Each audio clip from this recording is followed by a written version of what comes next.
for once, nice and calm. You're almost there. Yeah, I did it. I cried 2 tears in a bucket. Fuck it. Let's take it to the stage. You dig it? You knock a dude down, you get some respect.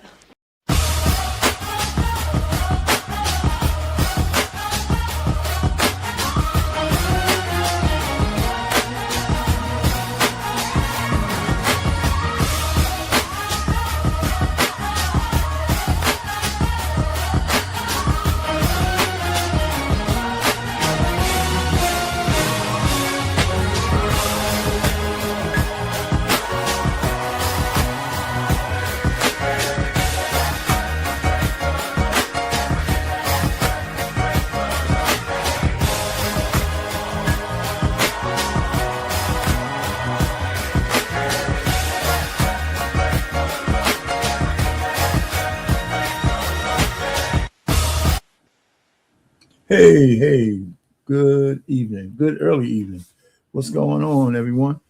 Hey, listen, welcome to the Black Man Unfiltered Network. You're here with your favorite baby boomer, Payne. What do you mean? Well, I gotta read my goddamn text message. Oh, okay, all right. Anyway, what's going on, everyone? Happy Monday. Just bear with me for a second. I got to read something here. What am I reading? Shit.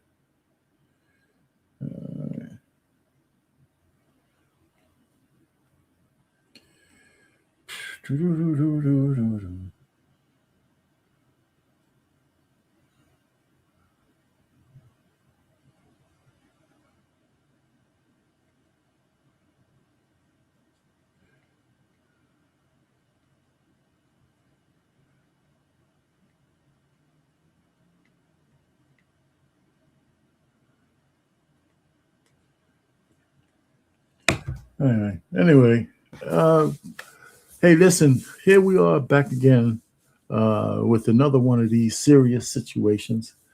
And this one's different, a little bit different. One, I haven't really paid that much attention to a lot of these other, like Carmelo Anthony. I was after the fact. You know, I was going to waste a lot of my time getting deep into it. But this one here kind of hurts a little bit because there's so many unanswered questions. There are really so many unanswered questions. So, you know, welcome to the Black Man Unfiltered Network. And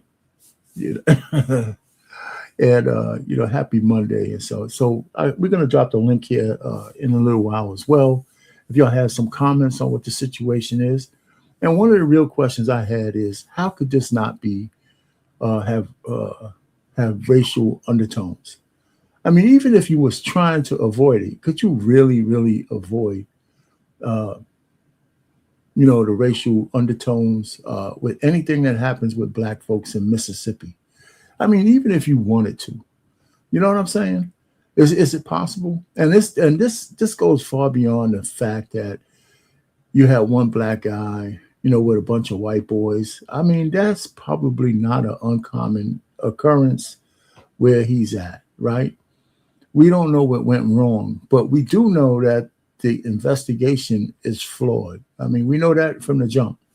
There's a couple of things, and so we're going to get into some of that. And I have questions that I think that Crump, I'm not really impressed with him. I never have been. And Sharpton are wasting time talking about the bullshit that they're talking about when they get in front of the media. So I'm going to come back to that because I think they're actually wasting time because there's some things they need to be saying that they're not saying. They keep saying, well, we want to get all the facts. I mean, come on, man. Say what you mean. So I'm going to come back to that. So because we're going to go down a list of questions that are unanswered, and that should be part of the investigation. And we should all have answers on this because there's no way to put this shit to bed without having some of these questions answered, and there's a couple of other things interfering with the case as well, and then there's a couple of factions here that we got to deal with, right? It's not just black and white. That's the easy one. That's the easy one. The other faction we have, the other is the blackity blacks, the race hustlers, versus people who are more ideological in terms of, listen, let's wait for justice to play itself out and not race bait this thing. So, and there's a fight between black camps on that one, especially when you have guys like Crump and Al Sharpton involved. There's a lot of people who are starting to say that they taint things that they touch. And the problem is they cry wolf all the time, okay? When you cry wolf all the time, nobody wants to really listen to you, even if you're right. So this is one of those situations, because they cry wolf all the time, that they may have a point on this particular case. Only because of the way it's shaping up, and only because I don't trust the sheriff. I don't trust Mississippi. I don't trust the way when I see him on I don't think they're talking to all the people they need to talk to. And I don't think they're coming down on the three other guys that were with Nolan. So we're going to go down that list. But first, let's go ahead and do some of the background. I think everybody has seen these things before. But I'm going to play a little news clip. And because the news clip itself has some things I'm going to delve into. And then I have, then the next clip I'm going to talk about is a clip around 16 minutes long, but it's a compilation of different clips from different people. And it's talking about how some people view Crump and Al Sharpton, and how some people view the fact that they have almost $1 million in GoFundMe already, or somewhere close to it. And is that the reason why they have so much attention from Crump and Sharpton, as opposed to them not wanting to have a piece of any of this stuff when it came to Carmelo Anthony? You know what I'm saying? So they pick and choose their spots. And of course, I never want to hear anything from Black Lives Matter. That grift should have hurt our community. I don't know why they're not excommunicated from all of our lips. And so I don't, they don't give a shit about anything. So I'm gonna play some of these clips, and let's just get into the first clips of what everybody has already seen, like the news clip and a couple of things. And then once we finish that, we could go on with some of this stuff. So I'm gonna put the background, say what the community's talking about and what the community's thinking about, and then we'll keep moving on. Okay, so stay tuned. Let me put this up here. Let me add that to the stage. Hey, good morning, Robin. The family of Nolan Wells says they need answers on what happened to their son, and they're hoping their new attorney will help get some of those answers. This morning, the hunt for clues as Nolan Wells' loved ones fight for answers in the 18-year-old's death. Investigators renewing their request for the public's help, asking anyone on Horn Island July 4th to contact them if they had any interactions with Nolan Wells. Let me stop it right there, okay? When they say investigators are looking for seeking anyone's help, they have video of a whole slew of people that's out there. What are they asking us for? Aren't they just all the people they could identify? Probably around 50 people that they need to be talking to. Right? There might be others, but this whole notion that they need people to come forward in a reactive fashion as to being proactive. Hey, listen, we saw you on this tape. I want to know what you seen. And they're not doing that. Okay. So, I mean, what kind of investigation is this? In terms of, I'm waiting for people to come forward. I saw a video. There was other black people on the island, believe it or not. It wasn't just him. So let's dispel that. I think it was another young man out there who was black, and maybe a few others. And he said he didn't see anything particular. One of the other guys also said that when people said they heard "Give me my cell phone," he said it was him. He didn't say it was Nolan. So there's a lot of misinformation going around. But the young boy, and I don't have his name, he also said nobody interviewed him. You know what I'm saying? So this shit is already off track, okay? I'll get back to you because there's a key phrase that all police departments, not just ones in Mississippi, but police departments all over the place do, which is the first salvo of a cover-up. You know, it's a key phrase, and the news media is complicit in this as well. And you know, I might as well say it. The phrase is when they say, "Well, everything is under investigation," but we don't think there's any foul play. We don't see any evidence of a crime. Well, wait a minute, you MFers. You just said that you're not even finished doing an autopsy. How do you know there wasn't evidence of a crime? So they throw that out there. The news media propels the cover up by mentioning that preliminary findings say we don't think anything happened. We don't see evidence of a crime. And then when you say, well, what's the evidence? Well, we're still checking on it. So how the hell are you going to make a statement like that? So that statement is a precursor for them circling the wagons to eventually say, the fucking guy just killed himself. You know what I'm saying? And that's what they're planning on doing here. Oh, that's my theory, okay? Because it's inevitable. Every time you hear that statement, it's always some bullcrap that comes after it, okay? So they already said it. The news media already is repeating it because they're complicit. You know, they're complicit in this situation as well. Now, I just talked for like 5 minutes or so, and I didn't say anything about race on that because police cover up stuff when they feel like covering it up. But is there a racial undertone to this? Well, of course it is. There's a couple of, white kids from the neighborhood, one whose mother is a judge, and she already interjected herself into the situation. So we'll get back to that later. Any unedited photos and videos taken on the northwest tip of the island or observed an argument, disturbance, or other unusual activity. Now, if we can get those that actually were there and true witnesses to come forward to us, we'd be grateful. Okay, so that's the sheriff. He doesn't exude, Columbo to me. You know what I'm saying? What do you mean if we could get them to come forward? Go get them. Right? You got pictures of people who were out there. And where's the kids who were with them? These people are witnesses of interest. I was going to call them persons of interest, but they're certainly witnesses of interest. And so, who are they? Right? I think we know one of them because the judge kind of came out and gave out who he is. And I believe somebody knows his name. But there's a lot of shit that we're going to talk about as we go on, especially after all the videos, and anybody wants to come up here. I got the list of things that I think we should talk about that these guys are not,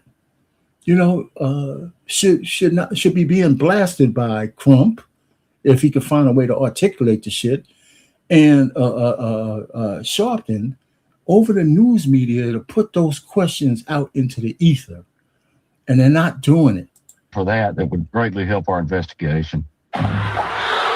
The beloved football player and a group of friends were celebrating Independence Day on the popular, undeveloped, 10-mile-long barrier island just south of Ocean Springs, Mississippi. New video showing the remote location, which is accessible only by private boat. Wells was last seen alive 3 p.m. Saturday. Family members identified remains discovered off the shore Monday morning. Overnight, their attorney Ben Crump telling our Lindsay Davis they now have questions about his cell phone. The fact that then when the family gets the cell phone back, Lindsay, they're saying they are trying to understand why there are deleted messages. Oh. And so it's very concerning to them. Ashley Cole, Mississippi Chancery. All right, before we get to Ashley Cole, who's the judge, right? Because we're going to come back to her. Even Ben Crump talking about the cell phone. Just think about this. Just think about it because we're going to come back to that. The fact that one of the kids had his cell phone and his car keys, by the way, not just the cell phone, tells you that there was an exchange that should be examined between him and my man Nolan, right? Why would anybody? I mean, this is not just teenagers. Where they say, teenagers will never give up their phone. Nobody, no one, kid, adult, old person, anybody is going to give up their phone on a deserted island with no infrastructure because it's your only tether and communication to the outside world. Nobody's giving up a cell phone. Nobody. So any lie that he left his cell phone or he gave it to them and let them ride back is just bullshit, man. Come on. I don't have to watch 1,000 cop movies to know that story just doesn't fly. It doesn't make any sense. And I'm going to stay on this island with no untethered with some girl I met, right? And they haven't mentioned who this girl is or did they have interview her or none of that shit, man. I mean, come on. These are the things that Crump and Sharpton should be saying out loud when they're in front of the mic and they're being broadcasted nationally. Not just saying, well, they haven't given us all the facts and all the information. Tell everybody what you think is wrong so it gets out there. It would compel people to give answers to legitimate questions, but they're not doing that because they're assholes. They're just looking at the money. So look at this chick. She broke all the ethics in the whole world by doing this. Judge and mother of one of the friends who was on Horn Island with Wells, speaking out on social media to dispel some rumors with facts, writing. Now, okay, there's an ongoing investigation. Now, how does this chick could dispel any rumors with what facts? What facts? What facts? So you can see the circle. You can see you could almost literally feel the wagon circling around these boys, especially now that they have a judge who can has influence in all the criminal doings and shit like that, right? She has influence. And she's injecting her thoughts into the ether, right? Trying to say that because she's a judge, what she says is fact. Get the F out of here. You shouldn't even be saying anything. And I'm going to come back to that. And there's a lawyer that addresses just Ashley Cole chick. Our son Warren loved Nolan dearly.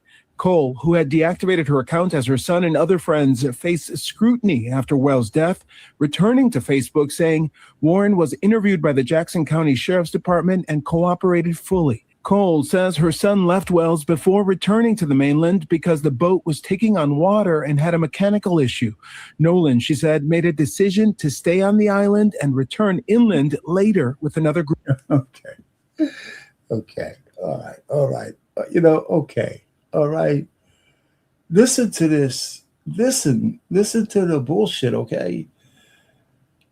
He came out there with some boys on a boat, okay? The last excuse you could use is that the boat has a mechanical issue, but it can only carry 3. But the black guy is just one person too much. I shouldn't have said the black guy, but he's one person too much. They didn't say that.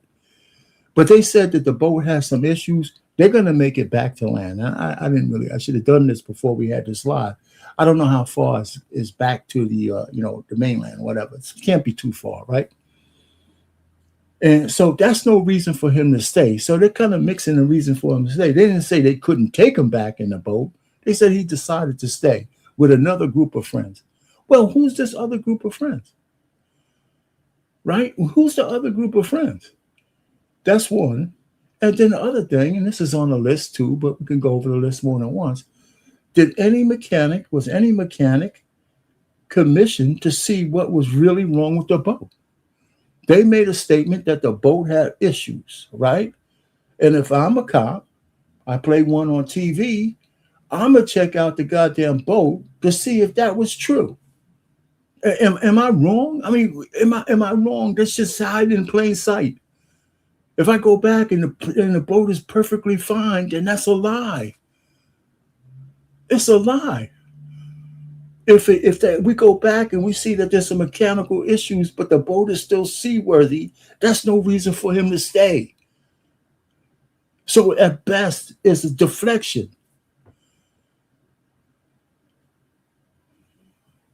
Right? So you just can feel the wagons just starting to circle.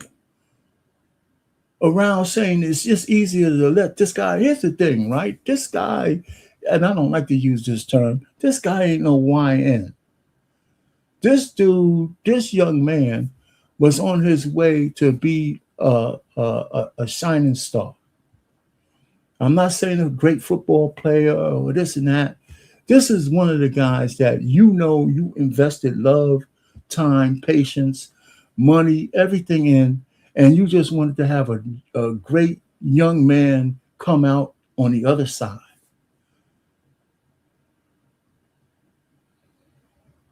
And somebody took him from us. That's what I'm saying.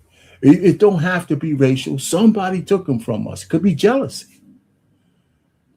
Because if he stayed there on an island full of white guys and he probably had the prettiest white girl, is it far-fetched to say a couple of guys out in Mississippi maybe didn't like that?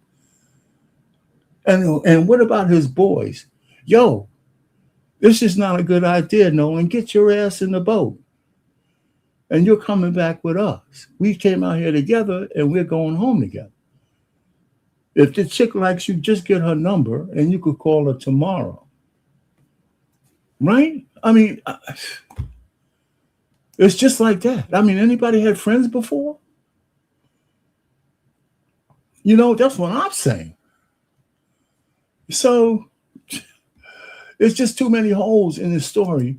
And where's Crump and all these guys talking about, something's wrong and something. Yeah, something's wrong, God damn it. And you're not using these opportunities to say what you think is wrong so we could blast the airways with these inconsistencies and force the law enforcement to answer some questions. Group of friends.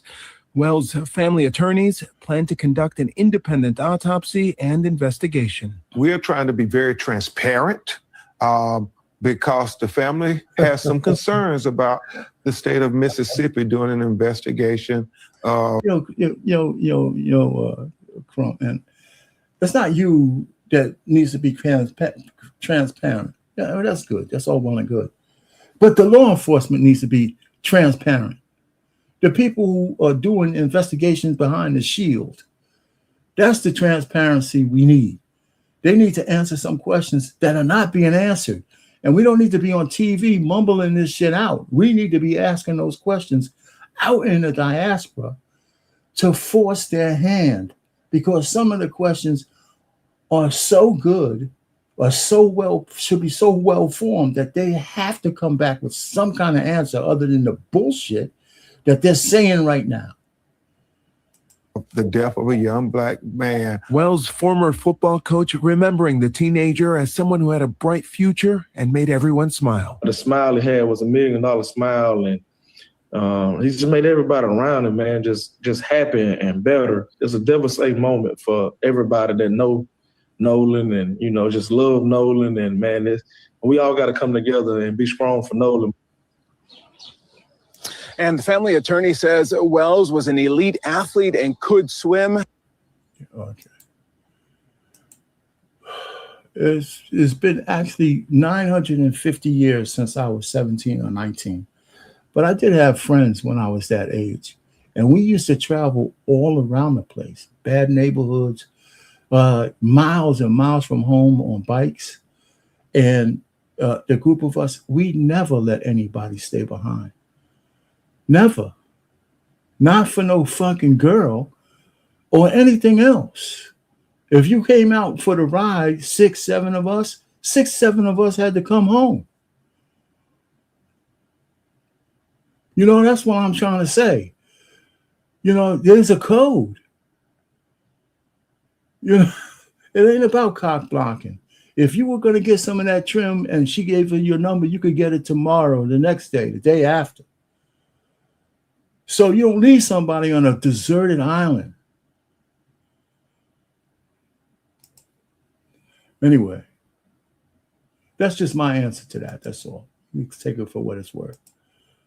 They plan to have their own private investigator interview witnesses. Guys? That's right, because they don't want speculation. They want investigation, and that is what they're asking for. Alex, thank you for staying on this. Yeah, and the fact is, the guy is young. a multi-letter athlete. Now, I don't know how deep the water is next to the island, but how does he accidentally drown himself? Do you know what I'm saying? It's just, he was swimming out there in the dark by himself. He just said, hey, fellas, just leave, man. I'm out on the island with no phone, no keys. So, when the keys don't matter because the car was in one of his friend's driveway. So no phone, no nothing. So I just gonna skinny dip and shit in midnight on an island where there's nobody, no infrastructure, because I just feel like hanging out here, butt naked to the world with no tether to communications. This shit doesn't make any sense.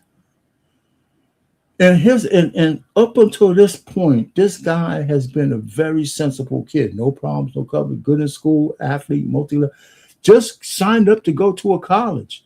So now, right on the cusp of getting ready to go to college to propel whatever field he was going to be in, I decided to do something so stupid that I put my life in danger. Just think about it. That's just bullshit, man. It's not plausible. And he's got 3 witnesses of interest who are holding something back. And you can't rely on the police.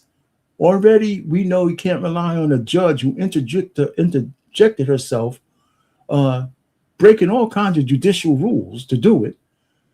You can't trust them to come to the bottom, get to the bottom of this. You can't.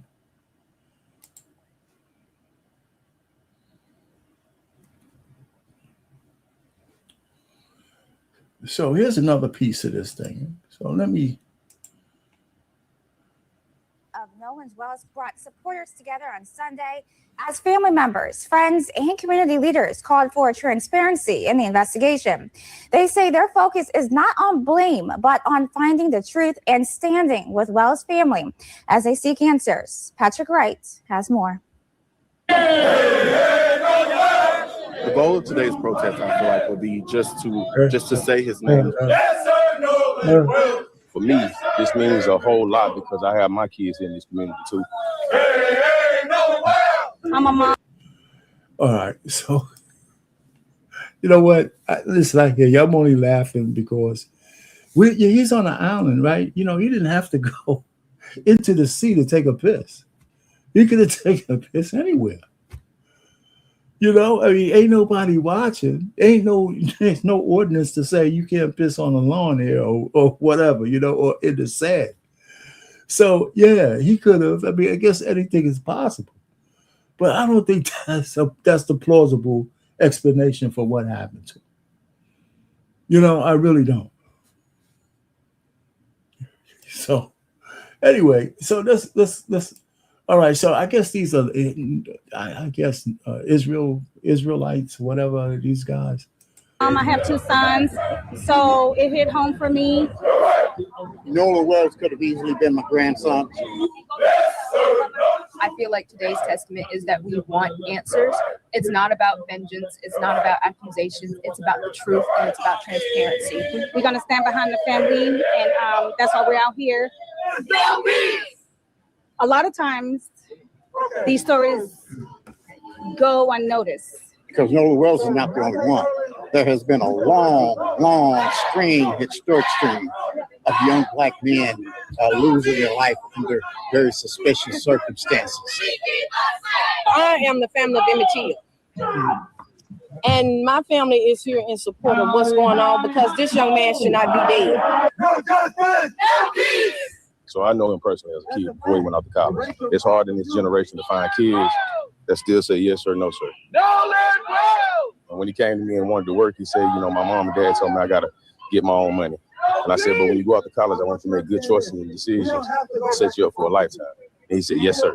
That says a lot about his home life. It says a lot about his parents, and it says a lot about him. The things that he did while he was here on earth, it left a statement in a place in a lot of people's heart. Life is precious, no matter what color you are. That's a fact. We just need to get to the facts of what really happened. That's really what it's about, the facts. It's not about the color of the skin. It's about sticking to the facts of whatever it is. And if it's something that happened as a mistake, then just let's speak about it. Let's talk about it. That's it. I'd just like to say to him and his soul, man, rest in peace. And we always love the man.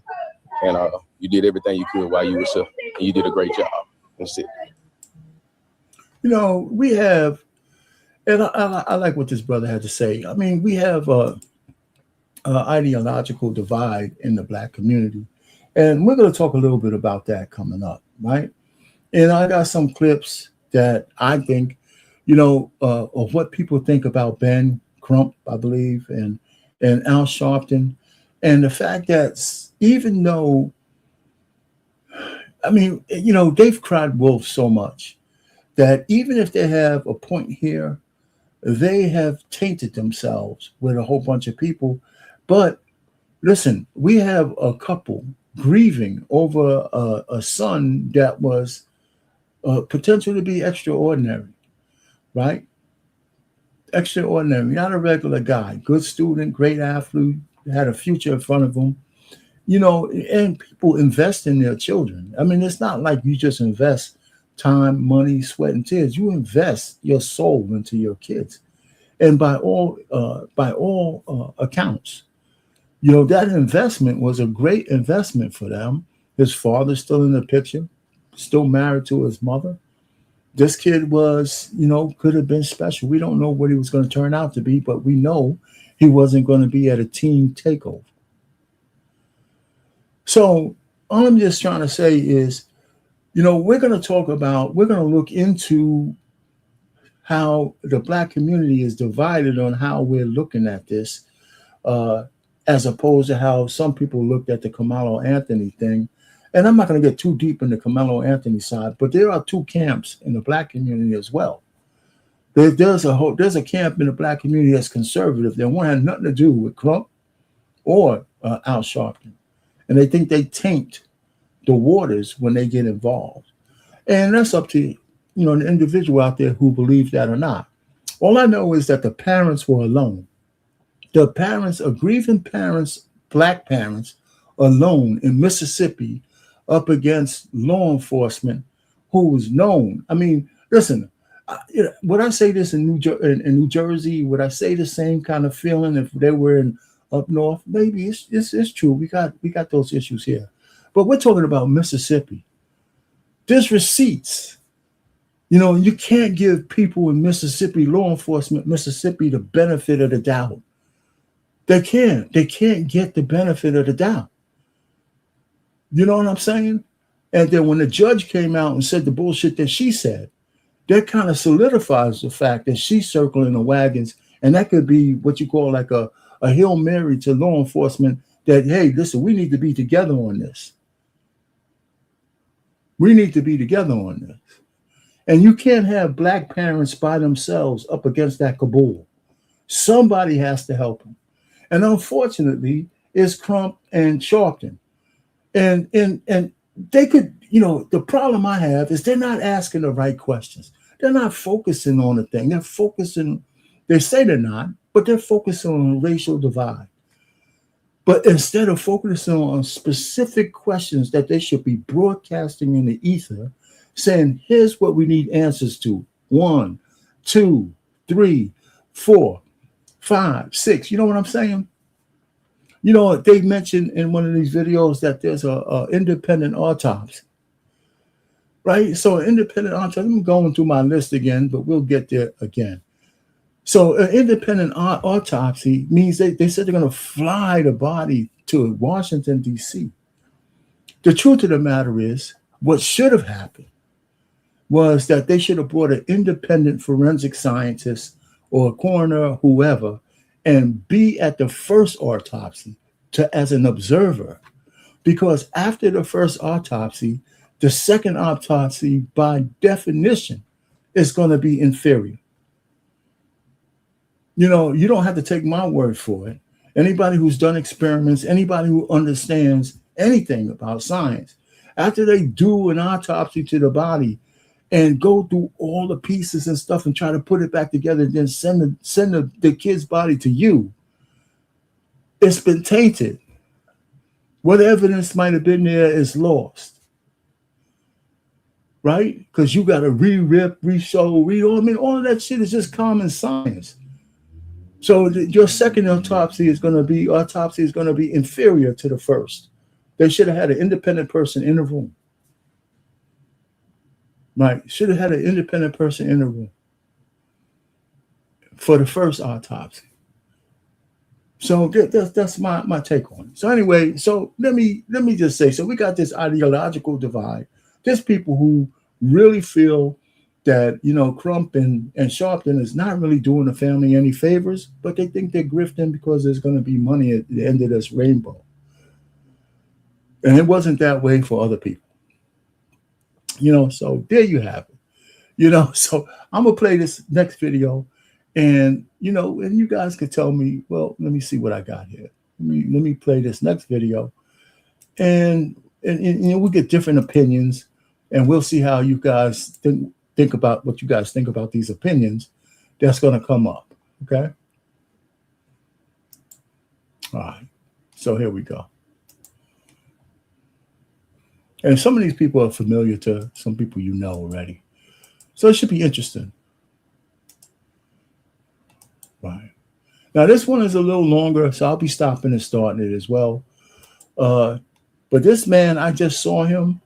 I never, he just came around my timeline. Maybe they thought they knew I was going to do a show on this. And he has some great points. But this particular video, he's responding to Izzy Bands, which most people already know. Words on Izzy Bands. I'll let y'all hear directly from Izzy himself because he asked a very specific question. Let's go ahead and pull that up. Out the algorithm now. My man Cole was saying, not Emperor Cole, but Corey Love was saying that they hate. Before Izzy gets going, all right. So I don't know how long you've been here, but if you think that most of what I said is anti-white, well, you just want to be a little obtuse, because if you don't know the history of Mississippi, I don't have to be anti-white. Mississippi speaks for itself. So no, I think the real issue and the real goal is to get some answers. And for right now, they're circling the wagons, and everybody can see it because they're not. The investigation is bullshit, and they're already saying they don't have all the answers, but they've already said they don't see any foul play because a preliminary investigation. Why would you release that if you don't have the autopsy reports? If you don't have all that stuff? Why do you throw that out in the ether? Because they do that, cops do that all across the United States, because that's when the cover-up starts. When they throw it out in the ether and they prepare people for the inevitable answer is that they can't find anything. And dumbass. You know what I'm saying? So that's the deal. So we got to be prepared for that because they're preparing us for that. The Mississippi Police Department is preparing us for this bullshit that they're going to tell us. All right. So you got to be prepared. And they're not, you know what? I got another one. So I want to keep something for the end, but let's just keep going because this brother and Izzy have some disagreements, and I think it's worth all of us listening to. And I'll comment on it. When you change your name, but they don't let you change it back until 13 days. So it's going to take 13 days for me to change my name back. Unfortunately, 13 days for me to change my name back. So that's just what it is. In the meantime, between time, tell a friend to come on in. I'm telling you, we about to have a hell of a show. Y'all already know. I'm still not. Okay, there I go. There I is. Okay, there I is. Okay. Put a 1 in the chat if you can see me, if you can hear me. Man, I'm trying to tell you, that's so crazy. It's so crazy how it be doing. So today's show is y'all protested. And I want to add to this. They protested. They called Carmelo Anthony a thug. They called Carmelo Anthony a hooligan. They called Carmelo Anthony a hoodlum. They call Carmelo Anthony everything but a child of God. And these are people from this space, some of which I'm cool with. These are people that are from this space, some of which I'm cool with, that call Carmelo Anthony everything but a child of God. He's a hooligan. He was a thug. He was a this. He was a that. Y'all protested Carmelo. So why is Nolan Wells being met with such silence? Why is Nolan Xavier Wells, may God rest his soul, why is this situation being met with such silence? This is a huge situation. Happened on July the 4th. The 4th of July. His body was found several days later. You know what I'm saying? May God rest his soul. And this is a huge national story. A huge national story. Same way the Carmelo Anthony situation was a huge national story. Why don't you see this outrage? Why isn't this posted as the nature of white men? Why isn't the character?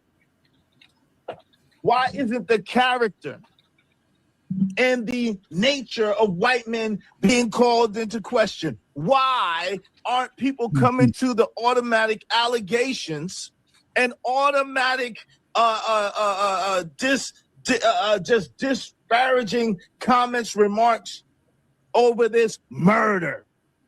Why?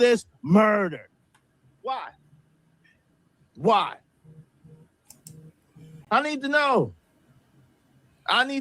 Yeah, so after this, Izzy's almost done. So my man is going to make a response to him and tell you the difference between this and what's going on in the Carmelo Anthony case.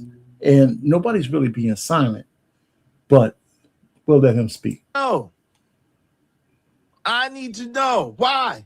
Why Anton Daniels from AntonDaniels.com? Why Angry Man, my homie? Why the Urban Landlord? Why Chaotic Truth? Why Cellulite Podcast? Why Charleston White? Why? So, with respect to my man's Izzy Bands, right? Me and Izzy then had a few drag out, barn burner, angry conversations. We've had quite a few educated intellectual conversations. We've shared perspectives. We disagree. We have agreed. And as a matter of fact, I want to appreciate and give thanks to Izzy Bands for putting me up there with some of the greats, such as the Angry Man, Anton Daniels, Charleston White, and a few others who have called into question about the Carmelo Anthony situation. But Israel, brother, with respect to you, and your question that you raised, you looked at the energy that we put into the Carmelo case.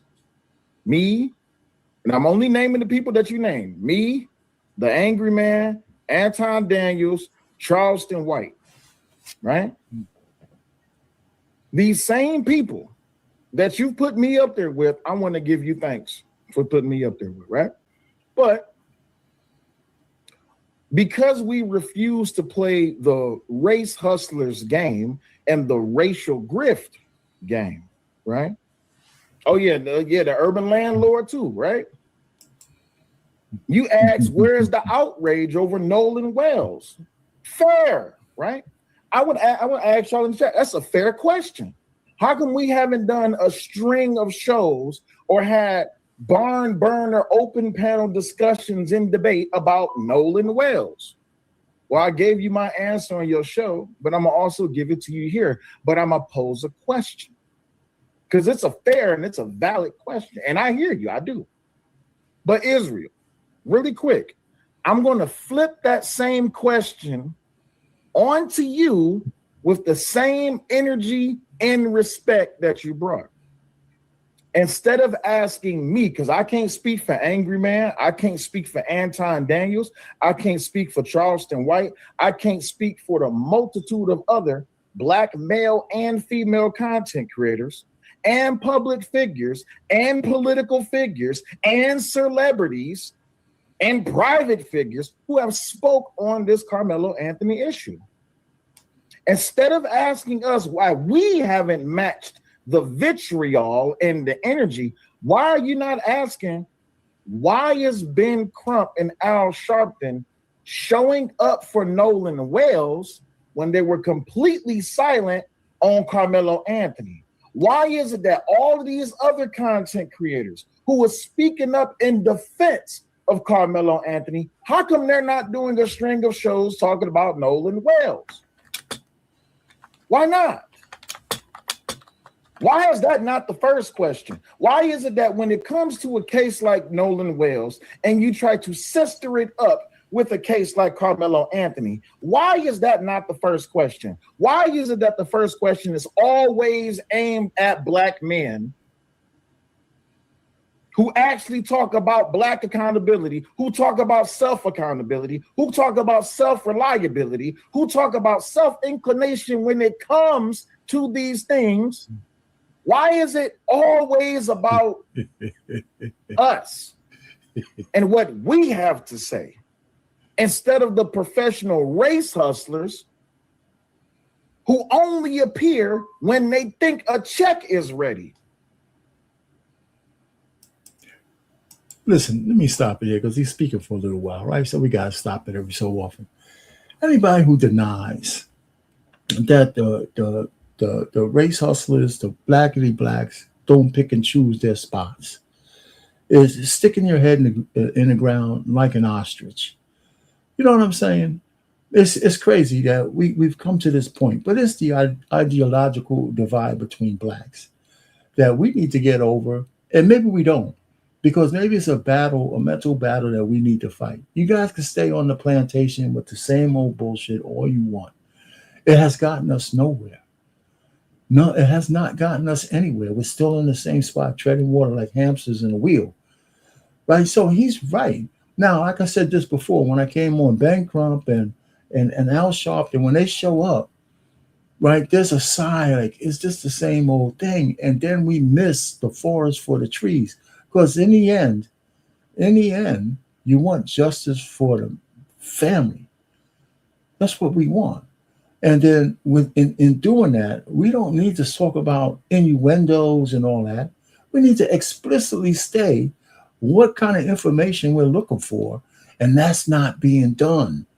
I've seen them at several press conferences already. I've seen Ben Crump mumbling and shit up there. And I'm saying, I think it's Ben Crump, whatever his goddamn name is, but he's not answering the questions that I asked.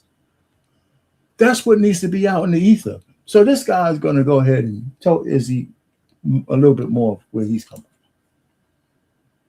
Oh, what happened? My desire for the truth and my desire appear when they think a check is ready. Okay, that's where I stopped. Okay.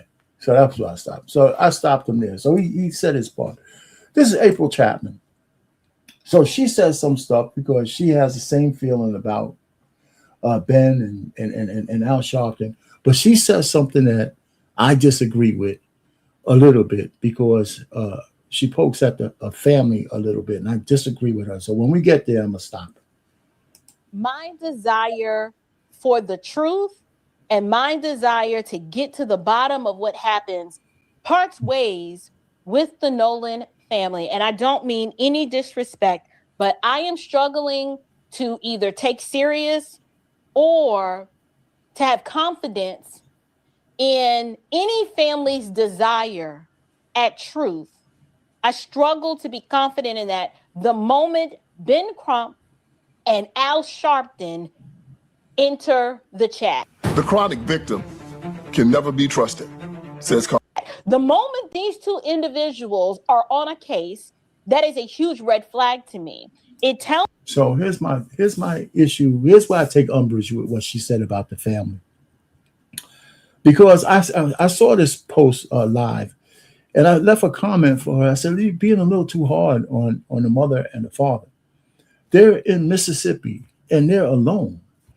They have a child who's been mysteriously deleted, and they're up against the history of the most foul racism that America has ever faced. Whether it's true in this case or not, the history follows it. It's Mississippi. And everybody who's black around this whole country knows that in Mississippi, you know what? There's a certain understanding between blacks and whites. Right? And that's true today. It's not like it used to be in the past, of course. But can you take anything for face value in a situation like this when the judge already started circling the wagon? Where the police chief, the sheriff is sounding like he doesn't know how to do an investigation, right? And then, then they put out that missive that, everything, we don't know anything yet, but we do know that we don't see any evidence of a crime. That's a precursor everywhere. Just from now that I said this, everybody in the audience, when we have an issue and you hear the police put out a preliminary finding that they don't see a crime, when they say the investigation is still over, that's a precursor to them telling you that they are going to find that the fucking guy just killed himself, or something. They're going to cover it up. That's a precursor to cover it up. Just like, certain DAs overcharge certain defendants when they want to get them off because they know the evidence will never raise to the level of that conviction. Sometimes they play that game, and you should be able to pick that out when you see it. Especially when that other, and this will have nothing to do with race, but if that other person is like a cop and they want to get them off, they'll overcharge them, and then they will take away the bottom charges because they know the evidence won't elevate to a conviction. They'll find one or two jurors who always say, "Hey, man, I can't convict on that." So that phrase, and this is just me talking, I've just been around, I just recognize it, right? So they're doing that in this case. They're getting ready to say that this healthy young man decided with everything going on for him that he would give up his phone, stay on an island by himself, untethered, so he could go swimming and catch a cramp and die in the ocean by himself. Shit don't make no sense. But the families alone, they need help. Unfortunately, when people chase ambulances, they're going to be there first. So they get Ben Crump and Al Sharpton. Tells me that the character of the family is not one that either understands the fact that these men are of horrible reputation. They've never been attached to any case in good faith. And typically the only reason why they are involved because there is some sort of civil payday at the end. There's a pot of money at the end of the rainbow. And they're like a bunch of greedy, money hungry leprechauns trying to get to the end of the rainbow for a payout. So when I analyze this story, two things can be true at the same time. I can empathize with this family who has lost their son, and I can grieve, and I can say something doesn't smell right because there are too many red flags. But here's what I did not do. Because I am a Christian, and I am to not show partiality, but I am to be a lover of truth, and I should be interested in seeking the truth. My first knee-jerk reaction wasn't, see, this is why Black children can't be friends with white folks. This is why you can't trust white folks. And this is why you should have never been alone as the only one with white folks. Like that mindset never entered into the equation as I analyze this, because I don't understand. I want to show you a clip of some of the things. But she never goes to the clip. But let's get back to the question. And you guys in the chat, y'all put a 1. Do you believe that a Black person should never hang out with all white people? Do you actually believe that? I mean, listen. I mean, and then tell me why. Because they might get in trouble because these guys might turn on them. Maybe some of the guys are looking for full membership. I don't know. So do you believe that if you're in a town where you're a real minority, where most people, most activities are filled with white folks, do you mean you should distance yourself from the white people to be protected? Yeah, somebody let me know. Can you hear me? Yeah. I love everybody, but I believe when you have a history with a group of people, I don't think you should be the 1%. Around 99% of people, and of that 99% of people, everybody's not going to love you. Okay. How many times have we seen in history, if for you history buff people, how many times in history have we seen the people they call nigger lovers who protected black people, who was a part of the abolitionists who helped black people and hid them and got them to safety? And guess what? Out of those people, those abolitionists, guess what? They hung them right alongside the niggas. Yeah, okay, but they ain't hanging people now, man. No, hey, hold on, stop. No, they're not hanging. Arcane, y'all so old. This is driving me crazy. You old niggas are killing me. Yeah, you niggas, they not hanging niggas in trees no more. They're hanging niggas in niggas in police cars. They're hanging niggas with police uniforms on. They're hanging niggas with uniforms on now. The white sheets are gone. We got to understand the white sheets are gone. Okay, before you go too crazy, all right? I didn't say that. You were talking about the past. The kind of hanging you're talking about, if that's going on, and it probably is here and there.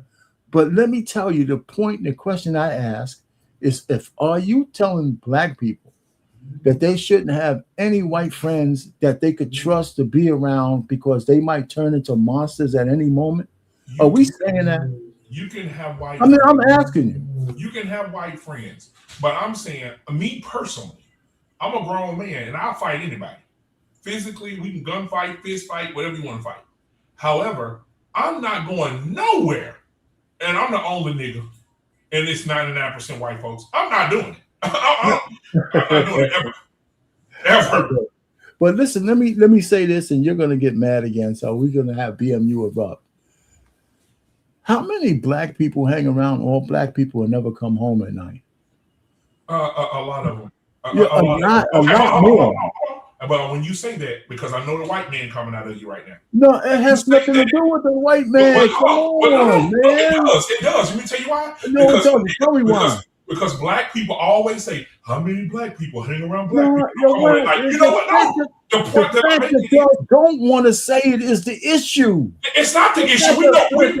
Our pain. Y'all don't want to address that is the issue. Arcane, niggas been killing niggas since niggas was niggas. Yeah, and the fact that they don't want to issue the problem is we talk about black on black crime when white people kill each other at the same rate every fucking day. I was going to get to that too. So wait a minute. So I was going to get to that too. So the fact that people get triggered on the fact that if we can't get to that, we can't get anywhere. Right? I mean, that's all I'm saying. Bro. You know, so wait a minute. Let me you brought this guy up. Wait a minute. So, all right. It was good, Arcane. What's going on, man? So here's my thing. So I wanted to finish some of this stuff that she has to say, but what you got on the topic, man? You finished BMU? Go ahead, man. Go ahead. What I'm saying to you is we focus so much attention on niggas killing niggas when 3 years ago the FBI said the most dangerous killer in America is the white man. We don't focus on that. We don't focus on that. No, that's not true at all. What are you talking about? That's all we focus on is white killing blacks when it happens. They don't. Nobody. We just had a Juneteenth massacre in Chicago. That shit only lasted one news cycle. So now we're talking about massacres. That's what that shit was. I'm not gonna say nothing about massacres. Because we can talk about massacres. I have a list of massacres. About a modern day, come on, man. It's 8 fucking people died in a weekend of Juneteenth when we should be celebrating. Okay, hold on. And how many people died in Las Vegas with a white man with a rifle 5 years ago shooting? Was he just shooting black people? No.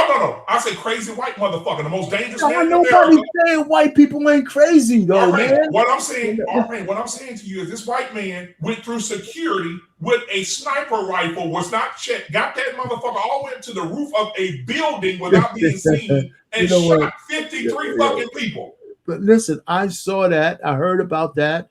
And I think we're missing all kinds of stuff. Nobody's saying that the world is safe from enemies, white, black, or nothing, right? But if you're telling black people, and the caution is, listen, going anywhere with anybody that you're not close to is dangerous, right? How about the sister who went with black women out to this fucking island and they killed her in the room? You know, so I'm just saying, so we have to be careful. What about the black woman? Or what about the black woman that went on vacation when the white man was hung up in the closet? Listen, you want to go tit for tat. So, well, I'm not saying, see, you're trying to say that one negates the other. I'm saying we got to be, that's what you're doing. You're trying to tit for tat. Okay, listen, let me ask you a question. Are you telling me that that white people killing blacks in the statistics, any statistics you get, is anywhere close to blacks fucking killing each other in 2026? Can I say something about that? You broke up a little bit. What's good, BMU? Ask the question again. Yeah, say something about it. Yeah. Ask the question again. I said, are you telling me that in the modern era, and it didn't have to be modern, but let's just say 2026, that if I looked at statistics, we're going to say that whites killing blacks is comparable to blacks killing blacks in numbers? Yes. Oh, okay. And let me tell you why. Let me tell you why. I'm not going to cook. I'm going to let it go. Go ahead. No, let me ask you this. This is the problem that I'm having with these dangerous pale night riders. This is the problem that I'm having. When you have a mass school shooting, white people, when those little infant babies and those kindergarten kids got shot, it was a white boy. When President Trump was at the dinner, who ran past Secret Service with a gun and shot in that motherfucker? A crazy white man. That's not the question I asked, though. You know, I mean, I'm not disputing any of that. I asked you a specific question. Now, this brother wants to go ahead, Jamal. Is it Kamal? Yeah, Kamal. Yeah. We gotta be aware that crime is through proximity. So at the end of the day, most groups still live amongst each other. Right. So with the whole black folks killing other black folks, it's the same as Asians killing Asians. Okay. Mexicans killing Mexicans. Everybody kill each other because they live amongst each other. Right. You do crime through who you live close to. So okay. So that means. So what does that mean? What does that mean? That we shouldn't have any outrage over that? We shouldn't care about that because it's proximity. Are you saying it's okay because it's fucking-simity? Is that what we're saying? Arpain, let me ask you a question. I got a question for you, Arpain. I got a question for Kamal. Let you cook. I swear to God, I got a question for Arpain. Yeah, go ahead. Arpain, this is my question for you. I'm going to go tomorrow. I'm gonna move to Jersey for 6 months. And I'm going to come there and I'm going to bring 2 pit bull puppies with me. Okay. And when I come to Jersey, I'm going to raise those dogs. I'm going to raise them to love each other, to care for each other. And then Arpain, you know what I'm start doing?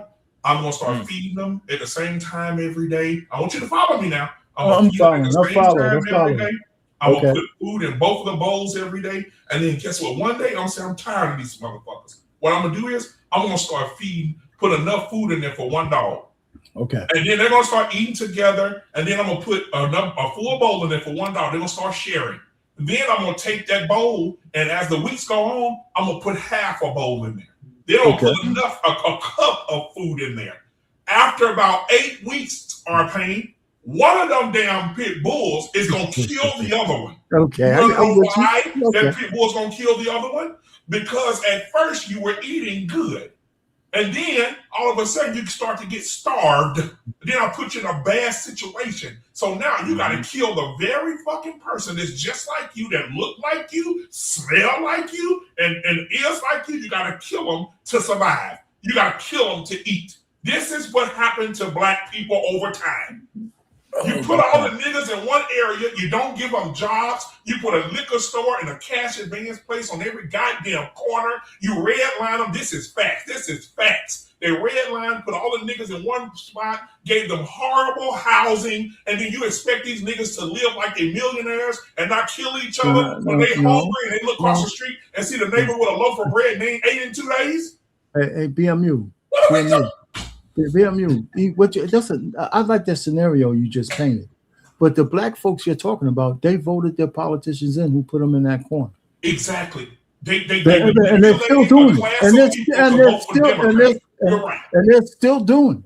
Yeah, exactly. 92% of black women are still voting for that same shit, and they're taking office. I'm just saying, man. You know, so it's a self-inflicted wound. It's a self-inflicted wound. I agree. They got niggas to get on the Democrat plantation, and they won't come off. And this is the thing, Arpain. I agree with you 100%. Why is there no fences on a plantation? My home state is Louisiana. There's plantations on every goddamn corner.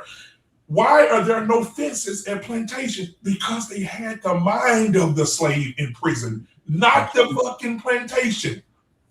Yes. All right. And that's how black people is right now. The Democrats say, listen, we want to pass laws for men to suck other men's penises. We want boys playing girls sports. We want all this gay shit. We want these trans get more rights than black people. Obama came in with his ugly two-tone goat face ass wife. They didn't do shit for black people. They didn't do a goddamn thing for black people. Joe Biden came in office, didn't do shit for black people. Then he gonna say, you ain't black if you don't vote for me. Then his second term, this motherfucker lost his goddamn mind. He went senile. And then now, everybody, Trump. Nigga, where y'all was the 8 years of Obama didn't do nothing for black people? Where y'all was when Joe Biden didn't do anything for black people? Well, you know what? Biden did do something for black people. He put us in worse position by opening the borders. Absolutely. And made us compete against people. We agree, Arpain. We agree. Yeah. So it was not only, it was actively destructive against us. And then he used, I was going to say the bad word, the C word guys like Brandon Johnson to put those people in your neighborhood. Yeah, absolutely. What's the C word? I don't know it. You're raccoon. Okay, I got you. Yeah. All right, so what you got to say? Come on. Can I go back off the politics? And I'll go back to the crime point. The thing that I was making, right, is that we got to compare the stories of a group of black folks killing white people. That's what you got to compare it to, not black on black crime. When we got a group of white people killing a black person. Okay, so do that. Black people kill more black people than they kill white people. No, but white folks kill more white folks than black folks. I'm saying you can't compare. No. Black on black crime. Well, let's forget about black on black crime. But black people kill white people, right? They do. That happens. But that's still less than how much we kill each other, and that's still less than how much white kills black. Arpain, you know why, Arpain? The reason that black people don't kill a whole bunch, do you know why the number's not higher? Because we ain't got the gas money to get over there. The niggas broke. Niggas ain't got no money to try. Yo, man. All right. So listen. Okay. So all I'm just saying. Let's put the statistic aside. Where we are right now is my man Nolan, and this has been most of what I said today. Forget about all this stuff. Is that the family needed somebody to help them. And lo and behold, the 2 ambulance chasers were the first to arrive. And they needed somebody to back them up. I don't think they're asking the right questions. And I think that, I believe that the law enforcement is circling the wagons to come up with some bullshit ending. And I think everybody could feel it. So if Crump and Al Sharpton have the bully pulpit and have national media attention, they need to have a list of things they want to explicitly have answered by the police. And they're not doing that. And that's when have they ever done that though? That's my problem with them. That's what I'm saying. They need to do that in this case or get the hell out of the way so they could find. Listen, I would have been a better representative for those families because I would have been asking what I just said on this podcast. There's some real questions. Like the simple one. Let's go back to that. They said the boat had some malfunction, was leaking and shit, right? Mm-hmm. We haven't heard one word that some mechanic went to confirm that story. Right? Yeah, that's a simple one. right? That's a real simple one. Let's confirm that story. What would make anybody give somebody their phone, because one of the kids had the phone in his house and the guy's car keys where the car was.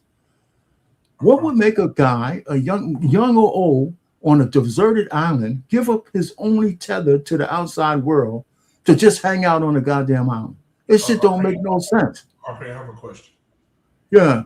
I have a statement first. I have a son. If my son went out, he plays football, of course. Right. If my son went out with a whole bunch of white players, and they came back and gave me my son's phone, and they say they don't know where my son is, and all y'all went out there together, are paying. They don't understand they don't understand what's going to happen next. Right. And then the next day they tell me they find my fucking son's body, and all you motherfuckers was there. Are paying. They don't understand what's going to happen next. I'm going to come in and kiss my baby and say, baby, I love you. Just the last time you're going to see me. My books stay together while I'm in jail, but I am going to go on a very violent spree until I get answers. The police ain't in Mississippi. They're not trying to do that. It is so fucked up. What? These police, you see the police chief? I agree with you. Redneck ass fucking, quarterback ass fucking goddamn armadillo face bastard. So now I have you guys on here. That's one of my points. At first, if I was Crump or Sharpton, I would demand to have an independent inspector or independent prosecutor question those kids, re-question them, and give me the transcripts of the previous interrogations. I want to know what you asked them. And then I want to have my own independent guy, law enforcement from outside agency, to question those kids and ask them questions that are more probing, because these guys probably just went in there and gave them a couple of hamburgers and shit. And, like they did Dylan Roof. And that's it. Hey, go ahead. Can I ask a question, though? And this to the chat out there, too, and shit like that. Where the fuck is our new black lawyers? Don't it seem like we only got a couple that cycle through these cases all the time? I mean, where the hell are the black lawyers at? Oh, the new black lawyers are owned by other lawyers. I mean, by other white or corporate entities. But I'm gonna say this to Anissa. Anissa says, you don't know they had gay people in Jesus, they homosexuals. Who fault was it then? Anissa, you keep on supporting these ball-sucking, penis-licking, carpet-munching, LGBTQAI, two-soul, multicolor, platinum-back, big dick-sucking, fucking, ass niggas. You keep on doing it. You keep on supporting these bastards because you're one of the black women. I love you to death, but you're one of the black women that will support it. You will support a man getting a dick slapped in his face every day, and guess what? That gay man, Anissa, a gay man has more rights than you, Anissa. He has more rights than you, Anissa. He can go and get his dick cut off, and they stop you from being able to make choices of your own body. How that make you feel, Anissa, knowing that he can go get his dick cut off and threw up the crack of his ass, and you can't even go get a baby removed out your gut no more? How does it feel? How does it feel that a man can turn into a bitch and get your rights and get everything that you deserve? You lost DEI. This motherfucker got another letter added to the LGBTQAI2 spirit now. How do you feel? How does it feel? Get the fuck out of here. Can we get the show back? Can I get the show back? Yeah, go ahead. I'm sorry. Hold on. I got one more. The hell happened to BMU? Who did something to hell? Oh, no. It's the LGBTQ. I just got on vacation. These motherfuckers just got into their plane dropped. I just got back today. But then it pissed me off. Look at this right here. The call of language says it all. Filthy mouth, filthy mind. This is what we can't follow. A person like this, uneducated. Guess who's uneducated? Your white granddaddy, your white great-grandmother, the slave owner. Look, who else was filthy and nasty? Guess who else was filthy and nasty? The slave owner who went out there and fucked a black man in the ass to prove that he can emasculate him. Who else was nasty? When they took pictures of them holding a big black dick in their hand after they cut off a black man because your grandfather was mad because his dick keep getting caught up under his butt. His nutsack. How about that? Hey, nasty motherfuckers on the prison. We had to teach white people how to take a goddamn bath. Hold on for a second, though. The chat, you guys are forbidden to talk to BMU for the rest of the night. Leave me alone. You're forbidden to send him with your forbidden. Oh, God damn. What's going on, JT? Good, What's JT. happening, man? What's poppin', How man? much have you Poppin'. seen, man? What's your take on all of this stuff, man? Because I want to finish the girl, but go ahead. Yeah, I was my focus was in and out. So just anything. where you got in general. Forget about this. What's in general? Do you think this is racist, racial overtones, or you think he's getting a fair, investigation? What do you think is going on? Oh, okay. So you're talking about the young man that Nolan Wells. Yeah, Nolan Wells. I don't know. Have no idea. I don't know what the fuck going on. But there are racial undertones now. Thank you, baby. But I'm not sure in where this stands. Did they even say what his Hey, JT. His cause of death was? Nope. No. Nah, JT, you might know more than the Mississippi police. Shit. At this point, yeah, that's right. You might at the wall, bro. You might land more than the Mississippi police. You don't sound much worse than the police. They haven't even done an autopsy. They haven't even got the results back from the autopsy, and the sheriff already saying we don't see no foul play. Right. And that's what the fuck? Yeah. See, that's one of the biggest problems I have in my whole thing of saying what's wrong with this. What's wrong with going on? There's some questions that should be answered, and I think the best defense for the family is putting these questions out in the ether, right? Over the media. So it sounds, so if you have a lot of logical questions that go unanswered, it's not just a small group of people with these questions, it's everybody. And that could put pressure on the police department to actually try to come up with some answers. And plus we have a rogue judge who tried to exonerate her son on social media, right? Saying she has facts. And how could she have any facts? Wait, don't the family have Ben Crump and but that's part of the problem. Yeah, I was gonna ask you about that. How you feel about Ben Crump and Al Sharpton? So hold that opportunist, but hold that thought because I want to finish this off because we're talking exactly about that. Hold on. I'll pull it back up for you. I got you. All right. Go ahead. Let me start it again.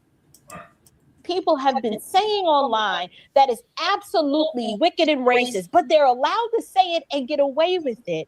Yet in the next breath, we don't have this same energy and this same level of caution when young Black boys are hanging out with a group of other young Black boys, and then Taquayshawn ends up getting shot by Jaquarius.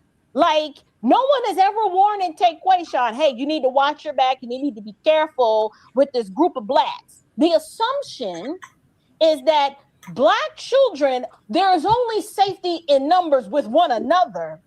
But the moment your friend group becomes a little bit too diverse, or you're in the minority, meaning you're the only Black one in the midst of a group of whites, then you should fear for your life.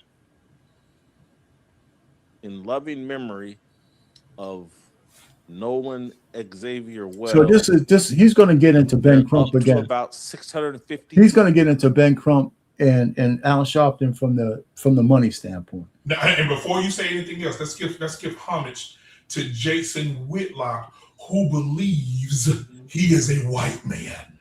And I was going to say, the only reason why I put him up here is because he's polarizing and he don't got nothing good to say about the Black diaspora at all. $1,000 on this GoFundMe. There's a report that Byron Allen, Black billionaire, media mogul, donated $100,000 to the Nolan Wells GoFundMe. This thing, I think, will get to $1 million. They got a goal of 750, but they just keep raising the goal every time they reach it, and it gets higher. You know, it may have started out at like $50,000, but now they're all the way up to the goal is $750,000, and I would suspect by the end of the day they'll have a goal of $850,000 because they'll surpass the $700,000 mark or whatever. It's troubling. is what the only thing I can call this is troubling, that they're following in a pattern that we saw from Carmelo Anthony's family. Carmelo Anthony murdered Austin Wells, somehow started a GoFundMe or a Give, Send, Go, raised nearly $1 million off of murdering Austin Metcalf, and allegedly this was to offset the legal fees of the Carmelo Anthony family. But clearly, people have recognized that if your son or daughter, Black, dies in any proximity to white people, you can racialize that, start a GoFundMe, and collect at a minimum hundreds of thousands of dollars. And maybe we'll see with this case, it'll cross over $1 million. And I'm just like, well, hold on. What are the legal fees that the Nolan Wells family are offset? I want to play Al Sharpton talking about Tyler Perry and Spike Lee being involved, having some connection to Nolan Wells' drowning or death. This is insanity. We just got off the phone with Tyler Perry, the actor who says he wants to help cover whatever expenses for the funeral. We have with us Spike Lee is in the house. Many of our people that have always supported families are there. This is not about them trying to raise money. We're going to take care of that. This is about, though, they got to keep going forward. But we want justice. It's not about them raising money, but we've got nearly $700,000 in a GoFundMe. For what purpose? Pause. And I know many. Pause. This motherfucker. This is what I'm saying. Jason Whitlock is a very intelligent, polarizing person. He really is. And he should have used his mind for good. What I'm telling you is, if you are doing independent, and Trey could probably, what's up, Trey, man? Good to see you. If you're doing independent anything outside of the investigation that the state is doing, you're going to pay for that shit. Why should I have to go into my money, my personal money, and pay for some shit that I didn't fucking do? If I feel like my son was wrongfully accused and people want to give money to pay for these goddamn these third party what do you call it, autopsies and all this other bullshit that comes as third party that you got to pay for out your pocket, then yes, hell yeah, if y'all want to help me pay for it, pay for it. But I shouldn't have to be poor finding out that my son was mistreated or done wrong to a point that he could have been murdered by these people. Hey, I BMU. should have to use my own money. Hey, BMU. I'm cool with the GoFundMe. If a white woman can raise $1 million to call a little Black boy a nigga, and why can't Nolan Wells' parents raise $1 million for his legal? I don't have an issue with the I don't have an issue with the GoFundMe either. So I just wanted to get through him talking about. He's just trying to tie this into anywhere Sharpton's at and this guy. But I believe the family. If people want to help out, and give them financial support, I trust that family will put it to better use than the Anthony family did. I can tell you that. That's what I feel by listening to them. What's up, Trey? Keep in mind, one of the kids, you said it earlier, one of the kids, I'm reading it right now, one of the kids, one of the white boy's stepmom, I think, is a judge. Keep in mind, this young man's mother is a judge as well. The white woman said her and the white woman that's a judge say her and the Black judge went to school together. They know each other. Right.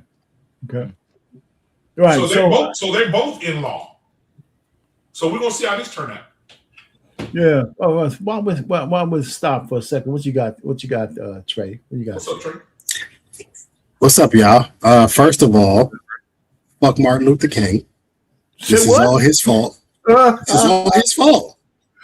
He the one that sold y'all that bullshit dream. He sold y'all that bullshit ass dream in the 60s about white boys and white girl and black boys and all being able to play together and all. He sold y'all this dream.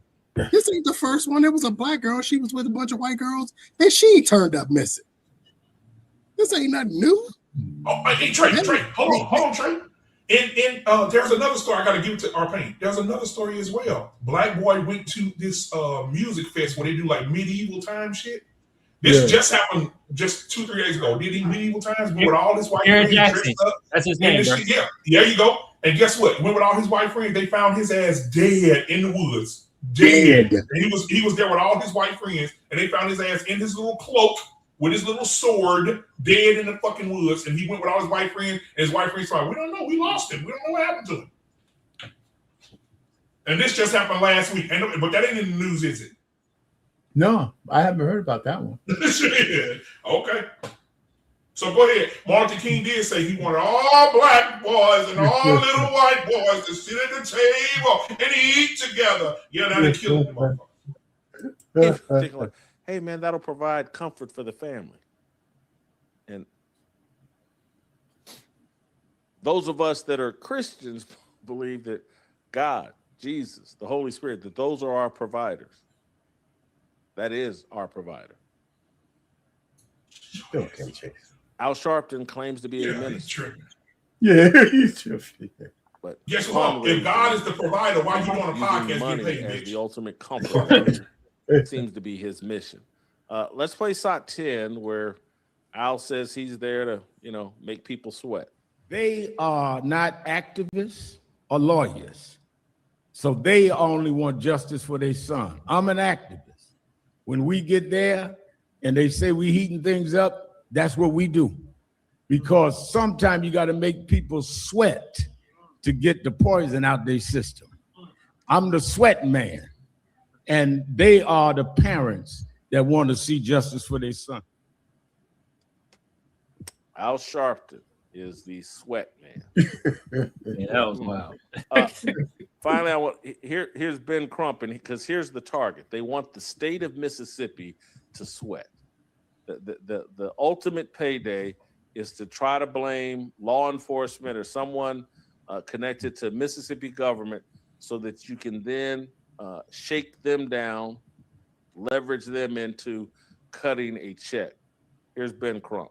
The history of Mississippi is something that they don't just read about in books, but it's a lived experience for many Black Americans, that oftentimes when our children are killed in highly questionable situations, that there is this notion that, oh, it was nothing wrong, no foul play, let's just sweep it under the rug. Well, we refuse to sweep it under the rug. We refuse to just let Nolan Wells' death be in vain. We are going to make sure that we get to the truth, the whole truth, and nothing but the truth, because Nolan deserves it. While getting paid. Hell yeah. Yeah, okay. So let me ask you guys a question, okay? Do you guys feel comfortable if he was a lawyer? What's his win rate? I've been trying to figure that out for a minute. I can't find that shit. Yeah, I mean, he's, So anything else you got to say, Trey, while you're up here on a topic? Because we're going to go into the next part where I want to show an interview on Good Morning America with the family. It's a short one. And we're going to talk about this, or you just going to show interviews the whole show? What's going on here? I just gave you an opportunity to say what you guys say. After I show it, gives us talking points. You can talk after all of that. So that's why I'm asking you to go ahead and talk. No, listen, you guys, I have always felt the same way I felt about these situations. That's not going to change. Anytime that you get the Reverend Al Sharpton flies down to, your shit is already cooked, right? I always found it quite interesting that Ben Crump nor Reverend Al Sharpton were at Carmelo Anthony's anything. They weren't there. They knew that nigga was. They knew what time it was for him, right? But when I see certain people show up at certain things, I already know this is finna be a shit show, right? And what I would like to see is, I would actually like to see some new blood. I would like to see some younger lawyers with fresh eyes, with fresh views, to actually be able to look at these situations and actually be able to help these families. I don't think you could raise $5 million. I don't think that's going to get to the bottom of this. The fact of the matter is that you guys ever seen I can't think of the name of it. Samuel L. Jackson. They essay his daughter and he kills the two boys.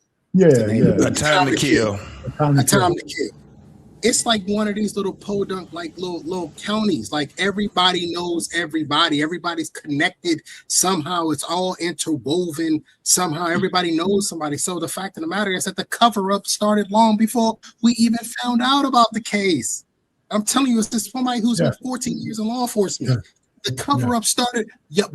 By the time y'all heard about the story, cover-up had already happened. It's done. It's over. But things have been redacted. Videos have been lost, have been stored away, have been erased. It's already been done. So they're just going to start to find this out more and more and more as the case goes along. And that's what they're going to wind up using that money. And you also have to remember that in the legal system, the easiest way to win cases is to burn up your money. It's just going to stall you out and make you burn your money up. And you're going to run out of money eventually, and you ain't going to be able to actually do what you want to do in the legal system. So good luck to them. But I think the Black community needs to take a long look at what the idea was when we decided that we wanted to become one. We wanted to integrate. I still to this day, and I'll stand by it, I'll die on this hill, I don't think it was the best decision for Black people. Well, listen, first of all, we're the only people who want to integrate. Nobody else cares about that shit. You know, I'm serious. I mean, if it wasn't for us, nobody would care about integration. That's why all of these immigrants have their own enclaves. And they're perfectly fine living in those enclaves. And that's why somebody could be here for 30 years and never learn the language and live perfectly fine. You know, so, and be an American citizen. You know, so I'm just saying, you know, we're the only people who care about that. And that's right where, you know, the Democratic Liberal Party wants us to be, because our Black women champion that shit. And Black men who follow them, you know, champion that. And we're just starting to try to get off the plantation. Well, there's not enough of us. And, you know, but we still, the fight goes on. And it goes on for more of you guys than me. I'm close to the other end. You guys, if y'all want to save yourselves, you're going to have to bring some more people with you. You know, so I have a list of questions there, though, that I thought need to be answered, and that they're not really addressing, because it's like just simple shit that they're not really asking. And I think there should be an independent investigators, interrogators of those kids, you know, and asking the question, at least, where's the transcripts, right? Because when they do an interrogation, right, Trey, there's some transcripts, right? A recording or something, correct? Yeah, it should be recorded. It should be recorded. Yeah. So let me ask a question then. Why is this case getting so much national attention, though? It doesn't feel normal anymore, right? As opposed to what? The Carmelo one? You think this got more than that? I don't even understand why that got so much national attention. None of this seems, it just doesn't seem right anymore, man. This shit is, I mean, somebody asked earlier, was it a racial undertone? Of course. But there's so many of our people being slaughtered and killed, and they don't even get half the attention. Well, you just missed BMU, or he argued that one down. Yeah, you're right. You know, it's like we're resigned to the fact that, you know, Black lives only matter when white people kill you. That's what it just seems like. It's like very clear now. How you can't even argue that anymore. You can't even argue that anymore. There's a racial undertone when you have case after case after case. And I'm talking about, let's not even talk about the adults. Just talk about the kids. I mean, do you understand? Say that again? Yeah, in Michigan. He was at the electric festival in Michigan. The white people went missing with all the white folks. Who was in my neck of the woods? The dude, look at the chat. I mean, I just put it up on the screen. You see it? Yeah, I guess he went to the electric festival in Michigan with all the white folks, and he came up. They found him. Yeah, the electric, and that's the thing. The electric fest is not all white people at all. It's not. It's for one, it's a global thing. Motherfuckers come from all over the world to go to that. It's one of the biggest fests in America. I mean, in the world right now. Like that what's that one they got the one Kobo or whatever that shit those kids be doing, smoking loud and it's another one. Right? Coachella.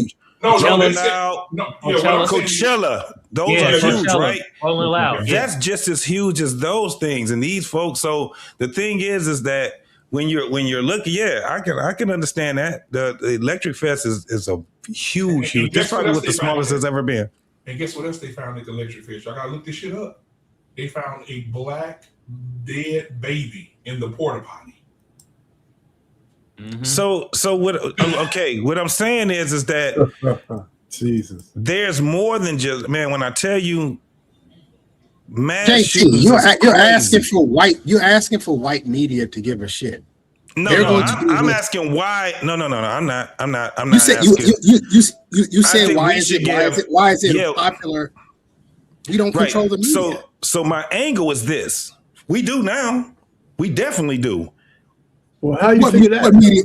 Hold on. What media do we control? Roland Martin said he controlled the media. Roland Martin said he controlled the media. No.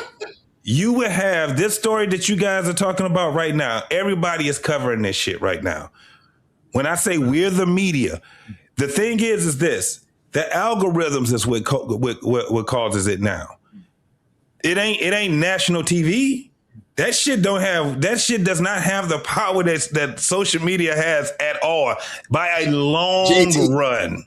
JT, you have. That's why those JT, if you think the majority of people are feeding through an algorithm, you have lost the plot. The majority of people watch TV still to this day. The majority of people wake up in the morning at 6 a.m. and watch their local news. That's what they watch. I see people still. No, the majority of this is the thing. Read their Washington Post. What we see on the internet has nothing to do with real life. The majority of people now. The thing is this, Trey. The majority of people that is 50 and over, yes, but anybody under 50, they're not watching TV, bro. Who do you think controls the media? What age would they be, JT? Who controls what media? Which one? That's what I'm asking you. All of it. What age do you think that they are? This is of my opinion. What age is George Soros? Regular TV, network TV is losing compared to social media. It's losing. It has nothing to do with their influence. This isn't a competition. You're missing the thing. This isn't a competition. This is about influence. So this is what I'm saying though, Trey. My thing is this. It's very clear now to me that the way that they've been doing this shit, they've been doing this shit for years. The shit is very clear to us. We already see the racial undertone when it comes down to it. It's just certain things that we do have control over with it. I'm not just saying just a couple of us. Dog, social media is way huger than TV is now. Who has There's no way that it's not. JT? Who? Well, like I said, when you're looking at it, yes, you still have the. How about I just say this, Trey? I'm not going to argue that network TV still doesn't have power, but network TV has moved over to what? Social media.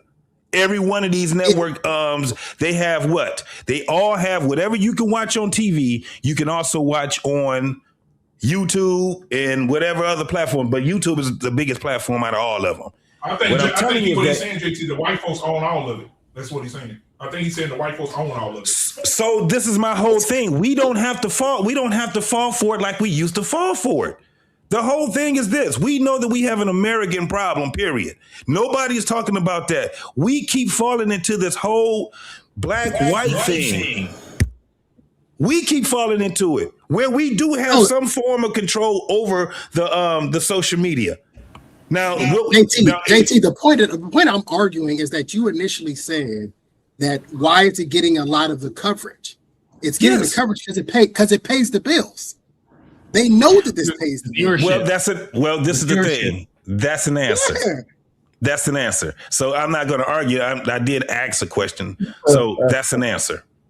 Absolutely. All right, man. So I will say this, JT. I do agree with you to this extent that independent media is much stronger now than it has ever been. We saw that during the last presidential race, that a lot of people were going towards independent media. They were getting a lot more of the information from people who weren't necessarily on national TV. But we got to be out. We got to understand something. People still watch TV. No, I didn't say that. Yeah. And the fact is, we do not control that. We don't get to choose which stories go out and which stories don't go out. No, I understand that. Until we get to that point where we can control what comes out and what goes out, what doesn't go out, then we have to put up with whatever the story is as its mainstream. And they are always going to play the story that's going to get the most people, most eyeballs. And they know their race stories get eyeballs. That's the point that I'm saying, that just to me, I don't know anybody else, the shit just don't feel right no more. I've seen this so many fucking years where it's like it's too fucking easy to see that there's the racial undertone. So I do agree that they're still controlling it, no doubt about it. But that's what I meant when you said the independent. That's what I was meaning, and it's getting, you know what I'm saying? It's changing. The platforms are changing and shit like that. My whole point is that at some point, we can't keep falling for the banana in the tailpipe. That's all I'm saying. And JT, what else are we in this year? We're in an election year. We're in an election year. Yeah. Right, we're in the midterms, yeah. So what do we know what's going to happen around the summer of whatever midterms or the summer of an election year? We already know what time it's going to be. Yeah. They're going to start shooting us race stories because this is how this goes. We know the cycle, like you said. We know how it's going to be. Yeah. Yo, JT, can I ask you a question, bro? Yeah. Should we be covering other stories, or are you saying that like what should be like the solution to us not falling for the banana in the tailpipe? Yeah, but I think we should be the ones covering it, though. I think we should be the ones that if we feel that these stories need to be out there, I think we should be doing it, and we're not. We are falling for the banana in the tailpipe. Okay, JT, because so I do media and shit, right? And so I talked about the Tonya Miller situation. Y'all heard of that? Y'all hear about that story about that? Right? Man, you have to tell me the story because I just been seeing so much fucking, you know what I'm saying? What about people getting killed, bro? It's like it's enough of us doing. That's my whole point. It's enough of us doing media where we can make these things more important. Yeah, what I was going to say was the Tonya Miller situation I talked about got 8 views, but the Nolan Wells situation I talked about got almost like 300 views. Sometimes the viewership just don't be there. Sometimes people talk about it, but if they not pushing it out, it make it seem like we not talking. So I get what Trey talked about. Like it's them folks. Yeah. So that's why I said. That's why. Yeah, that's why I said that's an answer because I did ask a question, and that is. But the thing is that it's just so fucking much, bro. This shit. If you out here, you don't even really have to look. My whole thing is that we are still being moved as if we have to argue amongst ourselves about the racial tension. It seems like black folks are arguing more with each other about this racial shit than anybody else. That's my only thing. Well, and at the end of the day, let me ask you though, JT. I mean, is that a bad thing? Because the ideology has to change, right? I mean, there's some people who don't want to go for the grift, but they get vilified because they don't want to do it. If you're a black conservative, man, listen. The black conservatives take more shit than anybody else out there if they're willing to identify themselves as conservative. I mean, family members might not be talking to you. You got all kinds of shit. Think about that's the biggest. That's one of the biggest issues we got right now. Families are really separate right now, not only because of just the whole gender thing, but it's racial, it's political, and a lot of people ain't even talking about that. You got siblings that ain't talked to each other in 15 fucking years, bro. Yeah, 20 years because of their political views and you know what I'm saying. And one of the things, and even when it comes down to religion, right? This is one of the things that I grew up knowing with a lot of people that was like the boomers and all them. It's just certain shit they never wanted to talk about at the dinner table. They never wanted to talk about even at parties and stuff. And that was religion and politics, right? That was now we understand why. You know what I'm saying? But that still wasn't the answer, right? Not to talk about it wasn't the answer. So now it's at a point where, okay, this is what's going to have to happen in the wash, though. I don't think we should not know where we stand at with one another in America when it comes down to our political views, racial, all of that shit, gender views, all of this shit. I think that was the problem back then that now is we have to just suffer that shit because we're not going to be silent anymore about that shit. However, we got to find some balance with it. We got to find, like, I don't want to have the argument with my people about black on black versus racial, because we never go anywhere with the conversation. It never gets anywhere. It's that's why one of my things is that us being in America, you have to first, as being black, got to say that I'm from fucking America. I ain't planning on going no motherfucking where. And I am a citizen. Well, then we can start talking about the problems, and then we can start putting those and compartmentalizing that. But the shit that we talk about, man, it just goes to a big argument. You ain't gonna see the Africa bird? So the motherland? We got a big issue with Africans I now. ain't with Hey, listen. So JT, you think the majority of black people, if you ask them, if they, you know, what they choose, if you say, hey, listen, are you American? Well, you know, I think there's a lot of black people. I think the majority of black people have trouble identifying themselves as Americans. I think so. I just think we just had a big divide. They have a hard time identifying as American because they ain't never been nowhere. If they actually get out of this country and go to other countries, they'd be happy. They'd be happy to be American. Trey, representation, right? You have to see it to know it, right? I said this the other day, the whole panel went nuts on you, nigga. I said, it's representation. You have to be able to see where you're going. And if you stay stagnant, you ain't gonna learn shit. I said this a week ago, niggas went ham on me. Oh, no. Absolutely. Oh, no. Yeah, absolutely. People get on me about being patriotic, but it's because I've been to 30 plus countries. There's no else I would rather be. I've been to countries where when Shorty said you could take a shower, she handed me a bucket. I said, well, where's the shower? Shorty handed me a bucket. That was in Ghana, by the way. That was in Accra, Ghana, by the way. Shorty handed me a bucket and said, here's the bucket. So I think that a lot of people just don't understand what they don't know. And when you put them in situations, and I promise you, there's a guy, he just did a video. I don't know if it went viral, but he was like, I'm coming back to America. I can't wait to get back to America. He had been gone for 8 months, and he was talking about, like, he's like, nah. He's like, do you realize? No, man, you froze up. Oh. Yeah, he froze. Well, anyways, you know, it's kind of funny about my cousin is a Muslim, one of them, and they went to the Hajj. And, you know, with all that, you know, when you go to the Hajj, you got to do that for your faith. And I couldn't get past the question. I couldn't guess. I said, where did y'all go to the bathroom? I couldn't get it.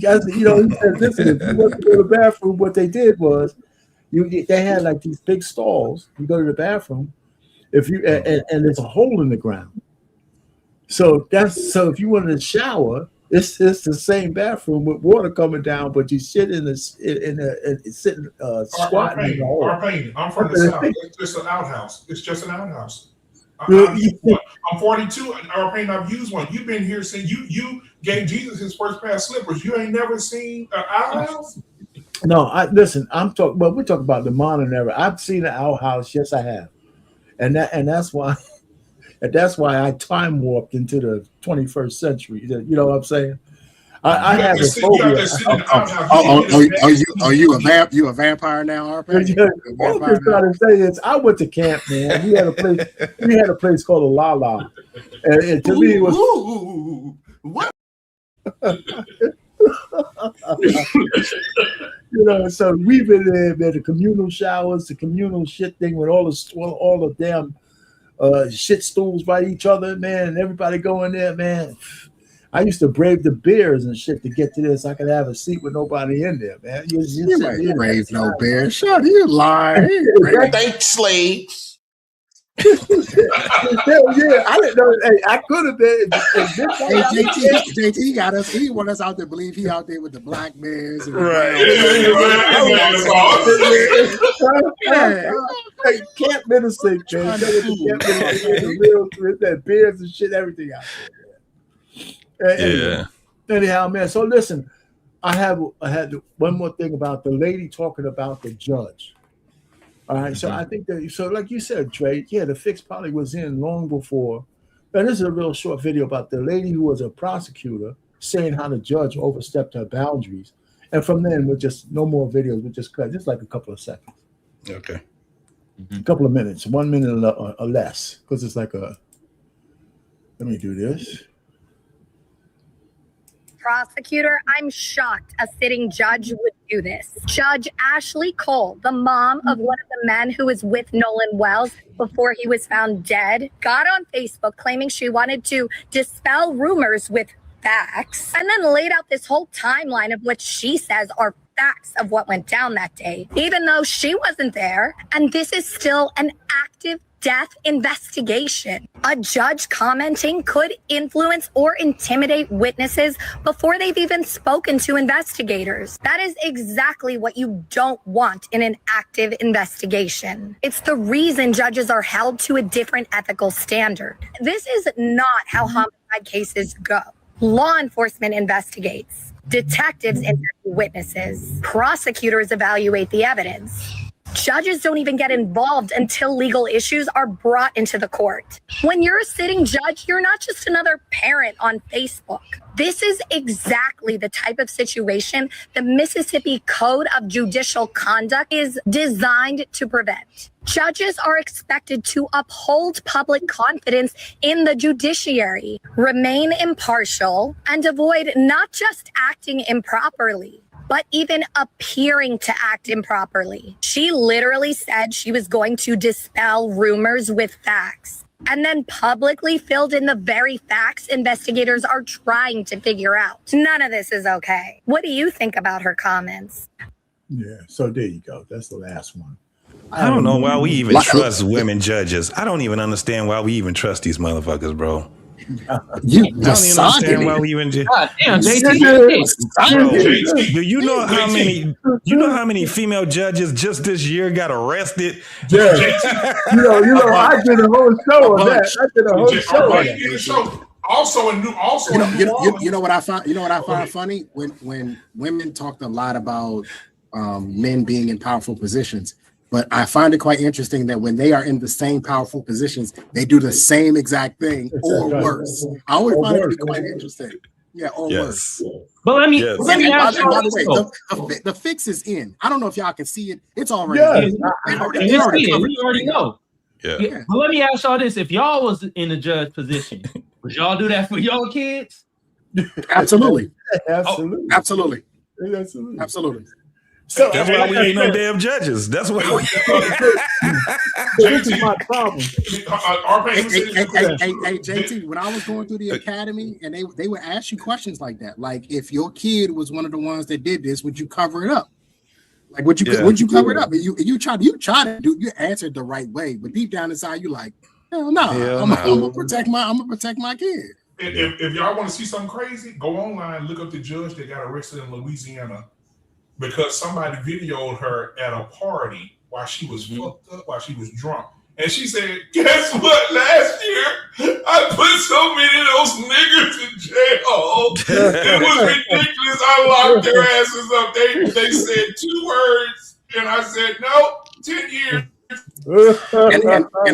And the other thing about this is, even though that judge may not be assigned a case, they all know each other. It's a small little world. Yes. That little legal system is a very small world. And I used to tell guys all the time, I said, do you guys know when they make their deal? Y'all think this like how it is on TV, like they go and sit in some big office with big windows and overlooking the city.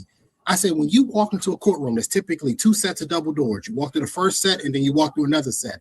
That little hallway right there in the middle, that's where they determine your fate. Right there in that little hallway. They making a deal right there in that little hallway, because inside that hallway is where all the witnesses and the officers typically sit. They'll sit in there's little rooms. So they'll sit in that room. They making a deal right there. Yeah. Misdemeanor such and such. They go into the room and they say, "Hey, we don't need y'all. Y'all go home. We gonna plead this out." like that's how they do it.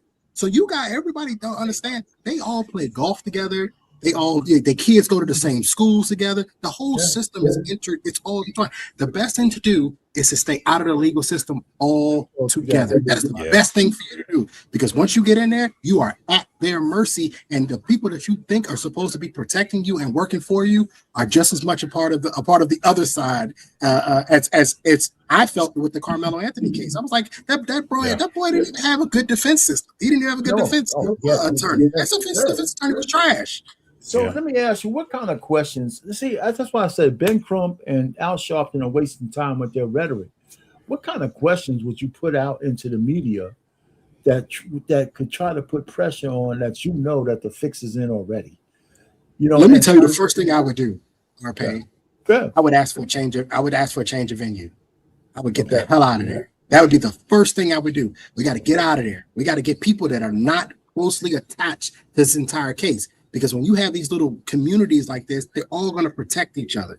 That's what they're going to do. That's why this fix is in. It's all that judge. What judge you ever heard getting on social media? Come on, man. I know. Come on, man. And blatantly come out in the middle of the fix is already in. The first thing you got to do is you got to get the hell out of there. You got to get a change of venue to get them out of there, so you get fresh on it, and people that are not dealing with this case. That's one of the first things I would do. Yeah.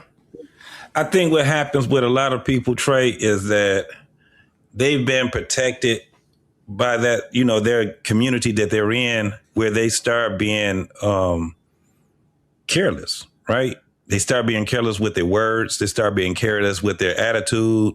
Like, they literally think that whatever it is, they would be protected because they're right there. And they've known, and especially if you know the people that has the powers, and especially, man, when you talk about judges and congressmen, come on, man. Yeah, you talking about politicians, and you talk about everybody that's married to one another, and everybody that's brother-in-laws and sister-in-laws. And so it gives you a sense of, it's kind of like having a sense of security, like you got a bulletproof vest on, and you just talking shit to anybody that'll say whatever when you have to, right? But one of the problems that I do have is that there's still some obvious thing. Like, for example, they say he stayed there with a girl, right? I haven't heard one peep that they try to find this girl to question, right? And because what you have to do is you have to separate all of them. You have to get them individually, and somebody. Pressure buzz bites. You got to get one of them to crack. I don't know who to be. Here's my thing, though, Trey. These two guys have come down here to help the family. They should be saying these things. They should be the ones who project what needs to happen out in the public, so people could know what's on their mind, other than saying we want. I don't agree with that. Well, how are they going to get it? What are they? If they keep saying, "Well, we want them to treat us fairly." But go ahead. You got to work. You got to work in the shadows on this one. One thing you don't do is you don't want to put your strategy out on Main Street. You don't need for people to know, because listen, you're already behind our pain. Yeah, but you're already behind. By the time you got down there, you're already behind. They've been covering this up for weeks. They're ahead of you. I'm not disagreeing. I'm not disagreeing with that. But if okay, so you think behind the scenes, Ben Crump and Al Sharpton is actually asking, well, we want independent investigators to question these boys. I don't think Al Sharpton's doing anything. I think he's a piece of shit, personally. That's what I think. Now, Ben Crump, on the other hand, I don't know. Yeah. He does win cases.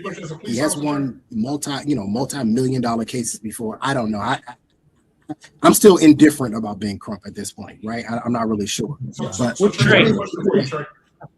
ahead, PMU. What's up? Question for Trey. As a former police officer, law enforcement officer, think about it. It was 3 days before they found the body, right? It was at least 2. As long as that body stay in the water, there's no evidence. That water's corrupted the evidence of that body. Absolutely. And on top of that, the part that a lot of y'all don't understand is the person conducting the autopsy can use that as an excuse and say, well, I can't get the evidence that I need because the body was so, because of the water. And like they can use that and say, well, I don't know. I don't know how this happened because his body was in the water for 48, 50, 60 hours. They can Right. use that as an excuse. Whereas, well, we just found him and maybe his body was even still warm. They can't really have that excuse. I'm telling you, man, you by the time they found the body, you're 72 hours behind. I'm telling you what I know. Listen to me. You 72 hours behind. You already behind. This shit a rap thing, basically. That's what you said. I said it immediately. When they first said the case, I was like, oh, y'all just figuring this is over. So the only way is it Kamal? Is it the only way they can figure this out? Somebody has to break. They have to break somebody that was there that knows the truth and break them and get them to come out and say, all right, this is what actually happened. Yeah, we were fighting over a girl, and yeah, he did kill him. Like that's the only way. That's the only way it's gonna happen. Outside of that, there's some obvious things like the guy's phone was in the house of one of the kids. How did he get his phone? I mean, that's like, how could that string not get pulled? Logically in your head, that makes sense, right? Yeah. But you got to remember, they've had time to work on that. Yeah, I mean, we already know it's some bullshit anyway. We still don't have the cause of death. we still don't have the cause of death. So if all we got is somebody saying that they ruled, did they say that they ruled out foul play? But they're saying preliminary findings, they can't find any foul play or some shit like that. Any evidence of a crime. That's what they said. And that's, to me, the precursor of them covering it up. But I do have one for Trey. The secondary autopsy, they sent the body. They said the autopsy, the original one, the results aren't out, but they said they sent the body to D.C., right? I don't know if you can hear me, Trey. That point is that the secondary autopsy is by definition inferior to the first one. That's right. Okay, it has to be. Think of it like a plate of food. When the chef makes the plate of food, it's perfect when they set it down in front of you. Right. If you have to come in behind the first person who already ate, what's left of it? Whatever is left of it, that's all you have to work on from the autopsy. And the person who conducted the first autopsy may not be so generous with their notes. That's right. They may not give you everything. Absolutely. They should have had somebody in the room. They should have had somebody in the room for the initial autopsy. That's what that was gonna be my question to Trey, because Payne, you said that they should have had somebody in the room. How would they come about doing that though, Trey? And how would you have that knowledge to know? Was it Ben Crump job to tell him that, or yes, okay. that's your legal defense job, is to say, oh, we not conduct that autopsy until we get an independent person to get in the room with you. Okay, but you got to remember, they don't have to fight that battle. They don't have to. You got to fight that. They don't have to wait on you. You got to go. You got to get an order for the motion or something. You got to file a motion and all that shit. Yeah. You probably got to go talk to a judge. You probably got to fight that battle. You see what I'm saying? Because the argument from the person conducting the autopsy is that time matters. Yeah. Right. And I don't need. You see what I'm saying? Like there's so much into this. There's so much politics. But that's my problem, though, Trey. See, that's what I'm saying. If I think their eye is not on the ball, because that's exactly what Crump should have been doing. It's going to be very difficult if. No, I mean the autopsy's done already, right? He should have been doing. Say, listen, I want to stay on this autopsy for 24 hours, 35, so I get somebody in there. He probably was talking too damn slow. They was moving, boy. They was whatever they needed to get done. They was moving. They was sitting there talking too damn slow. About the guy, but then there's this, JT. What if that person who conducted the second autopsy says that they found something that the first one didn't find? Yeah. Who's right? Who's right and who's wrong, man? Yeah. Because now you can implicate that the other one. Like automatically they neglected to see, dog, that shit, you get in trouble. Them damn medical examiners, bro. Yeah. That ain't nothing to mess with right there, bro, for real. And so that's why they have to move. They got to move fast. I think ultimately this is going to be ruled a accidental drowning or something along those lines. Oh, there's no doubt about it. Yeah, it's going to be something that he accidentally, it's going to be ruined. It's going to be ruled something along those lines. I can't. Again, unless somebody is willing to come forward and say, this is what actually happened. And in this world where, judges are making social media posts and pressures being put on them, that's going to take a lot of courage for somebody to stand up there and go against the entire community. You know what I mean? Like, that's tough. So there's another thing too that we have to also understand. There's a detective or a group of detectives that's also working that case too. So it has to be. There's, you know what I'm saying? And what's their connections to the family? Yeah, what's their connections? What is it? Because you know, sometimes you got those detectives that don't give a damn about none of that shit. They just be like, "No, I'm about to do my fucking job, and if I have to take this goddamn judge's son down, then he going down." So you know that's why you know you got a lot going on right now, man. Well, and Trey was right. Mississippi detectives, why wouldn't they be in on it? Say that again. Why wouldn't the Mississippi detectives be in on it? You don't because they're detectives, motherfuckers. Their integrity, like you. How we know that? How we know that judge ain't got nothing on them? Yeah, it's a lot, bro. That and Trey said something. Trey said something also when he was saying, "Well, that was my whole thing too. They're not going to lead to letting somebody know that we got the person right now, right? They're going to let them think that everything is whatever it is right now, and then when they come off, this is the thing about those detectives, bro. In certain places, they just don't give a fuck about none of that shit y'all talking about. Them motherfuckers like their job. It's the same thing with the medical examiner, right? A lot of those medical examiners, they just love their fucking job, bro. But we don't know because of that town that they in, and everybody shit. You know, you got some towns, dog, where the sheriff is the deputy. Well, no, and the fire chief. Come on, what you got to say, man? So do y'all think that would this be a great time for them to hire like a PI or like a private investigator? I think they got one. They got one already? I don't know. I'm just saying that. I mean, what you just said. I'm pretty sure they thought about getting a PI or somebody that's there, because if they're saying that there's foul play, then somebody will be like, okay, we're gonna get Columbo over here. Well, and, yeah, you know what I'm saying? I agree. I think that wouldn't be a bad idea to go ahead and interrogate or at least question some of the people that the police are ignoring. Yeah. There's a lot of people that. But in those small towns, y'all, just being a representative of the South, everybody know everybody. I can imagine. That sheriff can walk in there to that fucking medical examiner and say to her, "Hey, good morning. Good morning, Richard. He died of drowning, accidental drowning. Did you already put that on the death certificate?" Oh, no, I haven't put it there yet. I'm not done. No, he died of an accidental drowning. Okay, thank you, Billy. Have a good morning.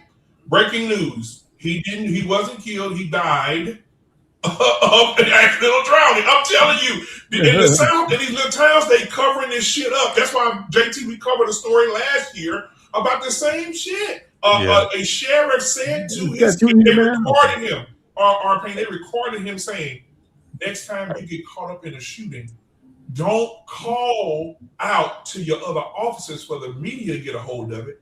He said, you come to me and we'll bury him where the rest of them niggas at. Hey, JT. They got him on audio saying this shit. I'm so disappointed at you. You let black men talk to you on the toilet for the last 15 minutes. I've been hearing you. It's like, I know JT ain't gonna let this man talk to him. Hey, listen, if I got a mic that sound this good in the bathroom, nigga, I may do all my shows from that motherfucker. That's funny as hell, man. That boy, I hear echo. Talking on the toilet. Y'all hear echo for real? Or is it just Now we don't hear no echo, bro. Nah. That shit is cool. You sure you got your mic? You sure it's your mic? You might not have your mic connected. JT, he in the bathroom. Tell me, I know what that sound off the. It's hitting the shower. I've been talking on the damn display mic for the last hour. That's why you said okay, let's see if it changed now. Hold on. All right, how about now? That's better. Now you sound like in the living room. Look at it. You did sound like you was on the toilet. You right, Eda, man. I should have. I was off on that one. You right. He was. Funny. So what you got on the topic, Eda, man? You've been following this whole case. He said he disappointed in us. Well, no, so I don't know, man. I'm starting to look at y'all older black men in a way, right? You know what I'm saying? Because I heard, and it's not really y'all, but I heard when y'all know with the Austin Metcalf and that stuff, right? Yeah. Happened. I seen a lot of men trying to hold that young black straight A student accountable, right?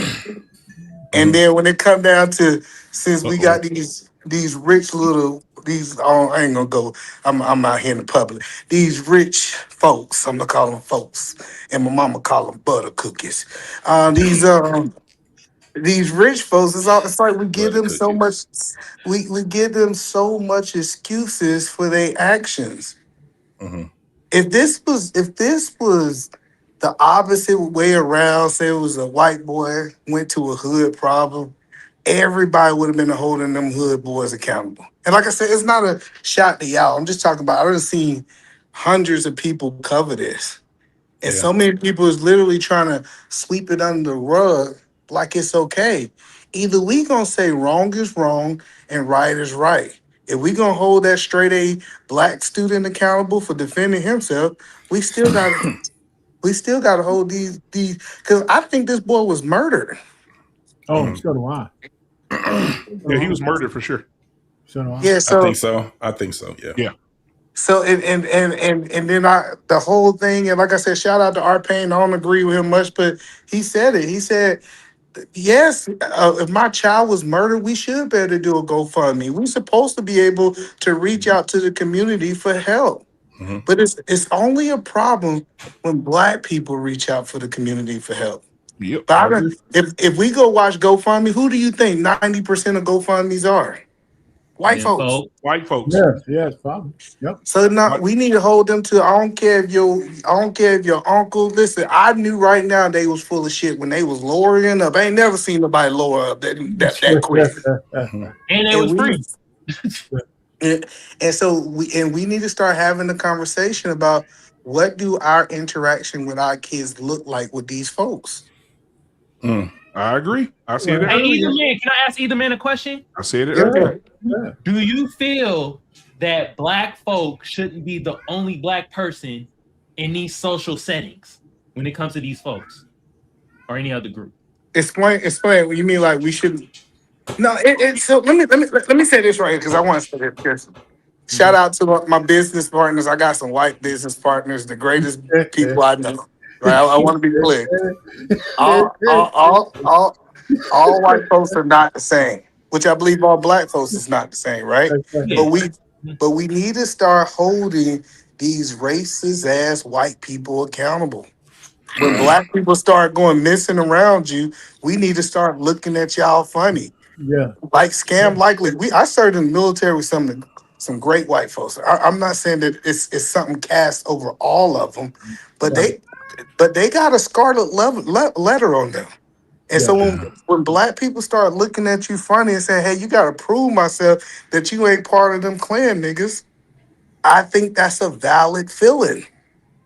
Because it's enough of them out there. So the last thing we should do, Either Man, is go on a fucking boat ride with their ass.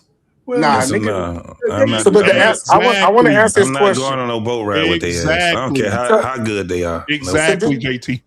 This is my opinion on it. It's no problem with young black people hanging out with white folks, but you need to bring your damn cousin. Listen, come on. I ain't got no. Listen, me and my cousin, rest in peace to my cousin Cortez. It's like, hey man, I'm going with these white folk. I need you and my other cousin to come. I know one of us gonna be able to at least tell a story. lot of sense. Hell yeah. One of us gonna be able to do it, and we know it's gonna be a couple of us. Then listen, you ain't gonna take us one out. You have to come with an army to take us out. But it's nothing wrong with it because I do think we do have to. We're in America. We're in the mixing pot, but we gotta start saying I can't be the black eyed pea in the group. I can't be the only. I need to have somebody who's at least aligned that I can go back to back out the foxhole that we gonna make it out of here.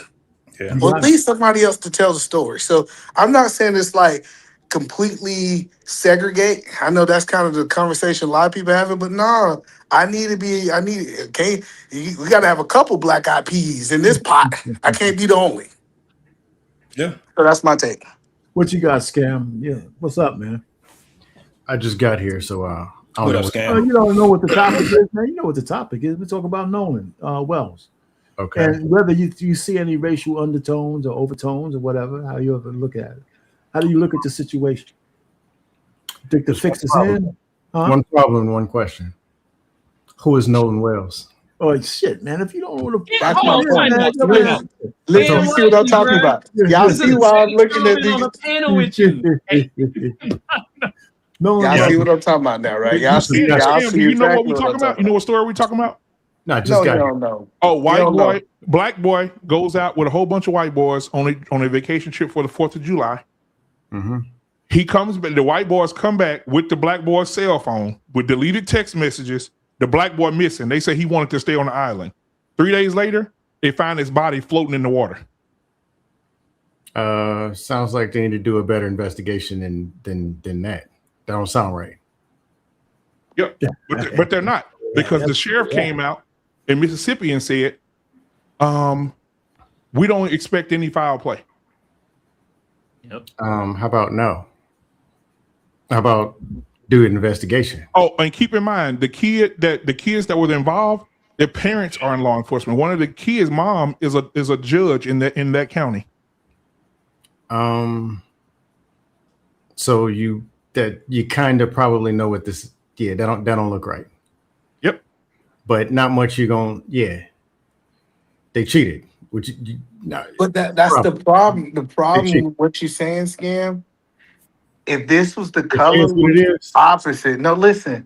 If the color was opposite, yes, sir. Example, when we looked at what happened in Texas, I seen people talk about it for 6 months. It wasn't. It is what it is, because I think it is what it is. Some big old white boys run up on a black boy and he protect himself with a knife. Why can we say, you know what? It is what it is. They shouldn't have been bullying that young boy.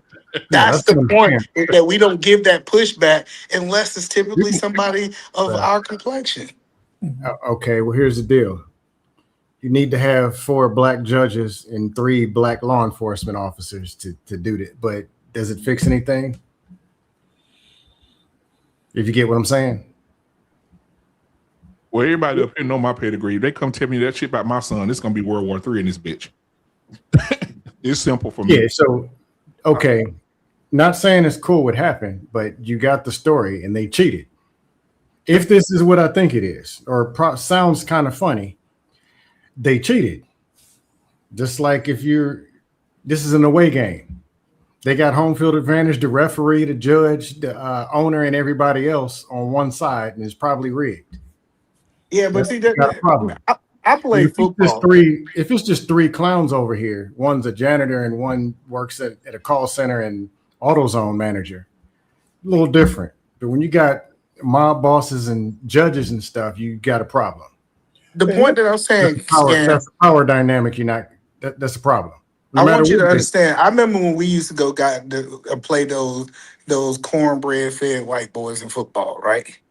I said, hey, BMU, make a pile. I'm getting his ass up underneath this pile. And we'll all jump on him. I'm at the bottom of that pile, punching, poking. And I just trying to figure out when we going to kind of get in the game. We know they cheating. Why we can't cheat too, Scam? Why we always got to play by the rules, but everybody else get to not play by the rules? It's not, okay, it's not about playing by the rules. It's about winning. But how can I say it? And you might as well complain about being a judge or being a law enforcement or being anything. Then they want to complain about the rules. You get what I'm saying? Yeah, so you saying that, if I'm hearing you correctly, you saying that you believe that more black people need to go into these tight fields so we can tilt the favor to the black people. Okay, for example, I'll just say it as it is.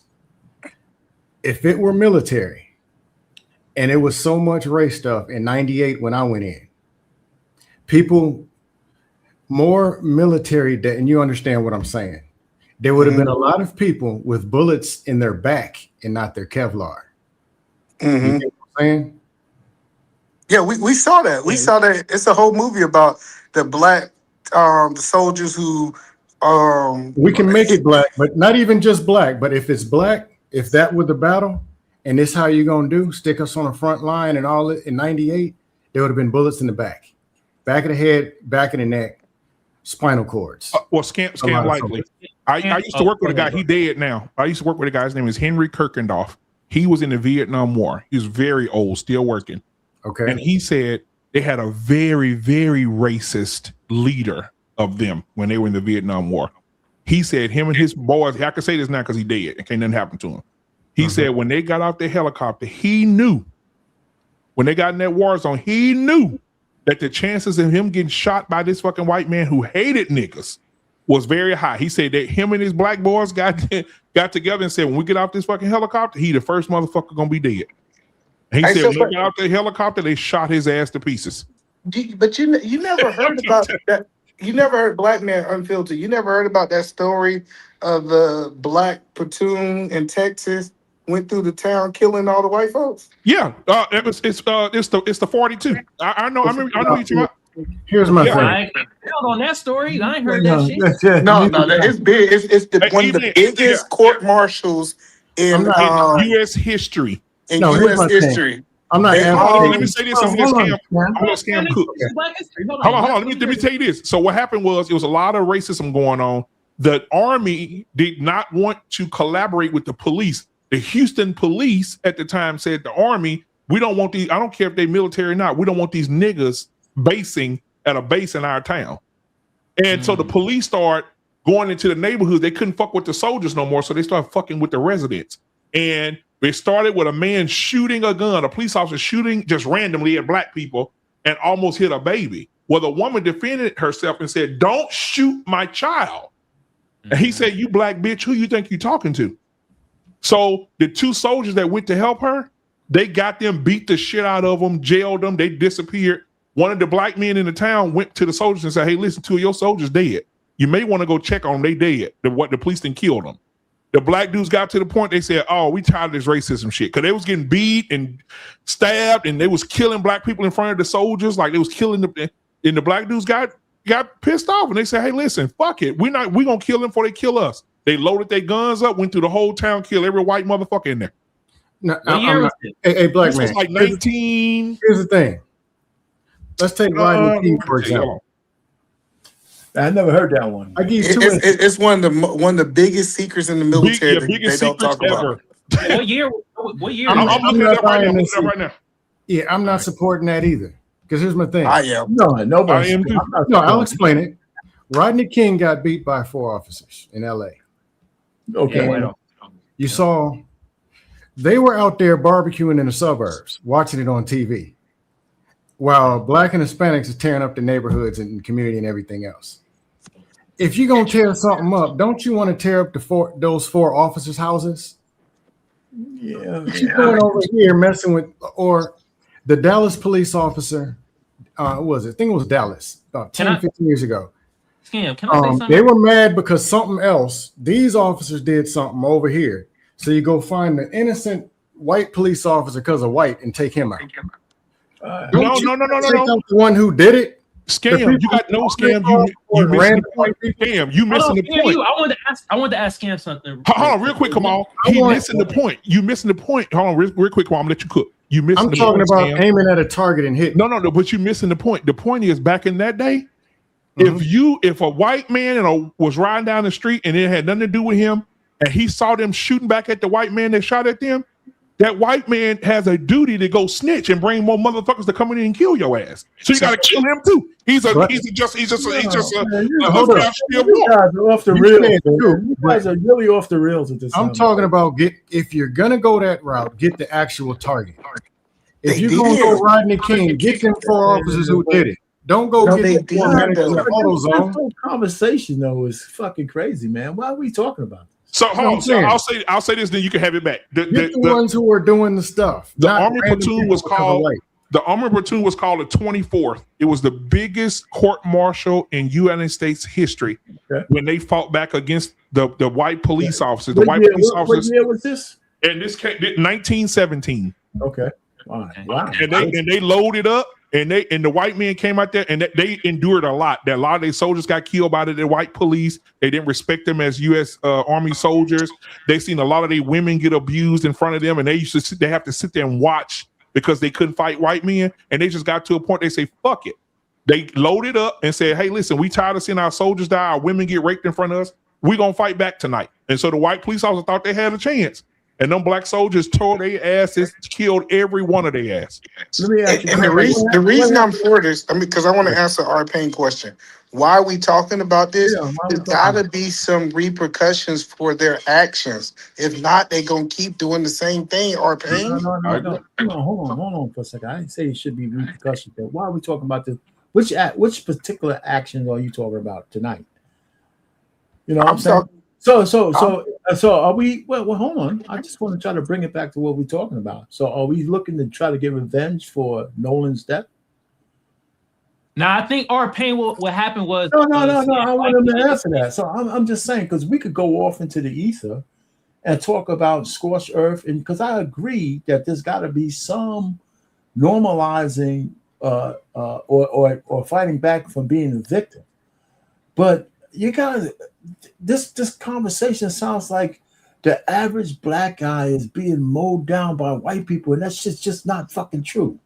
But it's enough. When convenient, enough. that's true. When convenient. No. See, that's the point. The point is, one death is too much. Our pain. There you go. Even if it happened once every year. Listen, because this is what I'm saying. I have a problem with the stance that people are taking. Listen, this is what I'm telling you, Arpain. Let them go to court. Let them get murder charges and they get tried by the law and they get locked up. I say cool. They deal with it in court. But let them walk free like Zimmerman walked free. Let them walk free like we see countless people. We have to have at some point that says, you know what? Enough is enough. It's 2026, our pain. How much pain do you want us to go through? Here's my thing. Countless people are not going free. And I was, countless people are not going free. You know, they just sentenced a white boy in the last week or so to life in prison for killing a 16-year-old black girl.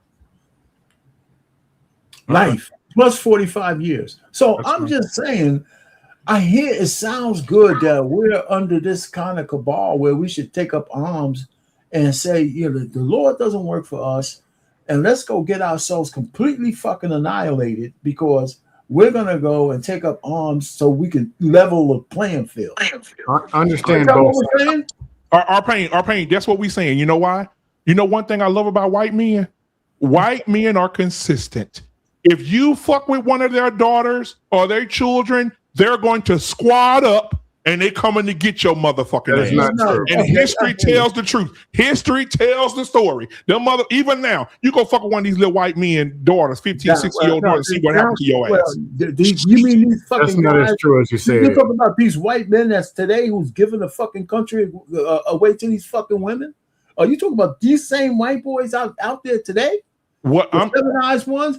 Then maybe down in Louisiana, they still got the real buck-eating cornbread white boys. They do. But so the average white guy is those fucking dye-tie shirt motherfuckers, man, who are reading Nietzsche and shit like that. Man, they ain't fucking like the white man in Baton Rouge when they passed a law where men with dicks can go in the bathroom with girls. That's what I'm saying. Guess what? A group of white men were standing in front of the bathrooms with their AR-15s. Ain't no trans motherfucker going in this bathroom today. I don't disagree with some of that. I mean, I don't disagree with protecting the little girls in those bathrooms. No. Yeah. I'm just saying we got to just be. I just want to know where the conversation feels good that we're saying these things, but I mean the ramifications of what's being said is just absolutely crazy. Yeah, you don't want Go ahead, Scan. No, to that. Who's touching the girls now? And who has been doing it for the last 100 years? White men. Oh, black men don't. That's right. They're all touching the black women in Spanish. Oh, okay, I got you. Yeah, the majority. Just white men. The majority. Hold up. They're all wearing dresses when they're doing.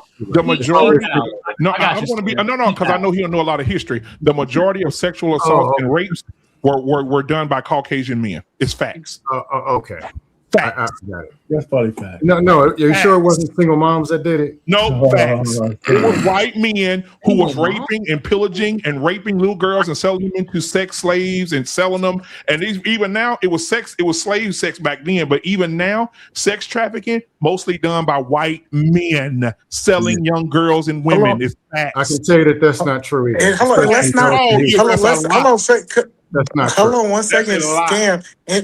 And then we act like we forget that Trey Reed was hung September 25th on a campus with the news. Like y'all keep saying like this stuff ain't happening. I'm like, open up your eyes. Man, I agree on I understand what our pain saying. I understand what you're saying. One is too many. I do understand that because if it's my cousin or is one, that's when you're gonna see eyeballs popping out. I understand that. I'm just saying when people throw a random narrative out there, like you can't go to the gas station or every white person's gonna get you. That's not true. Or but we're not saying that this. Or this like is the what I'm narrative saying, black women but do. No, that's what we do. Hold on, but Scam. Hold on. Let me. White guy. Like, What's the Scam? Hold on. Wait 1 second, Scam. Hold on. No, Scam. That's what we do. If we know them, if we related to them, then we take up arms. You were correct. I'm telling you, white people don't do that. They look at unity as a color. That is not true. Yes, they do. Yeah, it's That's true. crazy. That's true. I know you ain't stayed in the South. I don't know what Scam stayed at. He But it definitely went in the South, Doc. You ain't stayed in Georgia. You ain't stayed in Alabama. You ain't stayed in Mississippi.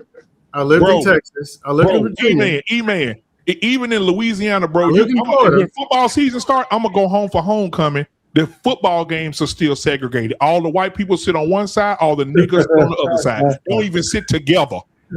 This in the South. Listen to me. You're taking that and making that the whole universe. No, I'm not saying the universe, but the South. But listen, hold on. But the South is the heartbeat of racism. The South is the heartbeat of it. I'm from the South. What are you talking about? South Carolina, Texas, Louisiana, Mississippi, Alabama. You got to get some people up here and ask some questions. They're still sundown towns. When I lived in Texas, I lived in Florida, I lived in Virginia. I got family from all of these places. So somehow I live in the sky somewhere and this ain't happening. You know what, Scam? I'm gonna send you to a sundown town. Then I want you to call me the next day after 9 o'clock. I'm gonna send you over there. I want you to call me after 9 p.m. and tell me you made it through that motherfucker. Ride through there with your windows down, with your music bumping. Black man, how are you alive and breathing? If it's so bad. I don't get because I don't live there, but I don't mind riding through a town because I don't mind killing nobody. That's the point I'm making. I don't mind killing nobody, Scam. I'm sorry. I don't mind shooting me. Wouldn't you be dead? What you sipping on, black man? Hey, black man, you sipping on something in that bathroom, man. Arpain, I don't listen. Arpain, this is the difference between me and the younger generation versus the old. You niggas bow out your head and kiss the boot.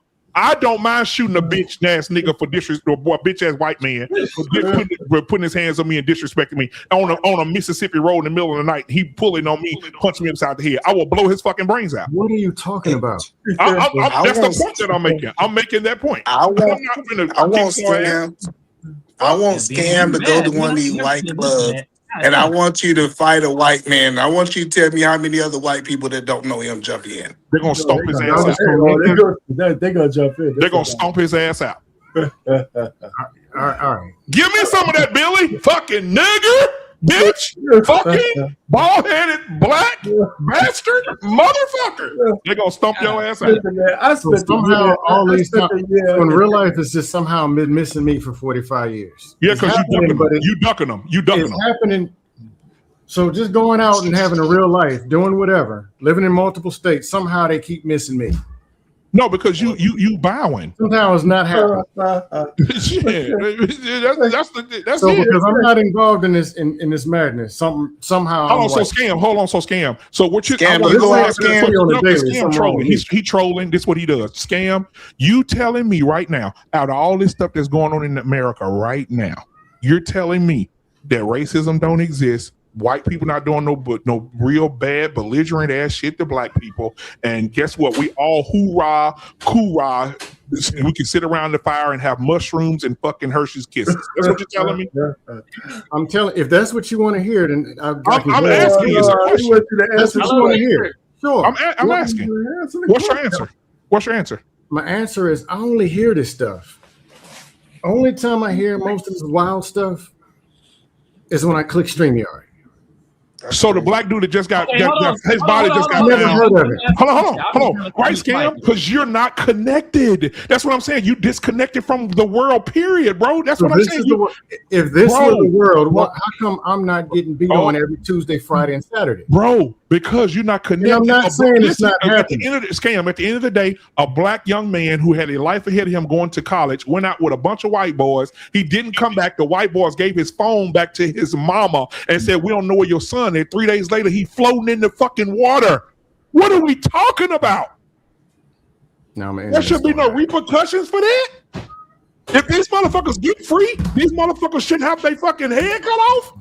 And then BMU and then the chef. Hold on, no. Then we got to tell the rest of the stuff. Then the chef doubled down, say he ain't gonna do nothing. Exactly. He said, "I ain't no foul play." What the fuck you mean no foul play? My son went out here with these white motherfuckers, and all of them came back, but my son, at 3 days later, floating in the same water. About it. Man, listen, bro. Okay, so let me get this right. I can tell you this, Scam. If 5 black boys came back and 1 didn't come back, they would have charged all 4 of them with murder. Exactly. What are we talking about? 100%. Yeah, y'all are saying stuff I never even said, but I mean, if that's how y'all want it. No, but I'm saying we talk about the race divide. Like our pain knows.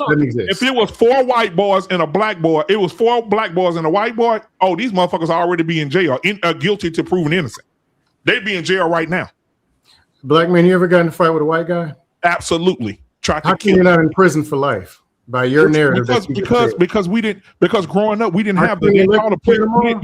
Growing up, we didn't have that. They didn't call the police for everything. We go behind the school where nobody sees and beat their ass and walk off like ain't nothing happened. But they didn't just go and say black guy got me and then all y'all got 30 years? No, by your narrative. How are you here? We fought every day. We didn't have no police coming in arresting nobody for fighting. The fuck? Scam, what state do you live in, Scam? Yeah, we ain't had that I live problem. in the sky. Okay. There's no white people exist in my state. No. Hey, E-Man, he gonna be a troll, E-Man. I'm from Louisiana. We watch road. These smart white people thought it would be a good time to bridge the gap between black and white people because it was segregated out of school. They had whites on black one side, the white on the other side. They put rosewood on for the whole school to watch together, white and black together. And we watched it, and guess what? White people start laughing when Ving Rhames started hanging from the tree. They start laughing, and you heard one sentence: "What the fuck y'all laughing at?" And now a riot ensues. White bodies everywhere, and people getting stomped out everywhere. You shouldn't have put rosewood on in front of a student body of fucking 700, 800 goddamn kids, and white people laughing at niggas being hung. You shouldn't have played it. So it's not our fault what happened after that. And I understand, Scam. Listen, I've been staying up in Washington, and I was like, things done changed because in Washington, I just left my mama's house in Augusta, Georgia. Listen. Me and my wife was having a conversation. She said, "They racist down here." I said, "Yeah, baby." Like sometimes, like we move to places that is inclusive because Washington is one of the most inclusive places in my opinion. Oh, right? Because you got State or Washington D.C. Washington State. Oh yeah, I've lived in both of them before. Yeah, so the reason and this is, I've been saying this for the longest, and I get a lot of pushback for this. I believe that black people need to move to states that became states after slavery. Washington State, they didn't even become a state in the United States until black people was free. So they only know free people, right? So like we have these conversations like it wasn't a big thing of the Underground Railroad and people's leaving the South trying to go to the North, but I guess the North and the South is all the same if you ask Scam. That's not what I said. But because I don't agree with everything y'all say the way y'all say it. Instead of going and like y'all say, let's go do something and help the white. Let's go find a black person, blame everything on him. Yeah, but this is where I have a problem. And so he said stuff he didn't say. I don't think that racism has the impact that it did even in the 90s. I just don't. I think it's always going to be a problem with racism, but I think we have an American problem. Because even the way that you guys are talking about the racism, we can talk about motherfuckers killing one another. That's at true. a high fucking rate. But I'm not gonna say racism ain't a problem. Why? It ain't a No, problem. I said, so don't say what I didn't I'm trying say. to get what you're saying. I hear what you're saying. I JT. said it's not as impactful as it was even in the 90s. It still exists. But bro, if you go out here and you look, and especially so I hear your account, black man, when it comes down to like Texas and all of that, but you also understand too that we are our own biggest enemies too right now. Yeah, but you still sound crazy, JT, to me, because it's almost like we said, serial killers ain't that bad. If we go back to the 90s. I didn't say nothing wasn't that bad. Listen, I didn't say nothing. The way that you guys know, I'm speaking the way that you guys are talking as if we gotta watch ourselves around motherfucking white people because they just gonna be out here to kill us. I got hoods right now. I guarantee you wouldn't bring your ass even out there to even talk about those hoods. This is why when people listen. This is what missing my point. How long? Because this is the problem that I have. I'm not missing your point. I heard you guys talking. Hold on, no, listen. It's like I'm failing math. Hold on. I failed math, and you want to talk about us failing English. I'm still failing math. Yes, what I'm saying is this. We have to be able to speak of these things because what happened is that we end up mixing all of this shit together. I agree. America right now, we have some issues that we have. But black folks, we got bigger issues with ourselves. And we're not highlighting that shit. Absolutely. I think AJT.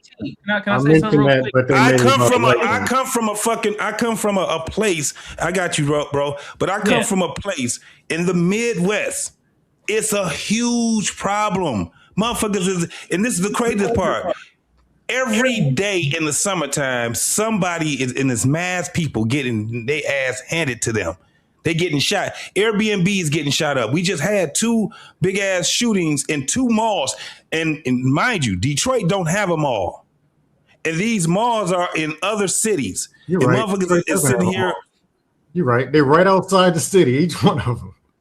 Right, and then some of them not even close to them anymore, and it's very few malls. It's very few in-house. It's very information. Go ahead. It's very few in-house malls, even in America. Right, most of the malls are strip malls now. You know what I'm saying? Mm-hmm. So to have these malls out here, and one of them big, I know, Scam. You know where Great Lakes Mall is, right? Great Lakes Outlet. It was just a shooting there, and Dearborn, Fairlane. It was just a shooting there. Expected at Fairlane, but Great Lakes is Auburn. But JT, I don't think you realize what you're doing. What I'm saying is this. Hold on. What I'm saying is this. When we talk about like a lot of people, they ain't saying a whole lot of shit. In the Midwest they are, but when it came down to the 4th of July, you know what I mean? Motherfucking mass shootings it was in the Midwest, Detroit, Chicago. Even when you talk about New York, over in Philly. We talking about people, mass shootings, and they're not talking about this shit. We're talking about motherfuckers that's out here and just regular ass people. I ain't even got to say it's just a fucking black. It's a black and a white. It's an American thing. Niggas getting shot on fucking freeways. They're getting fucking, and that's what I'm saying. When we're talking about these things, we have to be able to talk about them in some type of totality to a point where we got to say, yeah, it is, there's still something that's going wrong. But the way we talking about it is like, JT. Hey, hold on. JT, I feel exactly what you're saying. It's an American problem.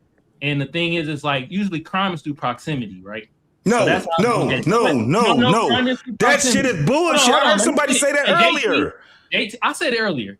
I'll let you finish your thing though, bro. I did let you finish. No, go ahead. This is the problem I have. Is he talking? Yeah, no. Your internet's messing up. My bad. He can't hear him. Go ahead, bro. So this is my thing. Why is it that black folks get killed by white folks in affluent areas, but the opposite don't happen? You said the hood, right? Where? And not in Detroit. You can't say that in Detroit. I show you a story right now. White boy was out there. And he had autism. Motherfucker just came out there and 2 guys, they seen him walking in the hood. Them motherfuckers unloaded on his ass. Let me finish. I got another one. 2 other white boys that sit there. Hold on, let me finish. You said the hood. The hood usually means as despair. It ain't really economically popping, right? Have you ever been to Detroit? I feel like the same thing would happen if somebody go to a fucking trailer park where the white boys. Have you ever been to Detroit? What I'm saying is, I haven't been to Detroit. What I'm saying is why that when black folks is around white folks in an affluent area and it's only them, they end up magically there. But if it's a white person, they're going to a rare, man. It's not like it's a They're throwing anything out there at this point. But JT, hold on. Our conversations is never going to get anywhere. But JT, hold on, JT. Hold on, JT. I want you to understand. I mean, because this is what I hear you doing, and I might be hearing you wrong. If we had the subject tonight and we was talking about women, and if I brought up men all the time when the subject was women, you would say, "Hey, why can't you stay on subject, Eda man?" We holding. Hold on. Let me land it. We holding the women accountable now. Right now, the conversation is about what's happening with the white men to the black man. I get it. We got a whole bunch of problems. Men. We could talk just like we could talk about all the problems that men have. We just need to stay on subject and not try to put it back on what's happening in the black community. If that's the subject, JT, that's all I'm asking. So you listening to me wrong. What I'm saying is that it's a problem that we have when we take these racial these racial stories and we make these motherfuckers blow all the way up. My whole thing is this. I don't, and this is just me. I don't think that this shit supposed to be fucking in a fucking national fucking story. I just don't. I got it.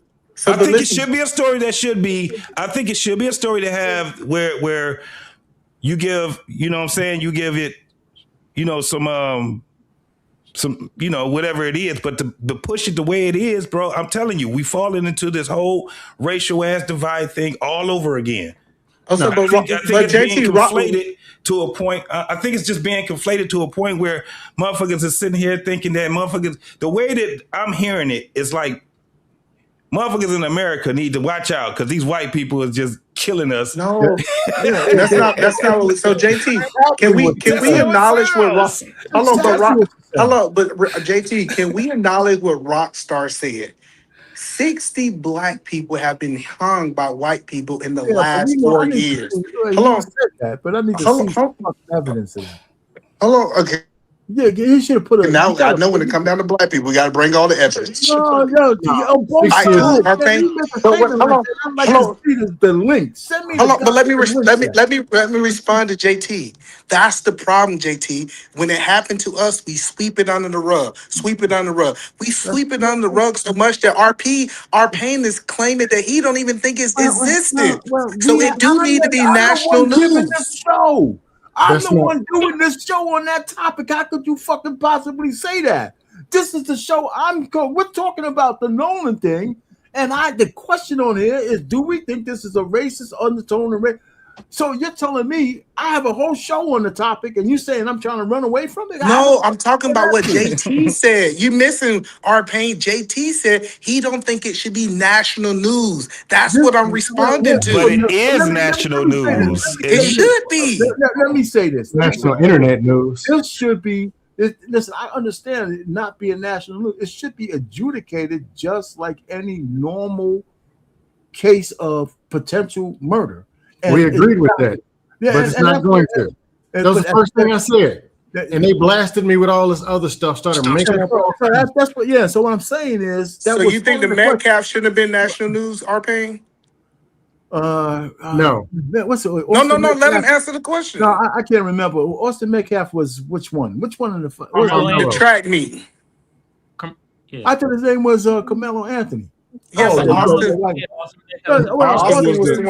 was the bully. Yes, listen. The fact that one got traction, the same race grifters didn't go do that. The guy stabbed the motherfucker in the heart. This man is dead. This black kid is. What are we talking about? Hold on. Crazy. It was in real time. People saw the fucking thing. It's not the same case. That is crazy. It's not the same case. It's not the same case. But you're justifying why white people die should be national news, and when black people die, it should not be national news, bro. I didn't say that. I did not say this shouldn't be national news. So you disagree with JT? Tell JT he wrong then. That's what I want some old people to tell other old people that they wrong. Listen, Tell him he wrong, Pain. Wait, hold on. I understand where he's coming from. If we're so skewed as a society that these things can't be handled normal because of the racial component. They can't be handled like because we know, and I said this before, you might have missed the beginning. It's Mississippi. If Mississippi, I know I say for a fact, but there's no way we could excuse or think that in Mississippi, those black parents are going to get a fair deal. So that's why people went down there to try to help. We already know that. That was the first thing I said. It's an away game. They got the ref. They got the judge. That's what it is. And so it's right and justified. No, all I'm saying is that is what it is. Expect it to be rigged. Yeah. And okay. So then we went off. Hold on. Then we went off into this tangent where we got arms and just. No, that was because they didn't like it. I didn't say everything word for word that they wanted to hear. That was where the tangent came. Because I'm supposed to just say, man, I'm scared and I can't even go eat a sandwich because I'm black. The white man's gonna come out and pull me up. But I didn't tell them what they wanted. Extreme as usual. No, it was extreme as you were talking about all of the sexual violations is all white men. Knowing in your age, all younger. Damn likely you love white people so much. Scam. I'm surprised you ain't bleached your skin yet. Huh? I'm surprised you ain't bleached yourself. Listen, bro. Listen, you love you. Listen, I'm surprised you ain't bleached yourself. Anytime I don't agree, throw a white man in the sky. Okay, so hold on. So I don't agree with what you're saying. That ain't even true. Ask your question. If I pull ChatGPT up right now, and it shows you that white men have been the most sexually abusive toward women, can you give me $500? The question was black women. Can you give me $500 if I pull it up on the screen right now to show you that white men have been the biggest rapers and pillagers of black women? Will you give me $500 if I show it to you? I won't give you $500 Monopoly dollars.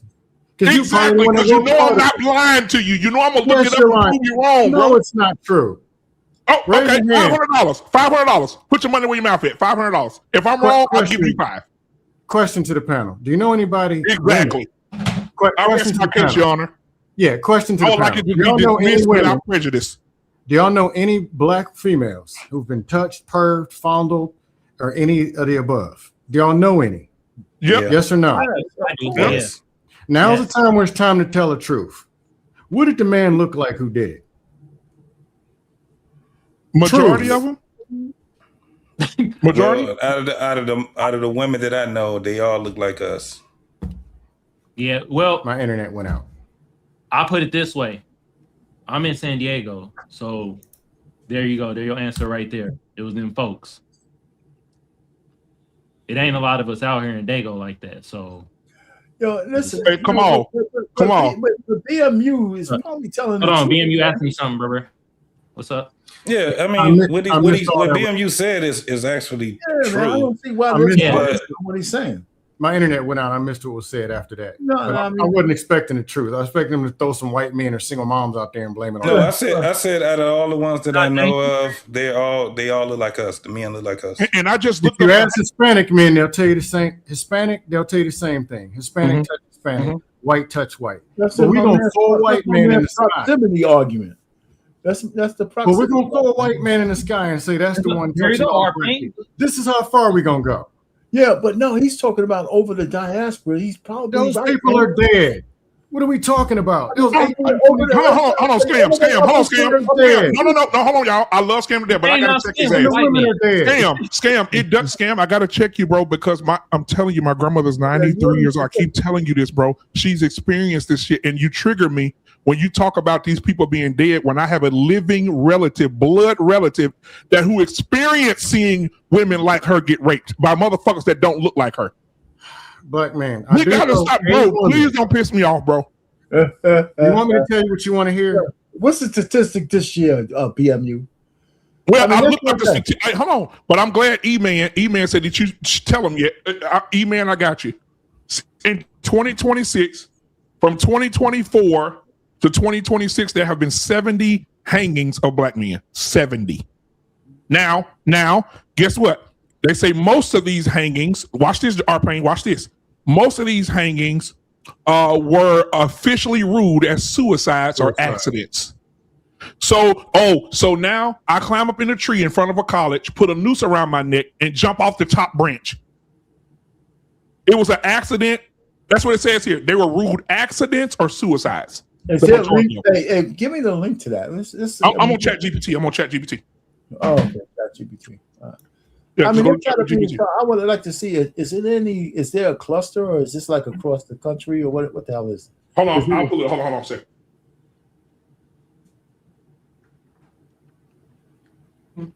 I just remember when it was happening on a college campus or something a couple years ago, maybe 21, 22.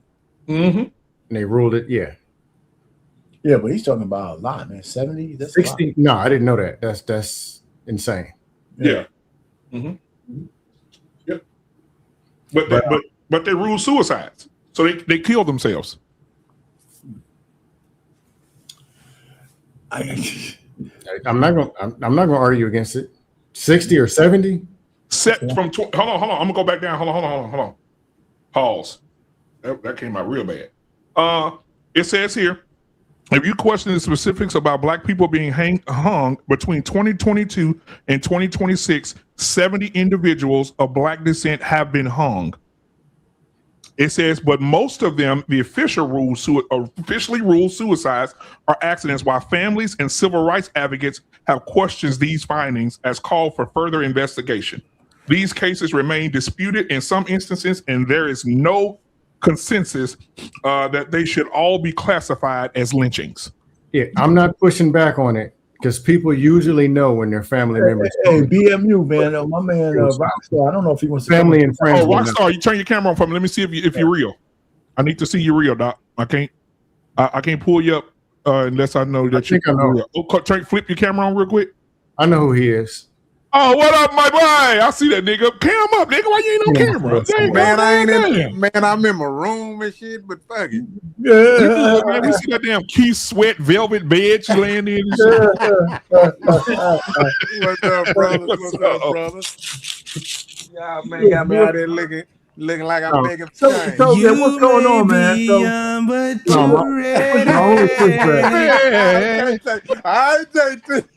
I'm only pushing back against the narratives where you grab one story and act like that's the whole thing going on for everybody. I'm personally not here to debate it. I think both sides have some meat in the game, but I mean, whoa! Nah, I don't do the part. Whoa! Now you go too far. You can't fuck around with BMU. Yeah, I'm good. Watch every word. I ain't thinking about them sassy bastards. I don't run in my mind. But now, so those sources can easily be proven because it's public information, right? And there's large statistical data that can prove it, kind of like marriage and divorces. It all goes through court, so it's hard not to verify those stats. So you got the CDC. If you look up the CDC, they'll tell it. And then you got the other one, which is the NIM. That's the National Institute of Mental Health. They have to track these, right? So you have several accurate sites that can document these. And let's be real, man. 70 Blacks hung in 5 years, and they all was labeled suicide. Racism is just it's more covert now than overt, and I think we got to be careful when we mine out. Has it gotten worse or has it gotten less worse? It's just more overt now. You know what I mean? And so we got to be careful with that. I mean, yeah, we ain't getting whipped on the back and all that, but it's a thin line between now and yesterday. It's just a different way and that's the only point I was making. It's a different way, it's a coverted way on how it's portrayed now. So, and the thing is that we already understand that shit ain't gonna never go nowhere. Yeah. Matter of fact, it can get worse than what it was because if it's covert, guess what? You can't do can't really prove it. Exactly. So you know what I'm saying? So we definitely understand. That's my whole thing of being at a point where we have to look at different angles on how we're having these conversations. That's the only thing I'm saying, y'all. JT, can I say this real quick? Because I'm over here looking this stuff up for my boy Arpain. It says in the United States, federal data generally tracks race and ethnicity, not nationality, based on a national crime victimization survey in 2019 to 2025. Victims identified approximately 57% of rape and sexual assault. Let's see what it say. Okay, I lost it. 57% of rape and sexual assault perpetrators are white men. 57% are white men. 27% are white or black. I mean, hold on. I'm reading it wrong. A rape and sexual assault as white men, 27%. And 57%, black people 27%. So black men is 27%, white men is 57%. They do the most sexual assault, most rape. They do. White men. You don't see the problem. You don't see the problem with those numbers. But that's the point that I said. You said black men do the most raping. It ain't the fact. That's not what I said. I never said that. I never said who's touching. You said who's the majority of the men touching on our girls. And it's showing right here that it's the white man. And you somehow skipped over and just threw the white women out the picture and made it all black women that they're touching. What? And you That's all we missed. care about. That's all I care about. Okay, all right. I'm just being honest. Why should I care about the but to be honest to the conversation, not only white women don't care about the statistics of black men and women, so I'm not going to care about it. So to be honest with the conversation, though, what Scam asked, he asked us out of the women that we knew. No, so that's why I what said asked that was black women. Yeah, who's touching? That was somehow. You know it ain't 50. You know it ain't 57% of. Okay, what it is? Yeah, I mean that's what it proves that it was proximity. JT, he said that. Secondly, first of all, he said who is the most sexually violent? Basically, who's the most? That's not what I said. Who commits the most sexual assault? I said white men. He said that's not true. That's not true. That's not what I said. Oh, I said who's touching black Let me women. go clip this real quick. Hold on, I'll be right back. You said both though. At one point, he said both. Let me go clip it because I know what I heard. You know what? I'm out. You know what? I'm just give you what you asked for. White men ain't never did anything. It was always a black guy. That's what you want. There it is. Because it doesn't matter what I say. I want you to be balanced in the way you think. I can't finish my points, and you're gonna throw a white man in there anyway. Let me go. Anybody got any? They are part of all the problems. Here's the problem I have when it comes to conversations like this, right? It was a basic question, a basic statement, and you turn it into hold on, Scam. I don't negate the truth in when someone says, "Oh, but them" or "but they." The problem I have is it, and when that example is used to negate, you know what I'm saying? When we are the victim of things, and you talking to somebody that hates when black people live in victimhood, but the truth is there are times when we are victims, and when it comes to this situation like what just happened and these suicides and they all being labeled suicides and stuff like that, no, that's justifiable victimization when it comes to the conversation. We can't just go run and then turn around and say, "Oh, but they, oh, but them." And that wasn't what happened. Now there are people who do that, but that wasn't what me did. I did. It wasn't what JT did. No, I was speaking in general. Yeah. Oh, okay. Yeah. Mm-hmm.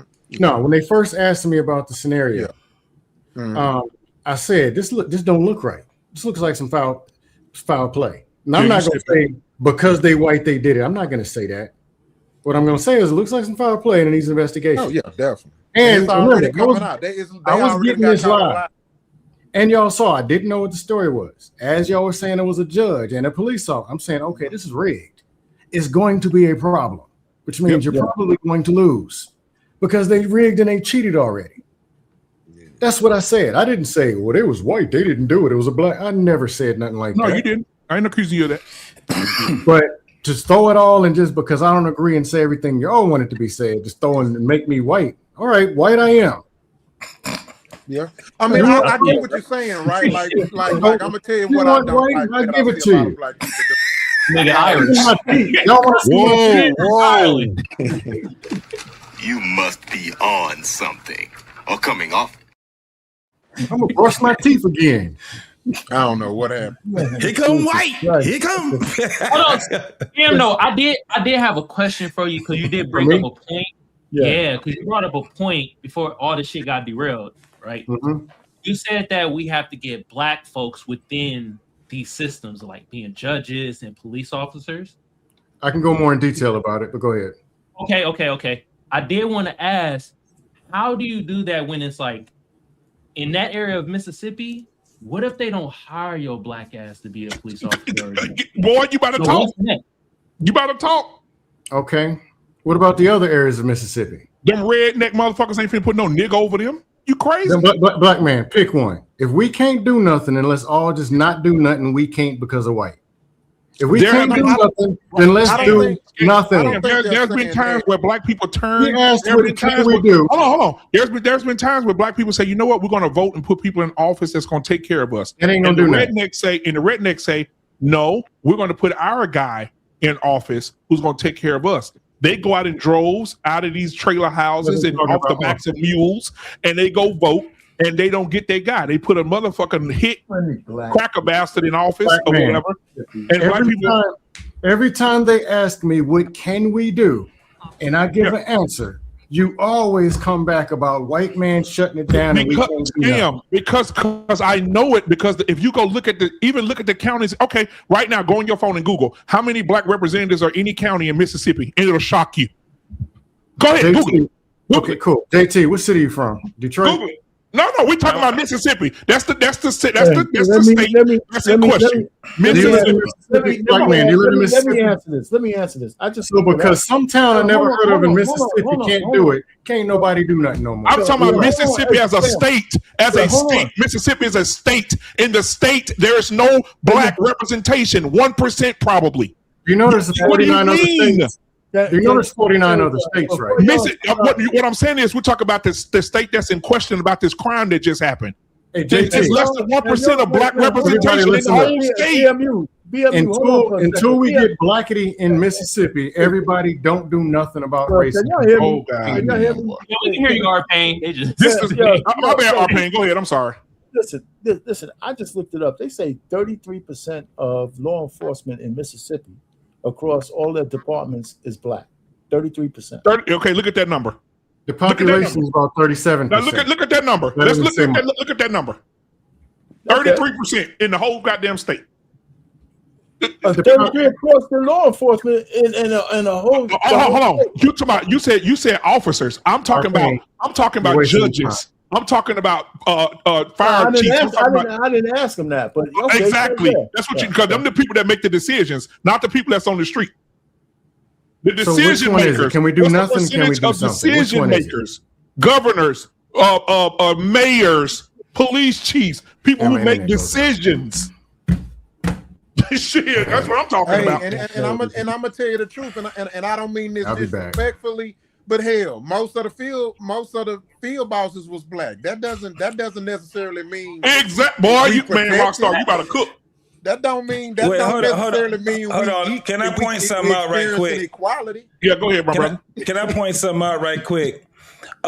These two brothers right next to each other, don't they look like they before and after? Don't they look like they could be goddamn twins? Yeah. Yo, that light skinned racist. If I wouldn't have known, I would think that y'all were family. Y'all they got the same goddamn dialect. Go ahead, talk, coach. Hey. Say something, and they say niggas can't be racist. You just proved it. You ain't shit. Hey, okay, so I got some more statistics while you laugh. They say Mississippi leads the whole nation, in a number of black elected officials. So say it again. I can't hear. I'm sorry. I said Mississippi consistently leads the nation in a total number of black elected officials. Okay. The charges of Yeah, African American and one of them doing Fed time right now. Yeah, exactly. He was chota. He was cheating. And look, and guess what? And guess what? he Hold on, was a Arpain. I coon. looked up He was a judges. coon, but I he looked was up a judges, thieving coon. Arpain. It says statewide in Mississippi Supreme Court, out of 125 justices in state history, only 4 of them have been black. Oh, I can dig it. So you got to work your way up. That's the judges. Out of 120 of them, 4 are black. All right. So, hey, Black Men Unfiltered, what did those 4 judges do?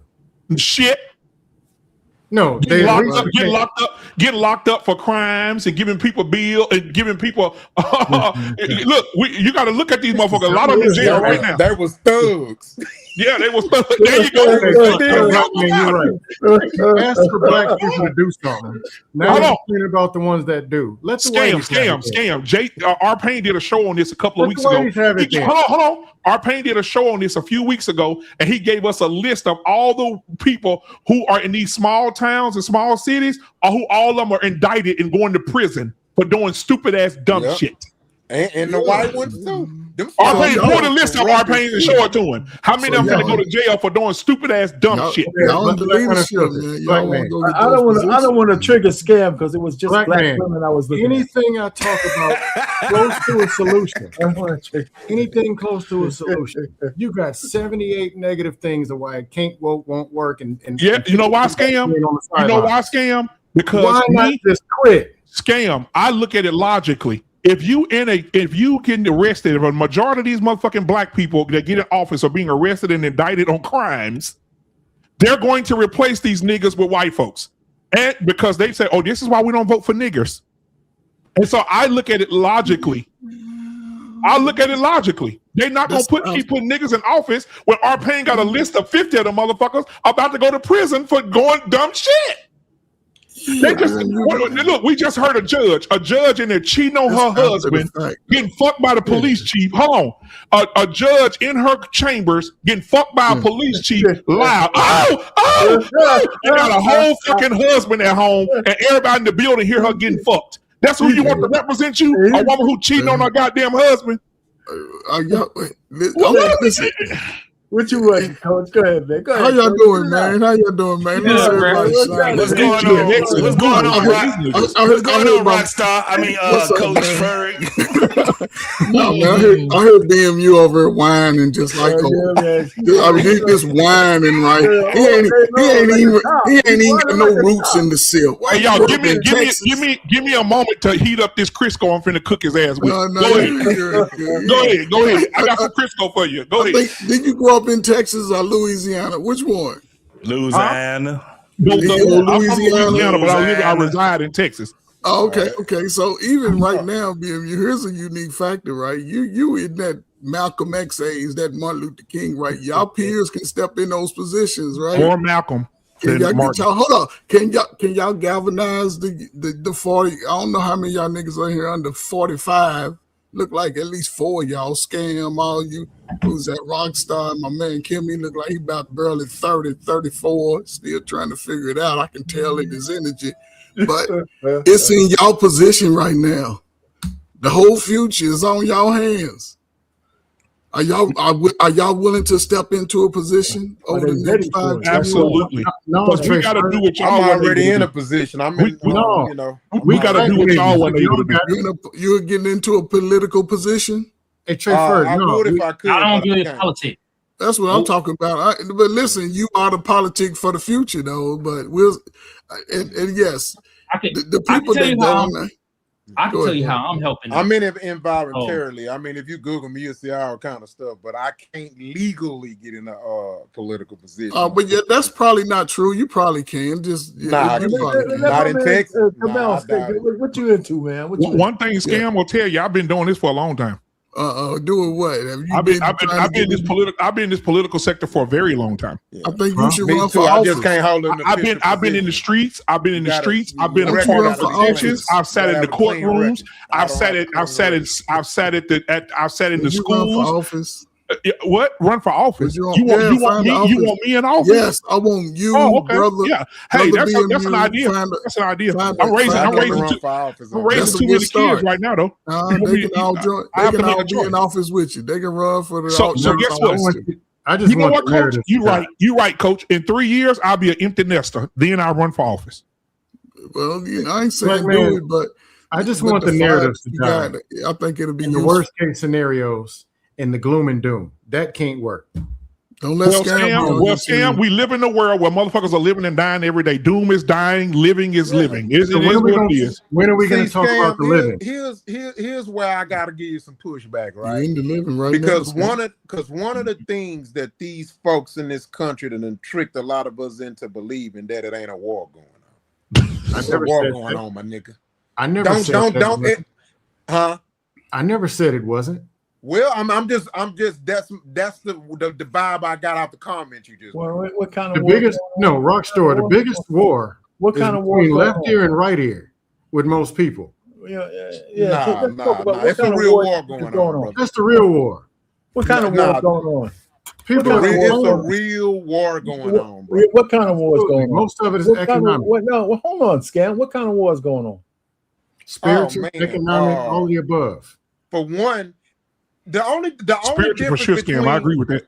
the only difference between the war now and the wars back then is the war is using different weapons. It's psychological, but that's the worst one. Okay. Using the same weapons. Are you talking people or nation? Are you talking Which about one? ideological No, I'm war? talking about within this country as far as black. As far as the people, black people Yeah, I mean, specifically. I mean, think about it, right? Like, think about it, right? Like, we're even the victim and the casualties of war just through immigration. That alone. Yeah, but immigration.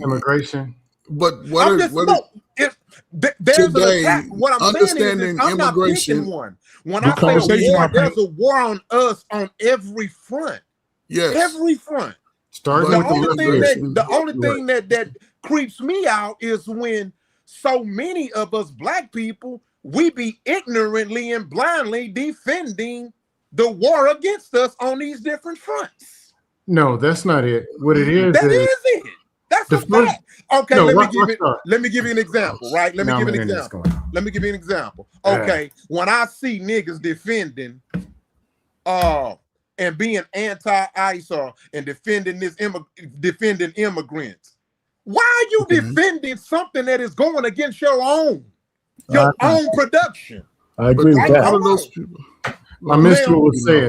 You see what I'm saying? Like, that's stupid. I give you the answer, Rockstar.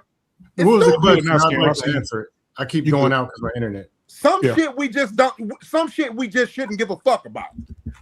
Like right? what? Okay, for example, whether or not they round political parties, right? Political affiliations right now. Now you have a right to vote for who you want. But what I'm not gonna do is put my political who I choose to vote for above my people and then go against my people based off of my political feel. Like, it's not that serious. I can agree with part of that. Right? Like for example, look, my grandfather used to tell me this, and I'm gonna tell you why this message is powerful to me and it resonates. He was a 2-time war veteran in the Black Panther, right? He fought in Vietnam. You want to know what he used to tell me? He say, man, it's 2 birds on 1 wing. He say, I ain't never seen a goddamn bird flying 2 different directions at one time. So when I see niggas arguing over these parties, not arguing, or heavily defending these parties as if one of the other part, as if the party you claim and give a fuck about us. They don't. They don't. I said that on Tarusha's show. That's why niggas should vote. I said niggas should stop voting. Niggas should just stop voting. Well, here's the thing. I'm okay with you voting. I would never tell nobody not to exercise their right. What I'm saying is, I wouldn't put so much energy into something the way it doesn't help me or it hurts me. Just like, for example, with these fucking sports teams. Motherfuckers will watch 50 hours of football or basketball a year, but then complain about their income, but they won't go take 50 hours of goddamn college courses. Or just go to work 50 hours. Rockstar, those are kind learn of a skill trade. If there's a war But going you can on, invest 50 hours and arguing over a goddamn sports team, but then whine up talking about times harder, these bills and shit. Motherfucker, shit, you could have used some of them hours and go take a trade.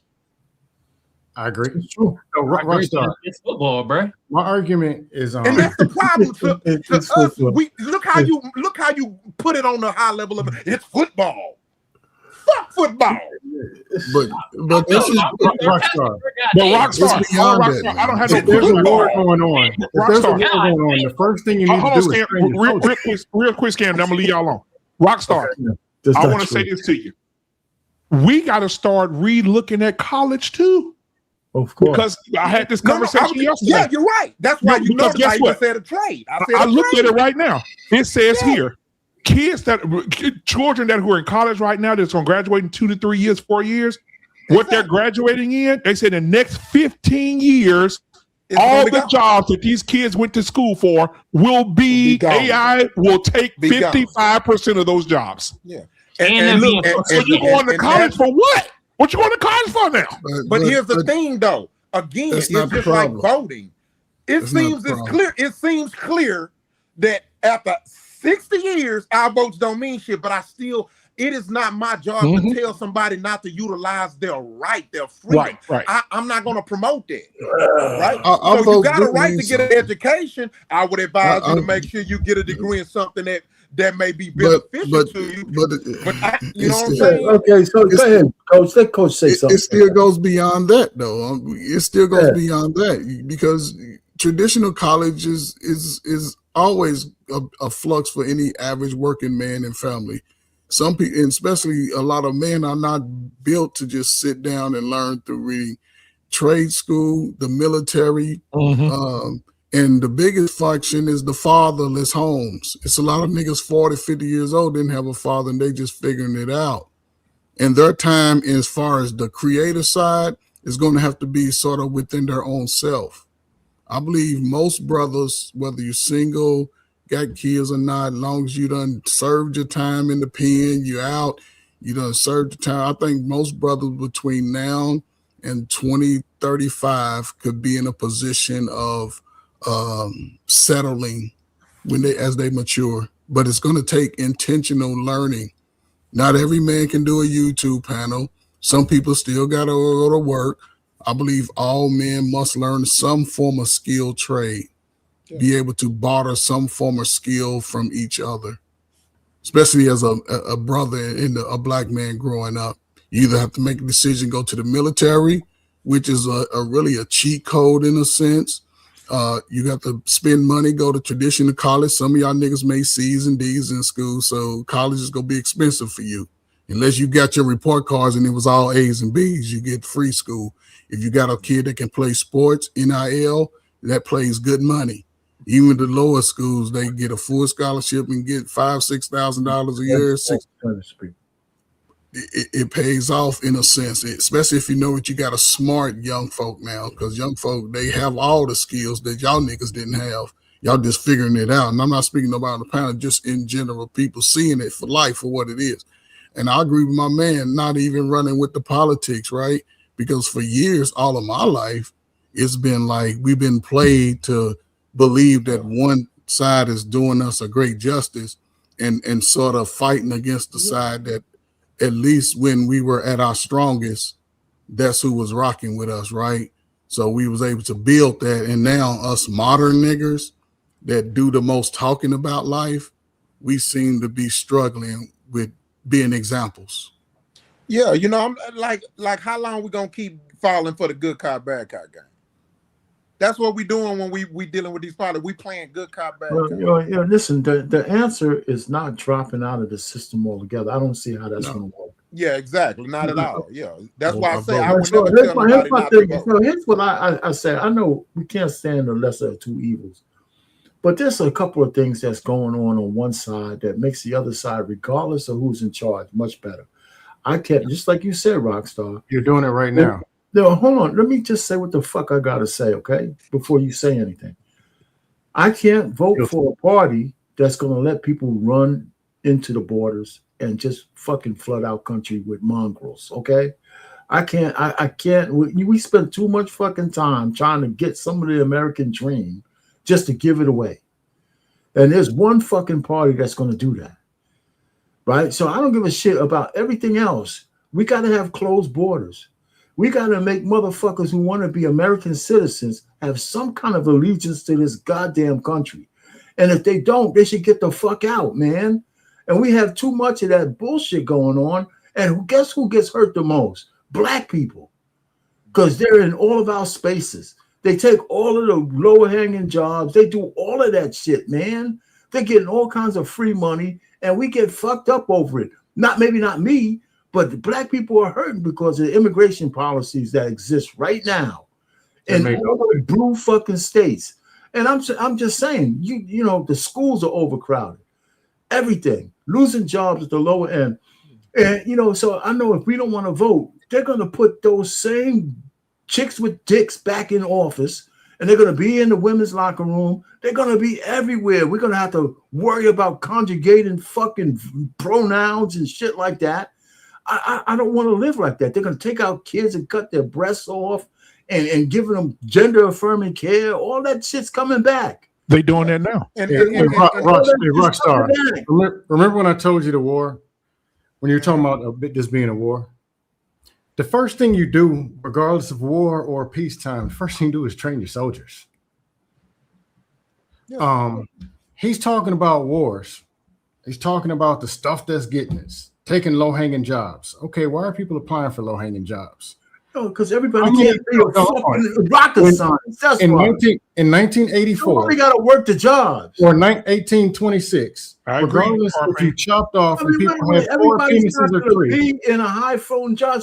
We got to fill the void, and then you right. work You're proving my opinion. You got to be able to eat. You got to be able.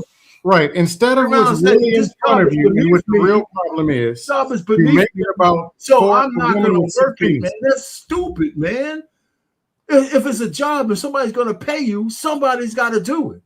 Instead of making it about what's really going on, or between the left and right here. What the fuck do you think is going on, Sam? What do you think is going on? 4 penises and 8 vaginas in the sky. What the fuck throw is that? A border illegal and make it about something else other than why a person. What the fuck do you think is going on, man? We got a battle of ideology going on, and you talking all this bullshit. Yeah.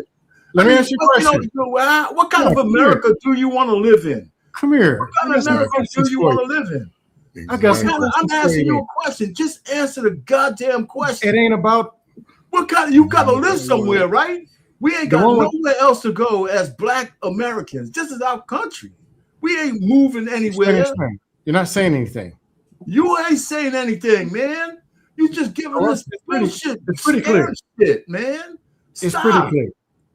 Can I say something? No, JT, let me ask you a question, because our plane going to just say anything. No. Gay, it's my show. Or if there's what I might have to get kicked off the date in. Regardless of who's in office, were the same people losing and broke, and the same people ugly, and the same people fat, and wasn't the same people with the same problems, no matter who was in office or who's across the border? Or did 3 people come across the border, and now all the Black people? 3 people. No, scam. You being disingenuous. It's 3 million. No. 7 million. Stop. Scam. The thing is, you don't educate yourself on these things, and then you get up and get cooked by people that do.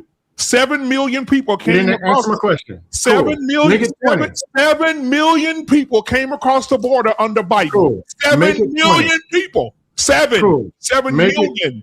Let's make it 8.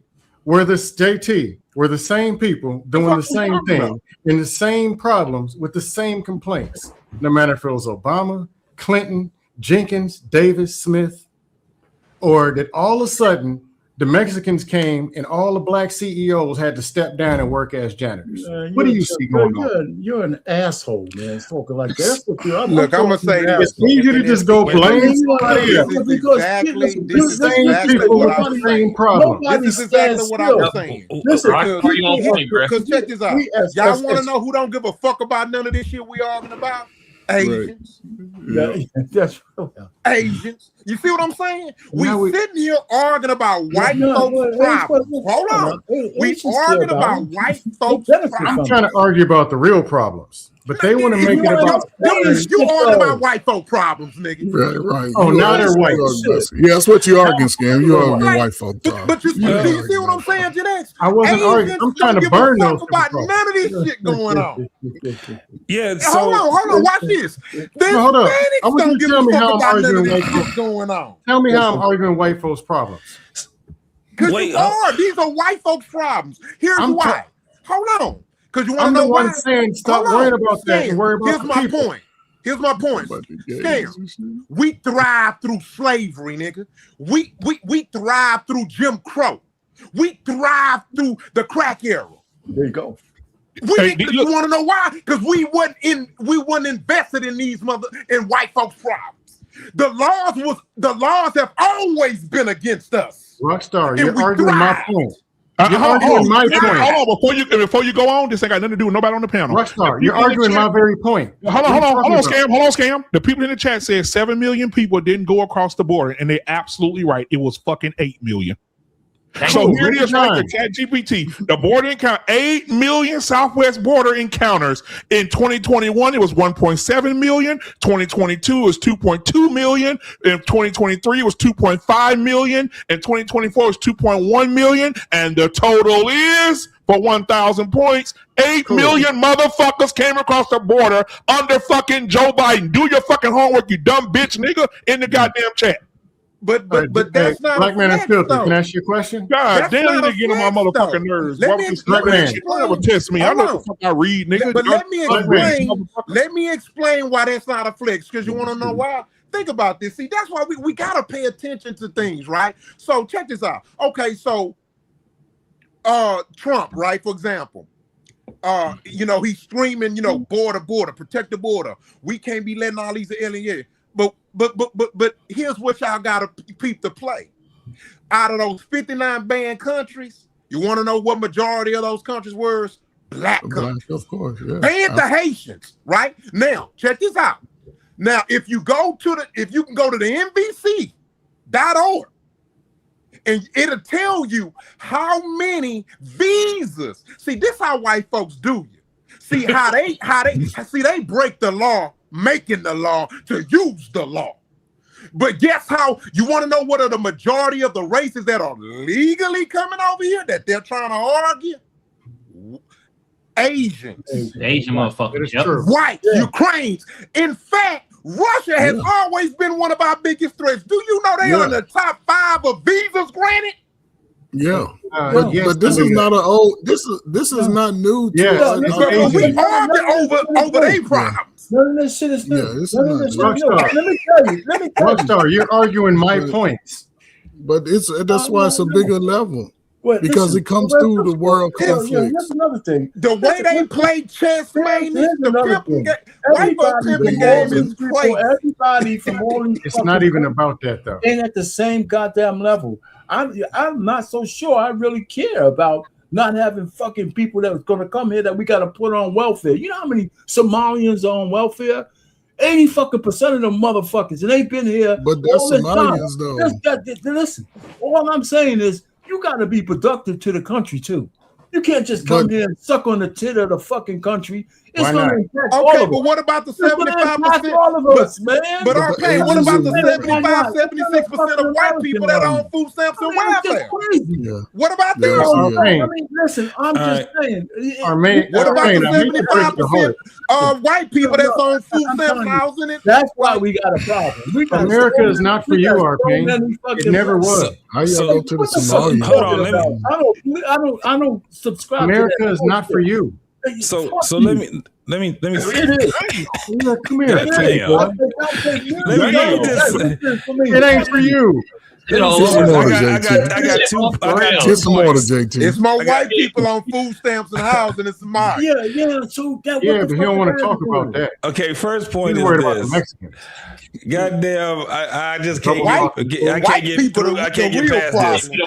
Goddamn, Coach Bird. It ain't slaves. Coach Ferg and White goddamn people to Rockstar plow. is like Gemini twins. Our pain is the problem. Rockstar is what Coach Ferg used to be. I guarantee this shit.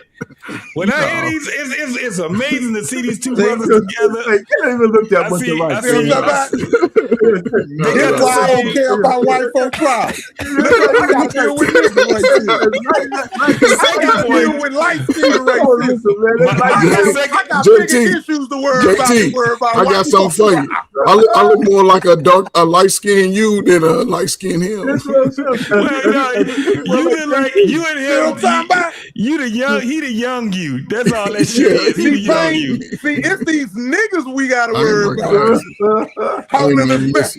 So Rockstar, you're thinking that Scam Likely and you were having a conversation. You think that Scam Likely is arguing Caucasian problems? I was not. No, I think You're accusing me of arguing what our queen was arguing. I think we in general get caught up in arguing about things that I think we just put too much energy into them and we start making they battles ours.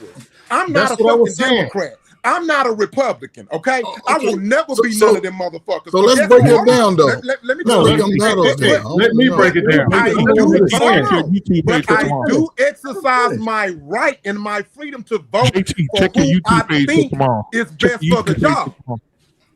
Right? Like I got jumped on when I had went to the barbershop when I was visiting Houston because I'm from there, right? Damn. And I didn't realize that I was in a motherfucking barbershops full of gang members called Democrats, right?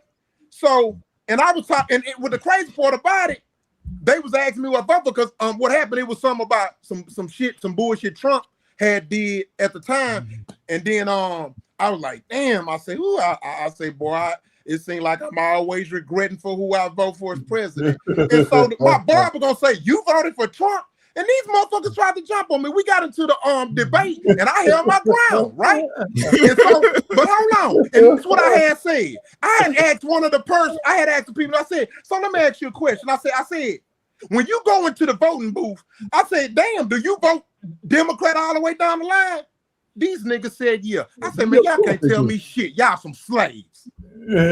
Can I clear up? Hold on. Think about this, y'all. Because I've been wanting to talk about this. What kind of man can make me assume he a man with his own thought that will walk in a goddamn voting booth and go press a button and vote for 65 motherfucking political positions and say, all Democrat, you's a bitch, not no man. Thank you. How old were those guys? I don't know. But I was going to clear up what I So you got grown-ass men that walk into a booth and swear they free thinkers and vote for one party down the line. Well, Rockstar, hold on, Rockstar. Rockstar, Roland Martin said, vote like a black woman. That's what Roland Martin said. But they raised by feminism on the black man. That's all it is. They raised by the feminism. We've always been under that spell. But do y'all understand what I'm saying? How you go into a booth? Like, come on, like you didn't mean you mean to tell me you didn't research none of these motherfucking politicians and say, well, I think this Republican is better for this one. I think this Republican is better than this Democrat. I think this Democrat is better than this Republican. BMU. Like, this shit is crazy. Bro, Rockstar, go teach the young man how to move like that, man. Black man, he's scared of it too. I'm gonna say this and let y'all finish. Tomorrow night, guys, if y'all are available, come to the show tomorrow. We got a great show tomorrow called Street Soldiers versus Military Soldiers. Is there a difference? We talk about that tomorrow, so make sure y'all tune into that. That's gonna be a short show then.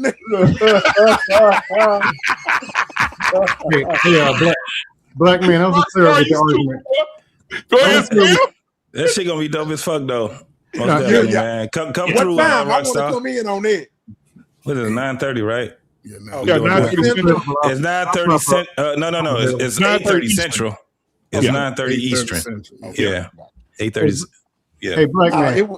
Well, my argument was, and I agree with part of what Rockstar was saying, but he was accusing me of arguing what Arcane was arguing. I was speaking in general because both of y'all right. You know, two things can be true at the same time. Here's my thing. We be arguing about being right. No, one thing is it. I'm not going to sit here and tell you that problems aren't problems. Yeah. A girl watering 3 penises and somebody throwing 2 vaginas in it, that's not. It's weird. Here we go. Pause. JT, when he get done, I want you to help him understand what you helped us understand last week, because now, like Scam Likely, he's making light of the LGBTQ2 spirit community. Yeah. He's saying that they're not effective. That's the only way that y'all understand it. But JT gonna cook you when you finish. Go ahead. Sure, fine. My point, in which y'all are adding on to it, that it's happening. 5 Mexicans, Asians, whatever, Yugoslavs, it's happening. Every other problem that y'all complain, racism, the dog looking at people, they're happening. There are people over here that are black that are winning. They have money, they have their house, they got their dog, the kids, and everything the way it's supposed to be. And then y'all claim to be those people anyway. But then spend all day talking about stuff I never even heard of from 1426, and then talking about we can't do nothing, ain't gonna be nothing. Which one is it? The problem, Trey Ferg, did you lose your house last week? Are you good? I'm good, man. You got your money? You good? Yes. Were you good when Obama was in office? I was almost, but Obama was tripping, so it hadn't flourished yet. But did you lose everything and end up under a bridge? No, man. You know, my training is different. But yeah. No, okay, meaning even if it goes up, down, a little bit to the left and the right, you're gonna figure out a way to actually go be all right. Make sure you and your family, you go in the gym, cool in office, eat turkey and vegetables, sleep, pray, drink water, and do the things you need to do to win. So Scam, yes, most mature men, if you 35, 40, you should be on the grind. Should nothing be stopping you, right? But there's a whole sector of 21 to 35. That's the most important. Trey Ferg, I'm hearing it from people older than me. But do nothing. They older than me. But a lot of y'all Scam, y'all, and I ain't gonna say you, but you know my favorite generation, man. Y'all run in fear. It's about what they doing. I'm sorry, but they older than me and they run into fear. Yeah, actually, it's the older people. Wait, hold on. The youngsters not really caught up on this political party. Right, they don't get into it. But see, this is what I'm saying. For the future, they're gonna have to figure out which side they choose, because we have power in our numbers, but we so split on socialization. I'm not talking about that side. The side of winning and losing. I'm picking the winning side. I'm gonna be all right. I don't care who you put. I don't care who you put in office. I made a decision. I'm gonna be all right, and I teach my nephews and people I'm around. But that's what we decided. Yeah, but it's not gonna always be like that. We got our complaints. We have our bad days. That's life. But we made decisions. We're gonna win, and we figured out a formula that works. That's the thing we're trying to push versus, oh, look what happened in Arizona. Oh, look what happened in Kentucky. Oh, they came across the border. Okay, they crossed the border. Cool. Make some money off of them. All right. A black guy, something happened to him. Okay, what can we? I can't control all of that, but I can control me and a lot of the environment around me and do something positive and win. Trey Ferg, can you do that? JT? Yeah. Where is that? Okay, so listen. First and foremost, black man, where would you saying that? I didn't hear what Scam said. He said a bunch of people, like he was downplaying what he always does, and they always say that there's no effect happening with the rainbow coalition. Oh, you live in a bubble under the sea. Listen, you said nigga with square pants, but yeah, you said specifically, one dick, 2 dicks in the air, one this and that. Dude, yeah, it's happening. It always was happening. Now what? But at a higher rate now than ever. Cool. Now what? Right? Hold on. So now, Scam, it seems to me that you're okay. So Scam, and this is not. I'm going to be okay regardless. I would never disrespect you as a man. So I would never do that, because we cool. We debate, but we cool as fuck. We family. I'm saying, is it going to get to a point where we say as men, okay, now that this is happening and the majority of niggas in Atlanta, it's a sissy fest over there. But imagine, are we going to get to the point like Malik Yoba, one of the most profound black actors in the 90s, early 2000s, and like he said right now, it's okay to date any woman? I don't care. So now they're dating. No, they're promoting that men should date these envelope dicks niggas, right? The ones that got tucked and sealed. Black man, are you going to get along with? Okay, I'm never going to go along with it. Some actors said that we should go out and do that. I say no. No, JT. That's not how that go. That ain't how that go. Yeah, JT. Yeah, That's not how that go. This a lot shit of is people like influenced by celebrities and actors. Like those people are gonna lose. Yeah, Now what? but this is the thing. This shit is spreading like a fucking cancer. When you still seeing that, you think it's gonna stay the same how it stays. It's growing. It's gonna stay the same. Okay, cool. It's growing. Now what? But hold on, Scam. Hold on. Oh, the worst. The thing is this. We're seeing that the ones that are being made weak is the ones that's up under us. Our children, right? They're lacking. No. This is don't you say that. This is the problem that we have. They're lacking fucking not just education, formal education. They don't even understand where they come from anymore, and they don't care about where they come from. So when you're talking about this whole thing, this is the thing. We're being made weaker. Our people are being that song. I believe the children are the future. Teach them well and let them lead the way. Right? None of that's happening anymore. Raise your hand if you're being made weaker. Who? No, listen, nigga, you 40-some years old. Nigga, you raised your hand. No, I'm saying raise your hand. But you're 40. You're 40-something years old. This is where I have a problem with the disconnect. Okay. Like when we're talking about black issues and we're talking about black and white issues, then we're talking about gender issues. One of the problems that we have right now is that we have, and I'm talking about black men, the poster child of weak men is us. Us. And the reason being is because the older of us have lost that the younger of us is being raised by guess who? Not just that they mama ain't raising them. It's the fucking hood or the motherfucking environment and all these different things. So we sit back and we'll argue that it's not going to, that it's not that many. Like you had a whole bunch of people talking about it's only less than, remember they were saying that black man? It's less than 1% of the LGBT. Tyrus. Where we at now? Tyrus said we that about long time ago. We about 7% of these motherfuckers now, dog. 7-8% JT, now. Can you send me a video of a nigga walking down the street with his dick out in front of kids? Yes, in front of the goddamn kids in that goddamn. That's why this year, motherfuckers said we cannot do that LGBT that shit. Right, because now they see where the war is being. Now understand where we're at now. The thing is that we got the 35-year-olds. Gen X Train just said that. The 35-year-olds, the 40-year-olds. Black man, you old already. Nigga. You over here with us. I don't give a fuck how you try to. You with us now. You niggas are soft as flower. No. They're the last breed. Hey, I ain't gonna tell you. Them 40-year-olds are the last breed. They're the last breed of men being men. Yep, it's over. That's it. It's over. So now what we got to do, trust me when I tell you, going back to what R. Payne was saying, we have to be cognizant of politics. And we have to be able to bring our kids. When we say we, it's actually our fucking kids. How many of our fucking kids is talking about being something like just in their community, being what is it? What's the easiest thing that you can get in politics? City council. A council member. They ain't talking about being no fucking council member. They trying to be a YouTuber. Yep. Well, they're trying to be. They're trying to be. This is the thing.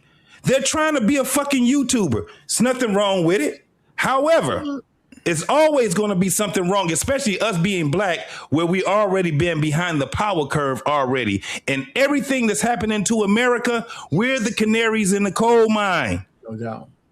We're the ones. We have to change our attitude. We need to be, and I'm talking about as men and women, but I got to talk to the men. We got to be the assholes.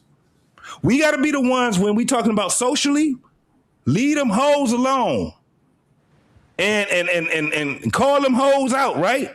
When you got the whoremongers, tell them whoremongers that nigga, you out of pocket. You got daughters and everything, and you been a fucking whoremonger in front of your goddamn daughters, right? We have to tell our people, the younger ones that's out here that's doing their thing, that what they're doing right now is wrong. Give a fuck if I did do something wrong when I was out there your age. I learned better now. And I'm to teach you better. We ain't doing it no more, y'all. We ain't doing it no more. I got a show that I got coming up right now because people don't understand how bad it is in the black community. I'm talking about, bro, I'm specifically talking to men. We've been attacked so many times, dog. We have attacked on every angle. It don't matter. It don't fucking matter what angle it is. We're being attacked, and we gotta stop. And we gotta stop as black men going along with all this fucking bullshit. We're gonna have to be worse than our fucking parents were. We're gonna have to start saying no to a whole bunch of shit right now. There you go. No, stop fucking with this shit. Absolutely, we're not doing it. Hey, JT, we're not doing it. JT, but who don't care? Or what man on the panel don't care about being an asshole? I don't care about. I could be an asshole. I don't give a fuck about it. I don't care. I'm not going to be there. It's not. I don't move in my feelings. JT, man, you said something. Feelings full of shit. And it's the first time I heard you speak like that, right? Because I've always mentioned to y'all, brothers, especially me and you, brothers. No feelings, heartless caveman stuff that don't work, never work. I mean, listen. What you say, Coach? Coach, you said black man. What you say, Coach? I couldn't hear you. No, I'm just saying I've spoken with y'all, right, taking from what JT was saying, right? Because the messaging is important for young brothers. It's important for brothers like y'all with passion. I listen to y'all talk. I tell our pain, they need 10, 15, little 17-year-olds. And it's tough because they don't have nobody giving them that direction that's in a place of accomplishment instead of it's sort of like being less than. And those messages carry a lot of weight. Because y'all looking at it from a holistic point of view and not just a personal thing, right? And that's what I'm saying, man. If brothers are intentional over the next, I would say 3 to 5 years, maybe sooner, because after 2028, there's going to be some changes across the board. But brothers who are in position, and it doesn't have to be on any level. See, people look at trying to, I got to have the money to do it. No, I think people have learned enough, especially if you out of school for the last 10 years and you ain't learned nothing new, your ass is behind, just straight up. But if you take time now to really start figuring something out for yourself, whatever you desire to do, I think most brothers, especially if you don't have no children, would be able to get ahead of it. And that's not a bad thing. That's a good thing because the United States is not going to be the same old handout state, handout country. You're going to have to be able to provide something to be able to live in transaction in America. So I'm going to be honest, man. And it's just, it's one of them ugly truths. Everything that you and JT said is right. It's true, right? But guess what? If black people don't fight with their dollar and progress, none of that shit matters. None of it. Part of that. Yeah. Hey, what you mean? You hold on, wait. Hold on. Go ahead. Black people own less than 1% of land in America. Black people, there's no black-owned hospital. There's no black-owned, maybe one black-owned bank. When it comes to black-owned warehouses, factories, I'm talking about real infrastructure. These are things that we can actually get, and racism is not stopping, but we don't. That's a good point. So nah, man, none of that matters. It's like talking about going to war, but you not using the right weapons, or you don't have no damn bullets to put in the gun, or didn't train your soldiers. Like, nah, I'm just being honest. It's a sad truth. What is? But it just. Do you know that if 10 million blacks donate $5, that's one hospital to operate for 5 years before it has to turn a profit? But we don't have one hospital, right? like, I'm just being honest, and this is the point where black people, not y'all, but black people as a whole, where we have a problem here, right? Because we all got a voice, we all got an opinion, we all got an idea, we all got a solution. But you want to know the difference between black people as a whole and Asians and Hispanics and whites? They put their money where they goddamn mouth is. Because the last time I checked, Exactly it's right. a Mexican town in y'all city, it's a Chinatown in y'all city. Hell, it's a Nigerian town in y'all city. There's more to go to that, but I won't get into it. Well, listen. Okay, But so it is true. you are right. I can't argue with the truth. Lady D said, take care of your own asses. Black women are done. Let me ask you, Rockstar. You're not done, you're through. Why do you think that blacks don't get together and do those things you just said? Why? Because we thought the white man ice was colder than ours. Segregation was the beginning of our integration, was the beginning of our demise. Think about this. I agree with that. Think about this. You want to know what happened? The first month that integration passed, people flew. Black-owned businesses went out of business all over the country. Within 2 months. Mm-hmm. We had our own infrastructure, own black-owned businesses. We had nationwide networks. Mm-hmm. Black-owned hotels. So when if JT in Louisiana and he had to go to Michigan, he knew go to the black-owned hotel. Yeah, because he had a green book. He had the green book. The green book. Importers, man. Yep. So you know what the biggest problem that we have right now, and I'm gonna be very, very vulgar when I'm saying this, and it's gonna sound crazy, but trust me when I tell you, we need to get our young adults to stop doing it. First and foremost, we got to get our young ladies to stop sucking random dicks. Jesus. And the second thing is that we got to stop. We got to try to get our young men to stop eating random pussy. Now, JT, let me give you a little pushback. I agree. You're right. Thanks, EBT. Go ahead. Hold on. Hoeing ain't gonna stop. Hey, listen. I ain't talking about hoeing. No. I ain't talking about hoeing.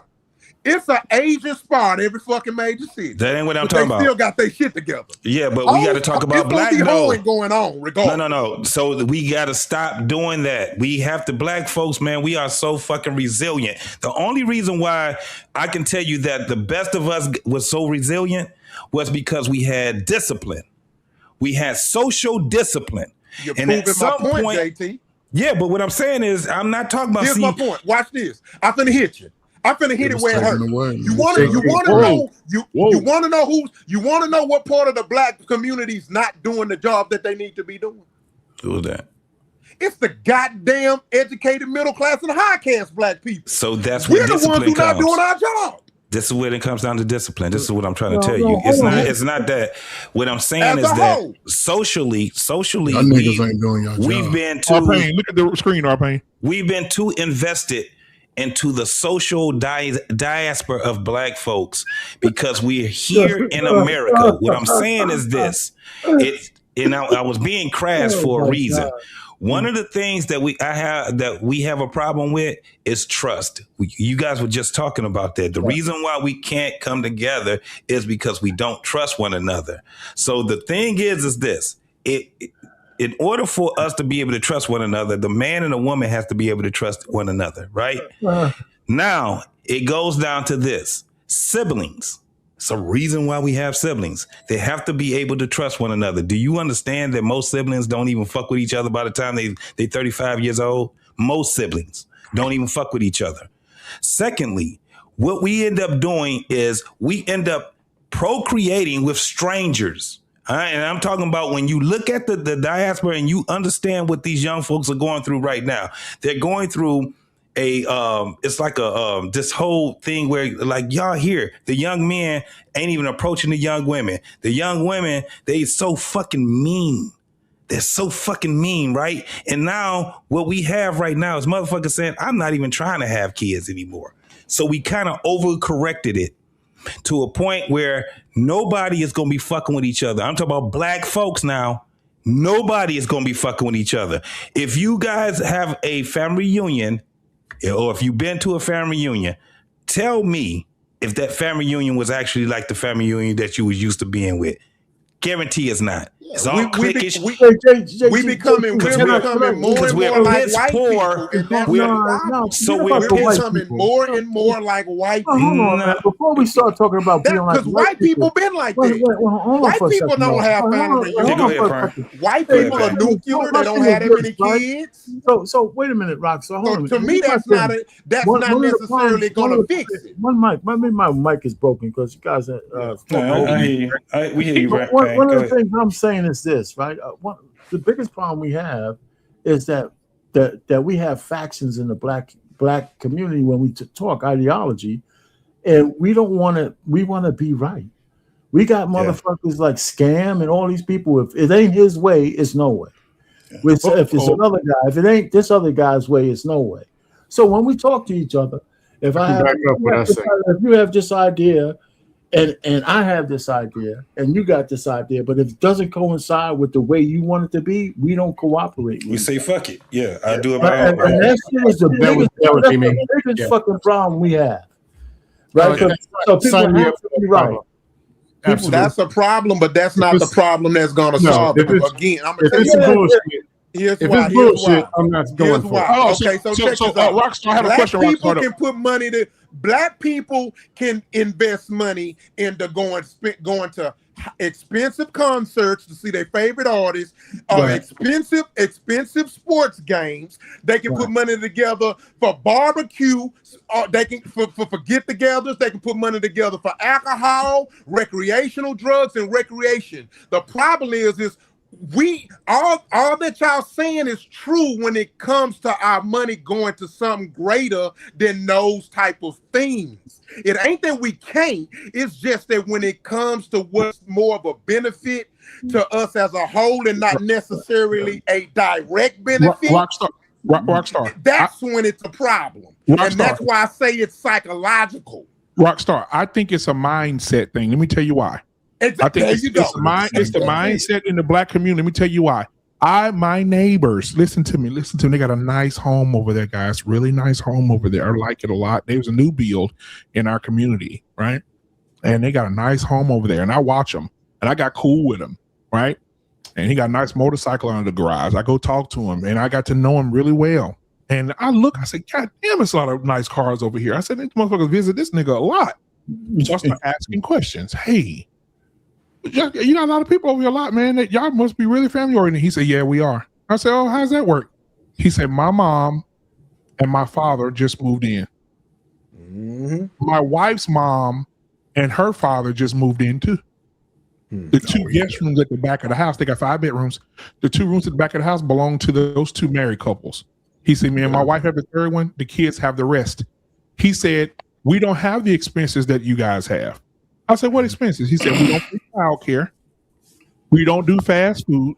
We don't go to restaurants. He said, when I get off work, my father and my father-in-law, they mowed the yard, trimmed the trees, trimmed the fucking thing. The wives are in the house, the grandmamas cooking dinner. When his wife get home from work, he said, when my wife get home from work and I come home from work, he said, all the money that they get off subsidies or whatever they get, the father and the grandmother and the mother, they put it in. What did I just say?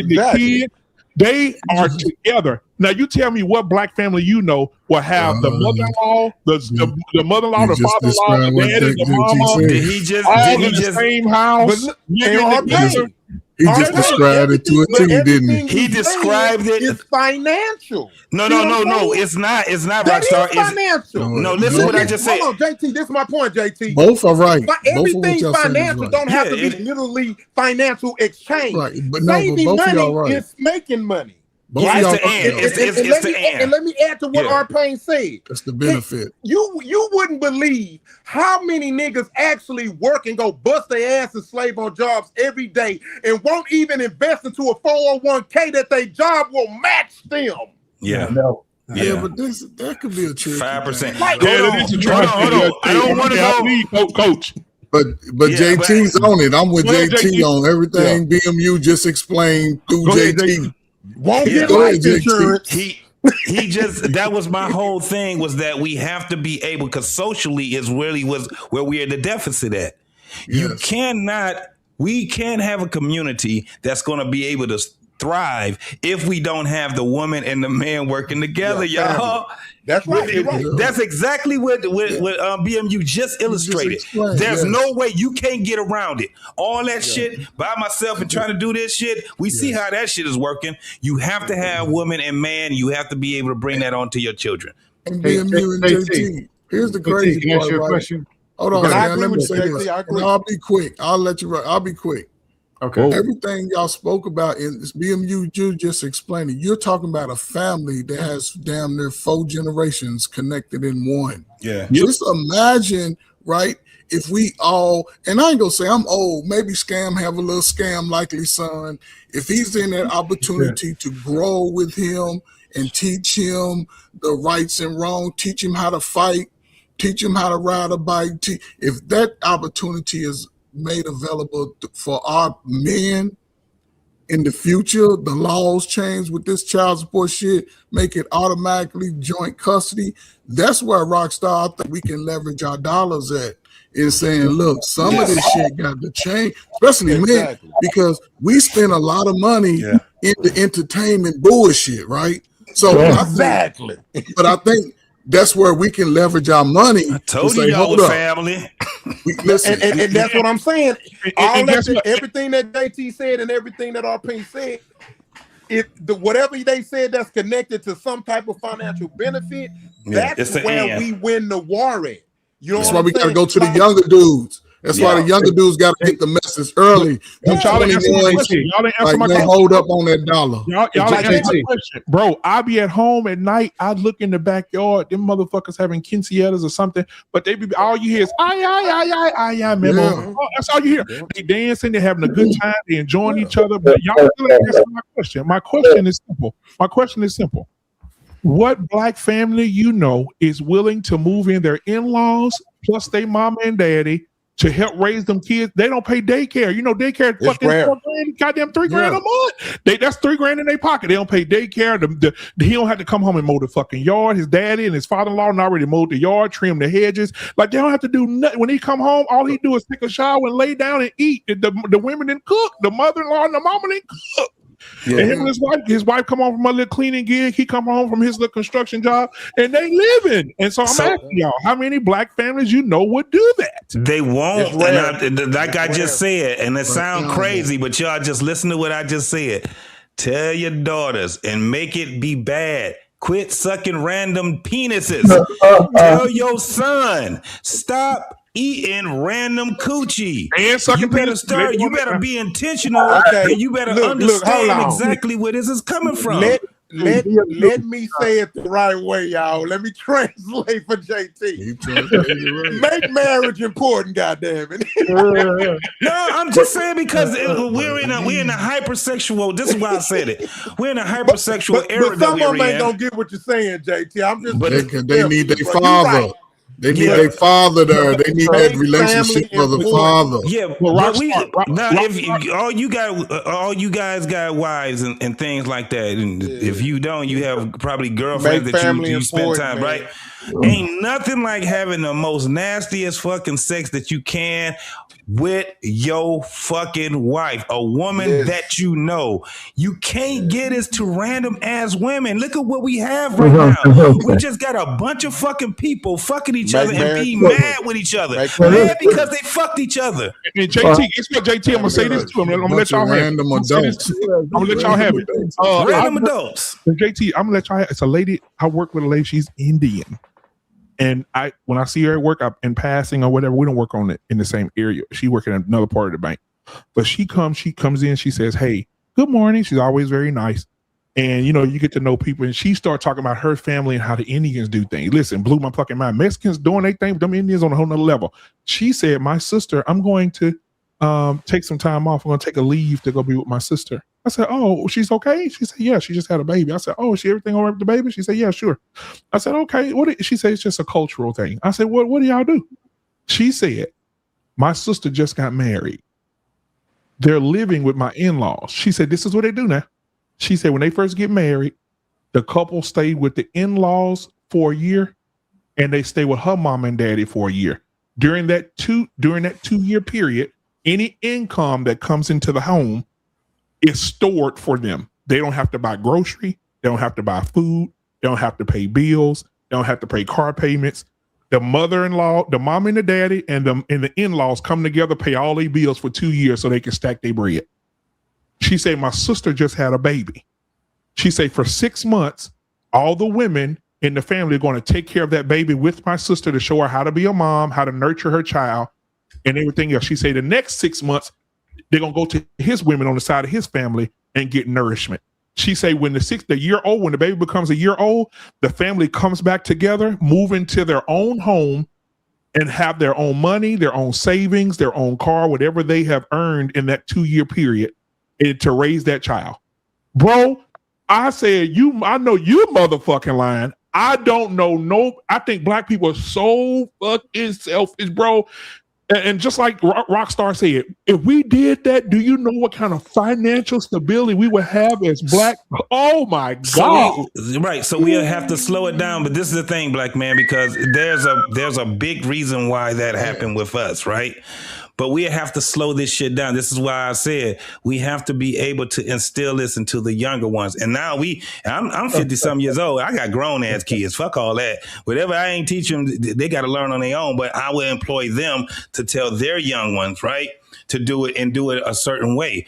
We didn't have that because our parents didn't have that either. By the time you were 16 years old, you had to be your ass to fuck up out of that fucking house. By the time you're 18, you're too fucking old, right? So it was just a condition. I like this. But what I'm saying is from every generation, I'm gonna end it with this, RP. I'm sorry. Let me just end it with this. From every generation, we have to understand now we have to change the trajectory. It may take more and more generations to do it, but just like what you just illustrated, black man, the thing is this: we have to have a starting point. We can't keep going back all the way back to the past. We got to have a starting point. That's a dope ass illustration that you gave, bro. So that's my life. Because I lived with my paternal grandparents after my mother passed away. My father was, working 16 hours a day. But my grandparents had 3 of their daughters in the house. 2 of them were married. And, so we grew up that way in Harlem. Up until we moved to the Bronx in 1965. They bought a house, 2-family house, full basement. And everything. And so the whole family moved in there. At least 3 or 4 generations of us came through that house. And that whole family, we just call it 642. If I say anything to any of my family all across the country, you mention 642, they know we're talking about. Exactly what it is. That's dope. So we all grew up that way. That's one of the reasons why when my daughters graduated, they came back home and they stayed here. I made sure they stacked their bread. They didn't pay any rent or any of that stuff. Hey, you got a 401k on your job. What's the matching? You got to put the minimum of what the matching is. If you could do better, do better. But so those are black people kicking their kids out at 18 years old. Well, I left at 18, but back then it was a different time. Hold on. Yeah, I got a question too. I didn't want to just vamp out and just be like, I'm about to get what's going on? Come on. I appreciate y'all. You feel me? I see you bothering me. I'm busy. I'm about to get some food. You feel me? You feel me? Yo, man, come back, man. Come back. Like I wasn't like, you feel me? Oh, BMU, check your email too, bro. I emailed you, bro. Okay, cool. Hey, Rockstar, you can email me too, so I can send you the link to the show tomorrow. Shout out to the young light skins. Blackman Unfiltered at gmail.com. Yeah, I got a question. JT and R Payne, y'all talking about, though I don't agree with always having to be about another race, because there are black people who are doing this with their families, and every Indian is not doing this with their family. But see how negative you was? See how negative you was? Can I finish? See how negative you was? See how you turn a positive thing to a negative? See what you just did? Actually, I didn't, but I can if needed. Every Indian family not like that. It did come out. Yes, that's true. Everyone is not. My point was, take black and make them the negative they ain't doing right, and then the Indians is perfect. That's not good for black morale.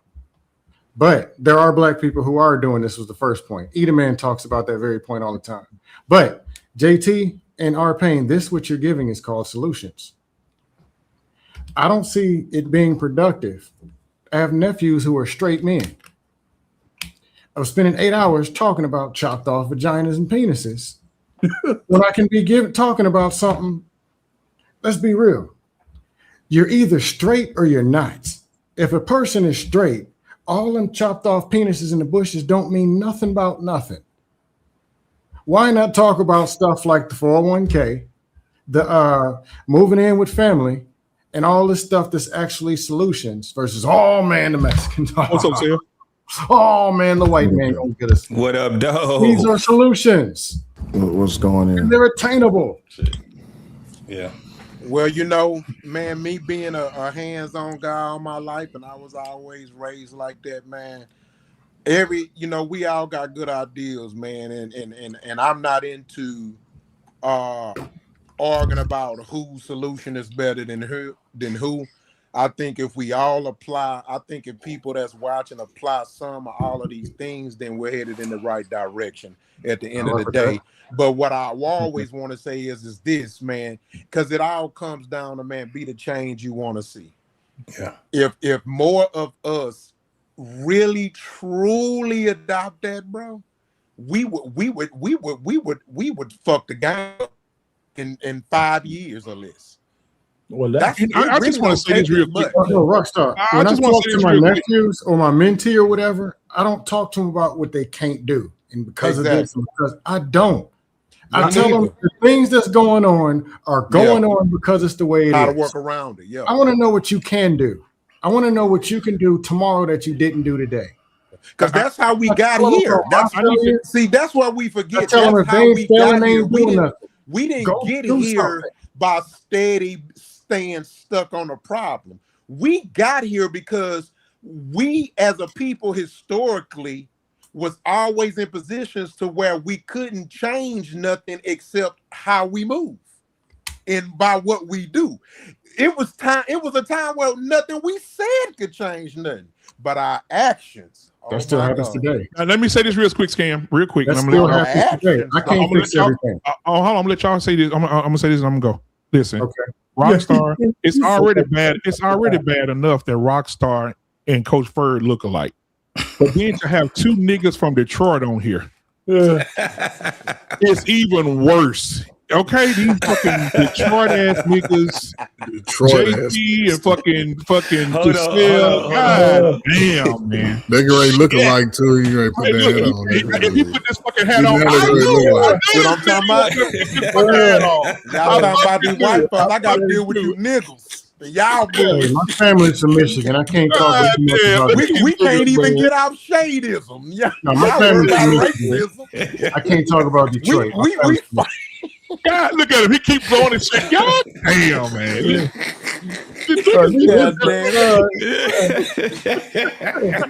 Hey, big wide ass head on. Hey, what's the best Fago? He look like a member of D20. That's old school right there. Yeah. You with him in his whole group. Oh man, bad boy. Ross What's up, Sale? Hey, you can take it from here, Arpain. Go ahead, Arpain. What's going on, man? What's the best Fago? What's the best Fago? JT, best Fago. Red pop, nigga. Red. Hey, Sale, man, I wanted to tell you too, man. I was grape and red. Kicking ass on Ham Show the other day, man. Cream soda. I appreciate it. Yeah, you kicked ass that episode. I say I was in the chat. Say, boy, yeah, it was looking y'all ass. Yeah, it was. He came prepared. Well, go ahead, Arpain. He was clicking on. I hear you, man. So you know about this topic because I saw one of your videos earlier. This is the first time I saw one of your videos. You talked about this topic with my man Nolan, and I think the video you had was you was talking with Izzy Vance. I saw your reply to him. I thought that was pretty good, so I used that. I used that. Sure, it's not a problem. So what's your thought about all of this, man? What's going on? And we had the topic. Is it any way, even though we don't like the race hustling part of it, is there any way to look at this situation and make it devoid of race? The hope is that one day we do. Unfortunately, the racial topic is still so heavily addressed.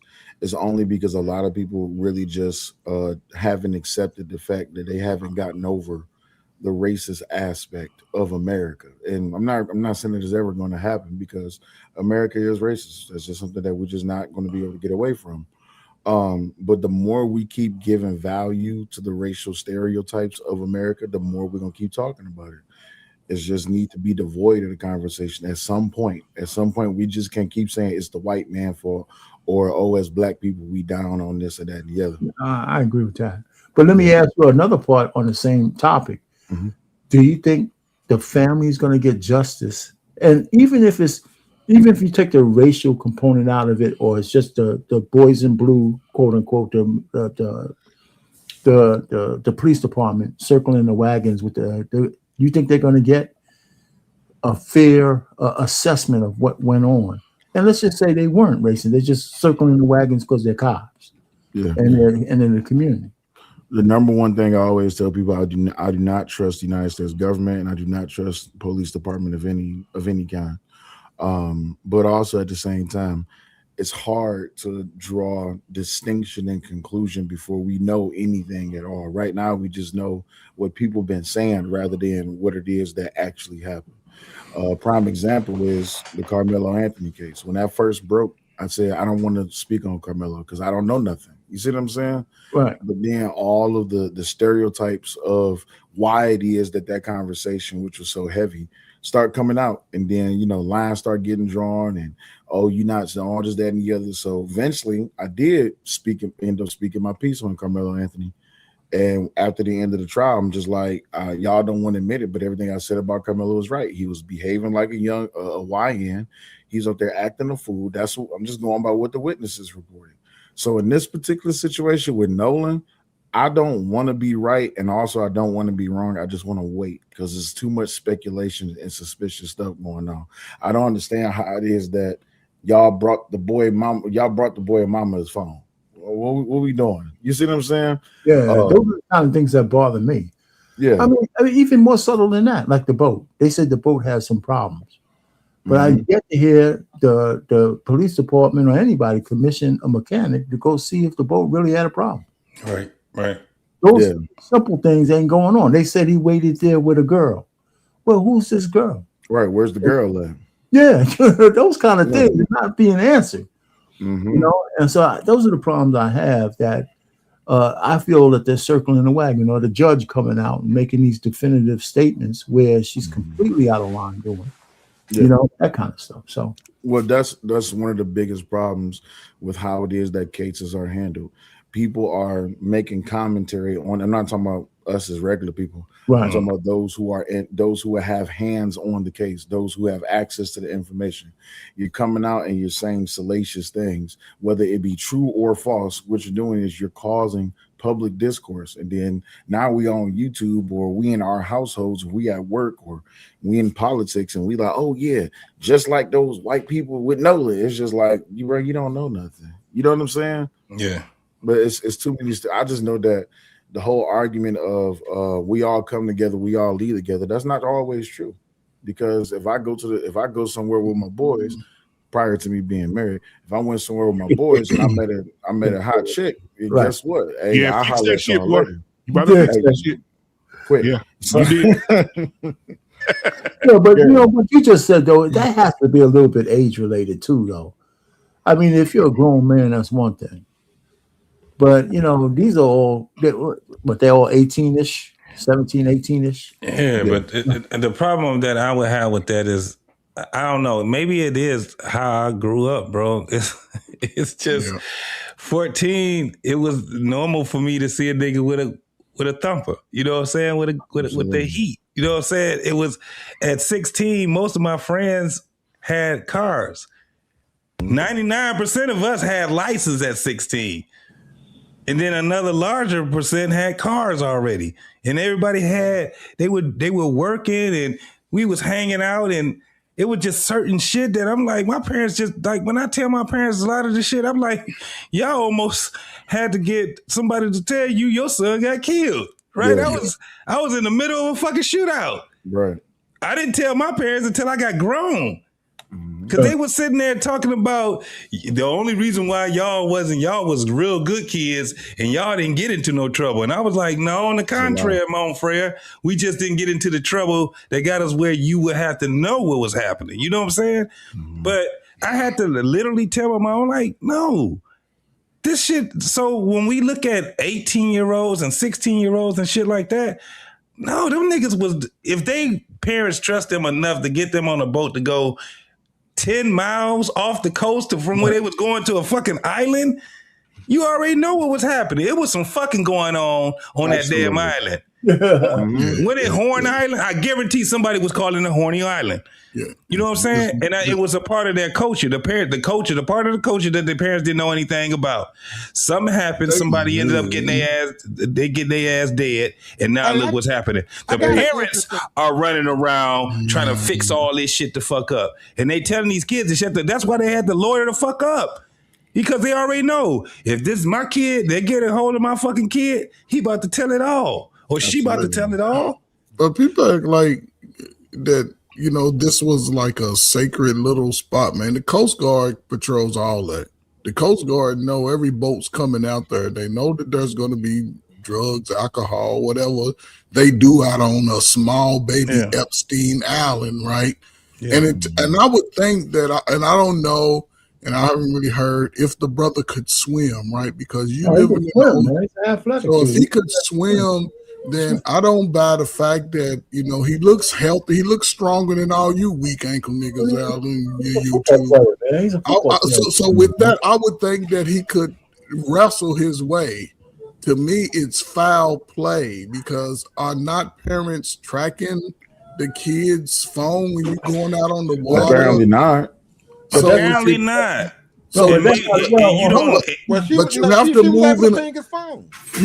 You should be moving in a safety move. No, they knew he was going to the island. I know they knew he was going, but they still, to me, as an adult, logical thinking like, oh, it should happen in the South. It's stuff, emergencies that could happen. And I would be tracking my baby's phone. Which city in Mississippi? And I'm a person that I wouldn't let you go. Listen, I just growing up in it. Which city in Mississippi was they at? I'm not going to do that, bro. I would never let my son go nowhere if I didn't meet the parent. Hold on, fellas. What city? Let me ask a clarifying question.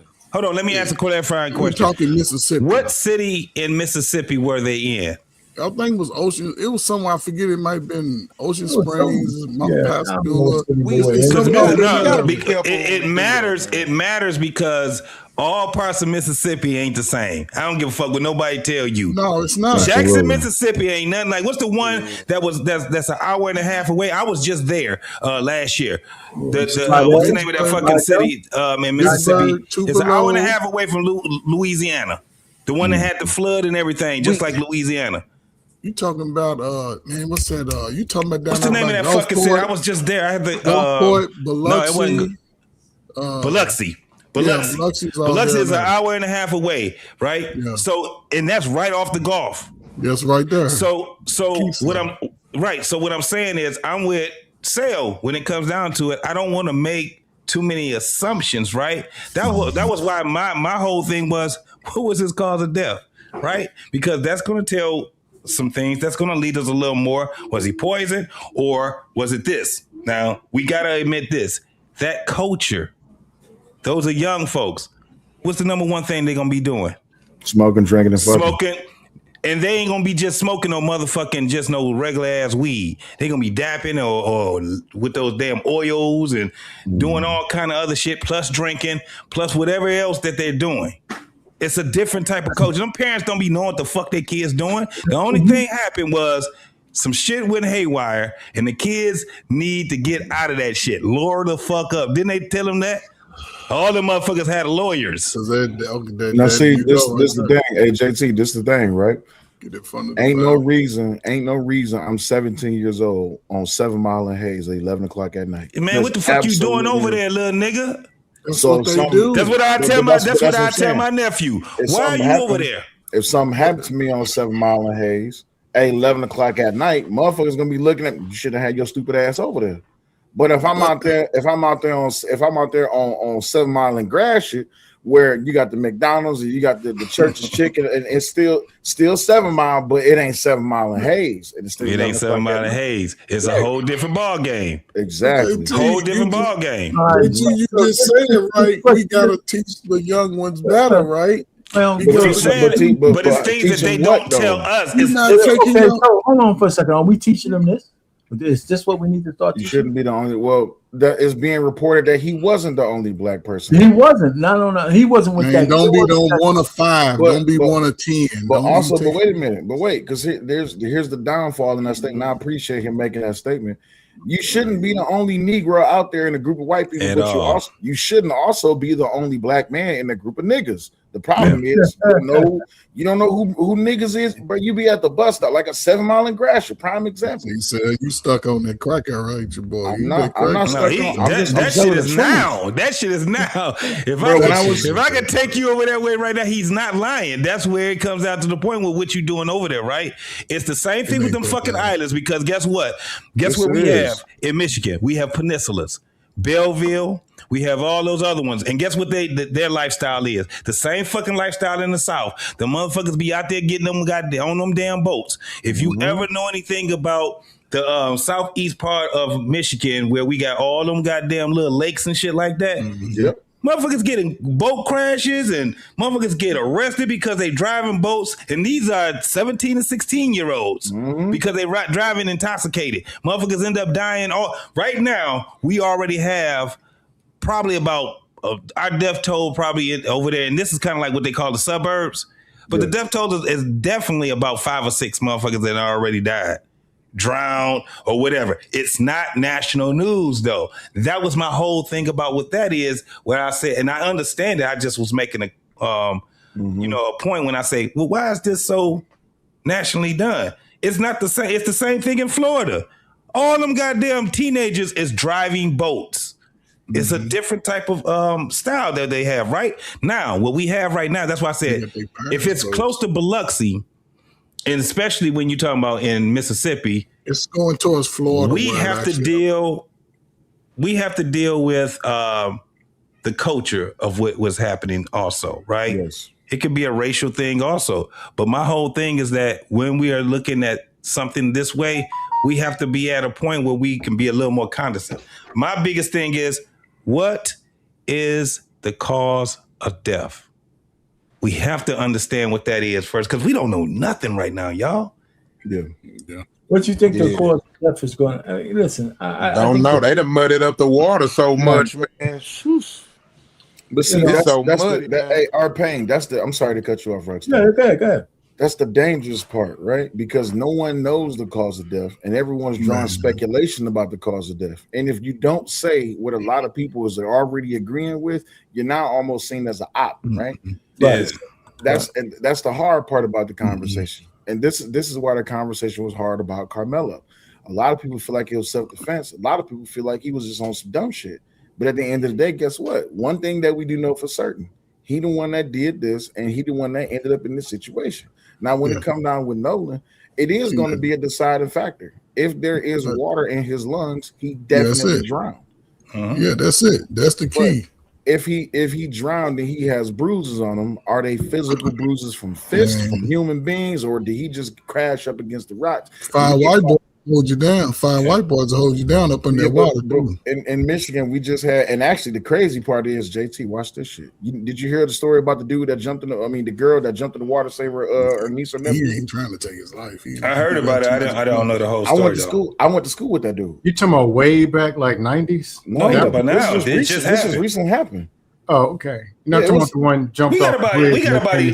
We have at least about 11 drownings already, dog, in Michigan. We got about 11 drownings already. Don't nobody know what the fuck happened to none of this shit. Yeah. So here's the question: is it black on black drownings or black and white incidents, or is it just? It's a very difficult thing. This is the thing about Detroit. That makes a difference. It's a very difficult thing for us to be talking about racism. What it is, it ain't. You ain't got. It's not a question. It ain't a fucking question in Michigan. It ain't a fucking question, especially in Detroit. So it's mostly black. That's why I don't get that. Not mostly. Dog, I had a high school I went to was all black. The only two people I ever seen in that school, they was in our yearbook, and I've never saw them in my school. 100% black. That predominantly black shit? No. 22 high schools? He graduated in 1976. Well, Hey, I graduated right after you. I graduated in 2008, and we had two white He boys that said went to 2008. we had two white boys that I graduated late. So it's way more. There's But we had two white boys that went to our school, and like this is how I knew that these little dudes was crazy. It's summertime in Detroit. We can get up to like 80 to like a high 90 to like a low 100. These little two boys coming to school in leather trench coats. I knew to leave them alone. You see what I'm saying? Fuck alone, yeah. You don't mess with them. So I get it, man. Hey, You Detroit grew white boys ain't grew up in degeneracy, Sal. That was your absolutely. So I can understand where you come from. Hey, Sal, we're gonna do a show about it, dog. We're gonna do a show about that shit. We're gonna do a show about that shit, yeah. Because motherfuckers be talking that shit. I'm telling you, it's motherfuckers be talking that shit, and they be talking that. And the Rockstar, I definitely gonna invite you too. Motherfuckers be talking that street shit. Let me tell you something. I guarantee you, it's very difficult for, and everybody been trying to do documentaries on Detroit and all that shit. You can't do it. It's not going to be a good documentary. It's just not going to happen. Not in the D. Yeah. No, it's not. You can't. Just certain places that even if they say you can't go, you ain't going. If you People got to one- see Detroit for themselves. That's my opinion. You do. If you tell one aspect or a story of Detroit, you lying because you're not telling the other side. You see what I'm saying? We can talk about East 7 Mile, but if you ain't talking about West 7 Mile, then we ain't talking. We ain't talking about nothing. You can talk about Van Dyke, but we ain't gonna talk about Jefferson. You ain't talking about nothing. You see what I'm saying? So it's too many. It's the only way to properly have niggas are the same. The only reason why we say that is that we have a more of a balance of what racism All you niggas is. think y'all rock stars. No. It ain't that. It ain't Trust that. me. It ain't that. It's traumatization. It's literally. It's certain shit. Let me tell you something. When we leave Detroit, we gone. I'm never gonna come back here. I stay close to it, but I will never just go sit my ass up there and in certain number streets and none of that stuff. So what I'm saying is that we have more of a balance of when we talking about racism.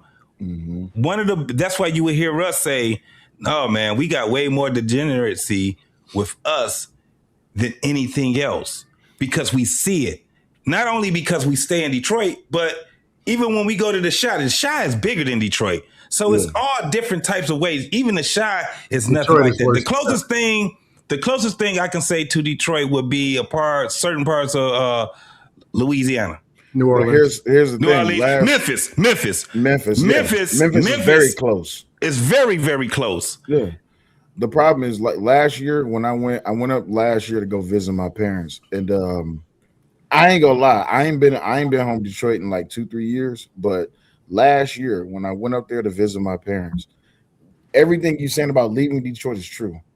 Yeah, that drive, once you go through Ohio, once you see that ugly ass blue Detroit sign, that's when the potholes start. Hey, Scam, watch this. I didn't know how messed up I was by the city until I got to the city, and the first thing I saw was a concrete building. I know it sounds dumb, but I'm just being honest. I saw a concrete building coming into the city, and my father's house prior to him dying, it was right there off 75 and Clay. So I came up on 75. First thing I saw was a liquor store, and I seen a police raid. There's about 60 police. This is 1 o'clock in the morning when I pulled up. It's like 60 police cars out there. I see abandoned buildings, niggas walking around, and I'm just like, I gotta get out of here. Like seeing an abandoned house messed me up. And that's how crazy it was, because I know what mentality, that's povertyism. That's what that mentality is. It's 5 o'clock in the morning. I'm trying to go to sleep. You got niggas walking up and down the street, listening to music, shooting guns, drinking. And I'm thinking to myself, it's a culture shock to me, because I'm just like, I ain't uppity because I know what it is. Yeah. But also, since I've been so far removed from it, now that I see that people, I left Detroit. The first time I left Detroit was in 2009 when I went to the United States Army. And when I left Detroit back to last year when I went to go see my parents, and it's still the same mentality. I said, bro, niggas are still out here banging. Yeah, it's in like the city. So it's like that's what I mean about the mentality. So when I hear about crazy shit going on all over the country, I'm just like, oh, that's just crazy shit, bro. Yeah, because the people that live and never left Detroit, this shit that they be hearing ain't shit. Yeah, like literally, this is how fucked up it is. I'll let you go. But let me just say this: you ain't seen hood until you see at 2:00 in the fucking morning, bunch of motherfuckers with hoodies on walking in the street, right? Or you see a nigga, you know he's over 60 years old, riding a motherfucking bicycle. You, nigga, when these niggas on a stroll, no, on a like, fucking. The crazy part is you be listening to the news and you hear, oh well, 6 Mile and Woodward. You know what 6 Mile and Woodward is. Oh, you know no. But y'all seeing what happened in other cities and during the same time. It ain't got shit. When I tell you, it don't got. Listen, man, listen, y'all from Detroit, y'all know Detroit is gutter, right? But again, there's major cities across America who have the same effect on people who stay in those cities and never get away. Yeah, it desensitizes you. Detroit multiply it times 2 or 3. It's another month. But you can say that though, right? You can say that though. But any city that anybody that's going through it doesn't matter what Detroit is doing. It's all similar. They've all had that experience. I've seen police raids where they just running through kids. Trey Ferg. No, I'm saying no. There's hold on. No other city had the Big Four. The Big Four was something different. We called them stress. You know what stress is? No, what is that? What stress and the Big Four used to do was they will pull up on you. They'll put you in the car, take you around in the alley, beat your ass, take you around, drop you off, circle the block, and then arrest you. Say that you was out there causing the public disturbance. Okay, that's they had something like a movie. It was something that led to it. It was called Detroit. The movie Detroit had corrupt police, but it wasn't a real thing. Back in the 70s and 80s, Detroit always had corrupt police. That's why y'all had that type of experience, right? So even with that experience, right, did they delete brothers or they just send them through the penitentiary? Well, our mayor was a legit gangster. Okay, so he was listen, I'm about to get out of here. So he was a gangster, right? Right. I sent you my email in the back chat. I got you, bro. Salute, man. Let them know, man. Light skin on Yes, God, man. Let them know we gods, man. We here. All right, Coach Rockstar. Hey, Ferg, you're from Dallas, right? No, man. I'm from a slave state. And it sort of plays within the context of what everybody can experience, where you from? Right? Where you I'm from? a slave state, man. I was born and raised in Louisville, Kentucky. Yeah, I don't speak the blackity stuff. But we don't speak the blackity stuff either, right? Because man, I just said it. JT even yelled it out. Louisville, Kentucky. Okay, that's where I'm born and raised, man. Slave state. No, I can take you where they had slaves coming in under the docks. I can take you there, right? So I'm just saying about. Go ahead. I'm just explaining, right? Those circumstances play true with a lot of people over the period of time. Scam said, I mean, Sale said he graduated in 2008. Mm-hmm. Nigga, 2008, nigga, I was a grown man. Sale, but from 30 years before that time, almost, man, the way that they really put the attack on us, it almost devastated us, almost wiped us out. Now, what YouTube is doing is a mixed bag, right?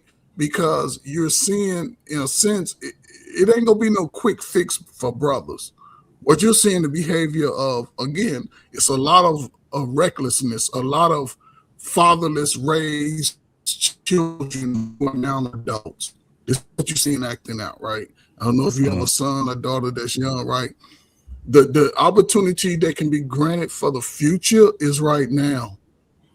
It's right now. And then people have to, like JT said, if people are not willing to give, to say, okay, this is what we doing. The videos show, okay, this is the behavior. Some way you can't fall into this trap of what they doing.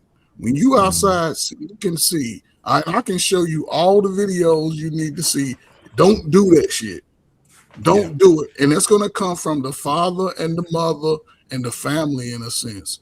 When are we able, or do y'all think we going to ever get to that just because we ain't the best of relationship and we have sex, because niggas going to have sex. I don't care what you're talking about. To answer your question. Can we be a father? Can we be a mother for that future? To answer your question, there is a point that we will eventually be at where we stop looking at things with a racial ambiguity. The problem is we're not there yet, because every situation, whether it be black on black, white on white, black on white, or indifferent, the problem is we're always going to include race into it. If two niggas get into it right now and one of them end up dead, we're going to be like, that's some nigga shit. If two white people get into it and one of them end up dead, they're going to be like, oh, that's white people shit. But if a black and white, and whenever it's that interracial craze, that interracial thing, if you're a black person, it automatically, I'm not saying that this is 1,000%, I'll say it's 80% true. When it's a black person and a white person, black it divides. It divides. It the black divides person is innocent. Yeah. The black person is innocent, or you like, man, that he was probably out there being a nigga. He was probably messing with them white folks. But then the other side is say, nah, man, he was out there he was just doing his thing, living as a black man, and them white crackers was messing with him, and it's just like, okay. Wait, and then somebody sit back and say, no, because I got the facts, and then they get the facts. Like, you a coon, you a coon. You hate yourself. It's just like,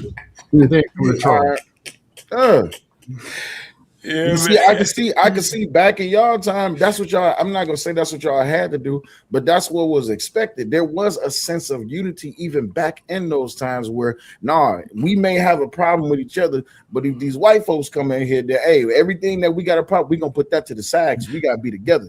Nowadays, man, they ain't with that, bro. You on your own. Do you think you'll see that in your lifetime? That can't work the same. That back in the day versus today can't work the same. Hold up. Absolutely. We're talking about family. So y'all saying, because it's under y'all no, niggas' watch. I'm talking about the racial thing. Okay. But even with back race, in the day, I'm sorry. No, I'll explain it. The neighborhood I grew up in is black. It's really nice homes. Brick, well-built, still standing, 2-car garage homes. Black neighborhood. The thing that they act like never exists on these panels. In the 70s, it wasn't that. It was Ned Smithers and Dan Flanderton and all of his people in there. A couple of blacks moved in. They tortured them. They stayed. More blacks move in. Next thing you know, over time, it became a black neighborhood.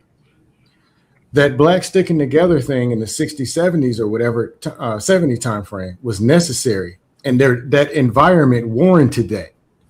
The environment of today doesn't warrant it like they say it does. And the fakes stick together, you know it's BS. Everybody knows it's junk, and you can't trust these dudes telling you stick together because of black.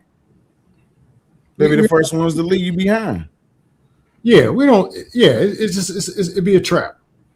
But it's kind of like we want to throw the jersey on when it's some potential racial thing. So I understand exactly what you're saying. Because if it wasn't that, people saying that won't do the very thing that they saying that they're trying to get you to do. I'll crash out if this happened. No, you won't. So, but that's why I understood Sale went out, because I was looking at you on the panel with Izzy and on what's his name, and I don't think that they really understood what you were trying to say, and it just comes from the way that you look at things, and I kind of like look at it the same way, because I'm like, damn, when we're talking about all of this shit, bro, it's kind of like motherfuckers try to act like us as black folks don't do shit wrong, and it's kind of like, wait a minute, god damn it. Not only do we not do shit wrong, but this is the thing that I hate the most, right? We don't even scrutinize it to say, okay, well, it could be another. I'm sorry, man, but we don't even scrutinize it. Right. We don't even get to a point where, like, that's what our pain was doing tonight. He was like, look, I'm gonna bring this up, I'm gonna ask some questions, and I'm gonna scrutinize it. And you can't, we gonna just keep giving each other too much fucking pushback over just the scrutinization of these things, because we're trying to put them in, we're trying to compartmentalize them, and it's very difficult to do it when we just fall in. You know what I'm saying? Two on one side instead of trying to be in the middle. Biggest problem is this is the biggest problem that I have with black people today, right? And this is something that irritates me the most. Why is it that when it's black on black, everybody tough, but when it's black on white, we automatically assume to be the victim? Yeah. That's the biggest irritation. It's like, Because that's- these white people are so dangerous. These white people are so evil. It's just like, so niggas not evil. But that's So the easy way to not take niggas not evil. Black people don't have don't have the ability to be evil, don't have the ability to be conniving, dangerous, all this, that, and the other. So I don't automatically victimize or put black people in a position to where we always seem like the weaker vessel or the inferior ones. But I understand why people feel like that. And it comes from that whole entirety of, you know, back when our Payne and Coach Ferg was little kids. That's what they had to do. You got to stay away from them white folks. They evil, yeah, okay. But then the next thing you know, the niggas putting hands in your pocket. You know, got stick up kid. I'm like, what we doing? No, we didn't have to stay away from them. They respected our movement. Hey, Sal, Sal, the back check, homie. Sal, question. Do you think Carmelo Anthony, I know you're going to say, Carmelo Anthony, the altercation, was it race motivated? Do I think it was? Do I think it was? No. I don't think it was. I said no, and people don't like it. And I'm going to stand by no. If it's a white dude and we're arguing about a parking space, that argument is parking space motivated. If we're arguing about an ugly woman, it's woman motivated, regardless of race. They were arguing. The confrontation was about being in a tent, regardless of race. Now, the court, way after the fact, yeah, maybe some race played, but that altercation was not race motivated. The whole thing about the Carmelo incident was it was never supposed to be about race, but for people to sensationalize the whole entire situation and give it national attention, they wanted to make it about race. They needed to make it about race. Yeah, when I was in basic training, the first person I was going to beat up was white because he called me out on some BS. Like, man, we ought to get him. We ought to get. Like, all right, how about you do it? How about you throw the first shot? What you got? He didn't do nothing. It wasn't race motivated. He happened to be white, and he called me out, and I had to hold my own. Mm-hmm. The next one was a big Asian. He'd have knocked me out in about 2 punches, but he called me out. I had to hold my own. He was Asian. It had nothing to do with race. Then there was a couple black dudes. But it was an altercation. I agree. We got into it about something specific. Just because they're of a different race doesn't mean it's racially motivated. Yeah, but race eventually. Trayvon, a little different. Trayvon and Zimmerman, that's a little different. Yeah, but I wouldn't say that was a little different. I say like I say he profiled him. This dude looks. I say he was profiled. Oh, Trayvon Martin. Yeah, I'm going to tie race into the profiling. Yeah, he was. Dude. He was definitely profiled, but I don't think that had anything to do with just his race alone. For me, I can agree with that, but I'm gonna put race in there. Well, absolutely, you have to. But the thing is, right? The perfect case of someone that was literally racially profiled is Ahmaud Arbery, who they hunted him down. That was racially motivated. Yes. That was 100% racist. There was no question whatsoever about that. Even in the ideas that these people that was within this neighborhood, how they coordinated the whole entire thing against him, like even the text messages that came out. You know what I'm saying? From that whole entire incident, that was 100% racially motivated. When you look at something like Trayvon Martin, that was just Zimmerman being a nosy asshole, and I'm probably a lot of race too. Profiling. I'm more than likely going to put race on it. Absolutely, but you know who profiled? You know who profiled? Oh, go ahead. Escape. You know who profiled black people the most? Black people. They just don't want to admit to it. Tell me when I'm wrong. I would like to know when it all changed for you, when you sort of started to really look at the mirrors. You're talking about mirrors, say like as a destructive place in a whole. Say I'm talking about. Yeah, was there an incident in your life that sort of shocked you in a sense? Not to get personal, but just no, you're good. Like Coming out of that shit. Coming out of middle school, so I was always the in the house kid. Yeah, I played tag in the neighborhood. I went to my cousin's house and stuff like that. But I was a video game head. I was a nerd. You had to beat my ass to get me off the game. Okay. coming from middle school into high school, there was a culture change for me because I'm not a young teen no more. I'm going into my prime teenage years. And what happened was the first thing I understood when I got to high school was you better act accordingly or then you're gonna get jumped, because that's what I understood. I went to high school at Charles F. Kettering High School right on Van Dyke.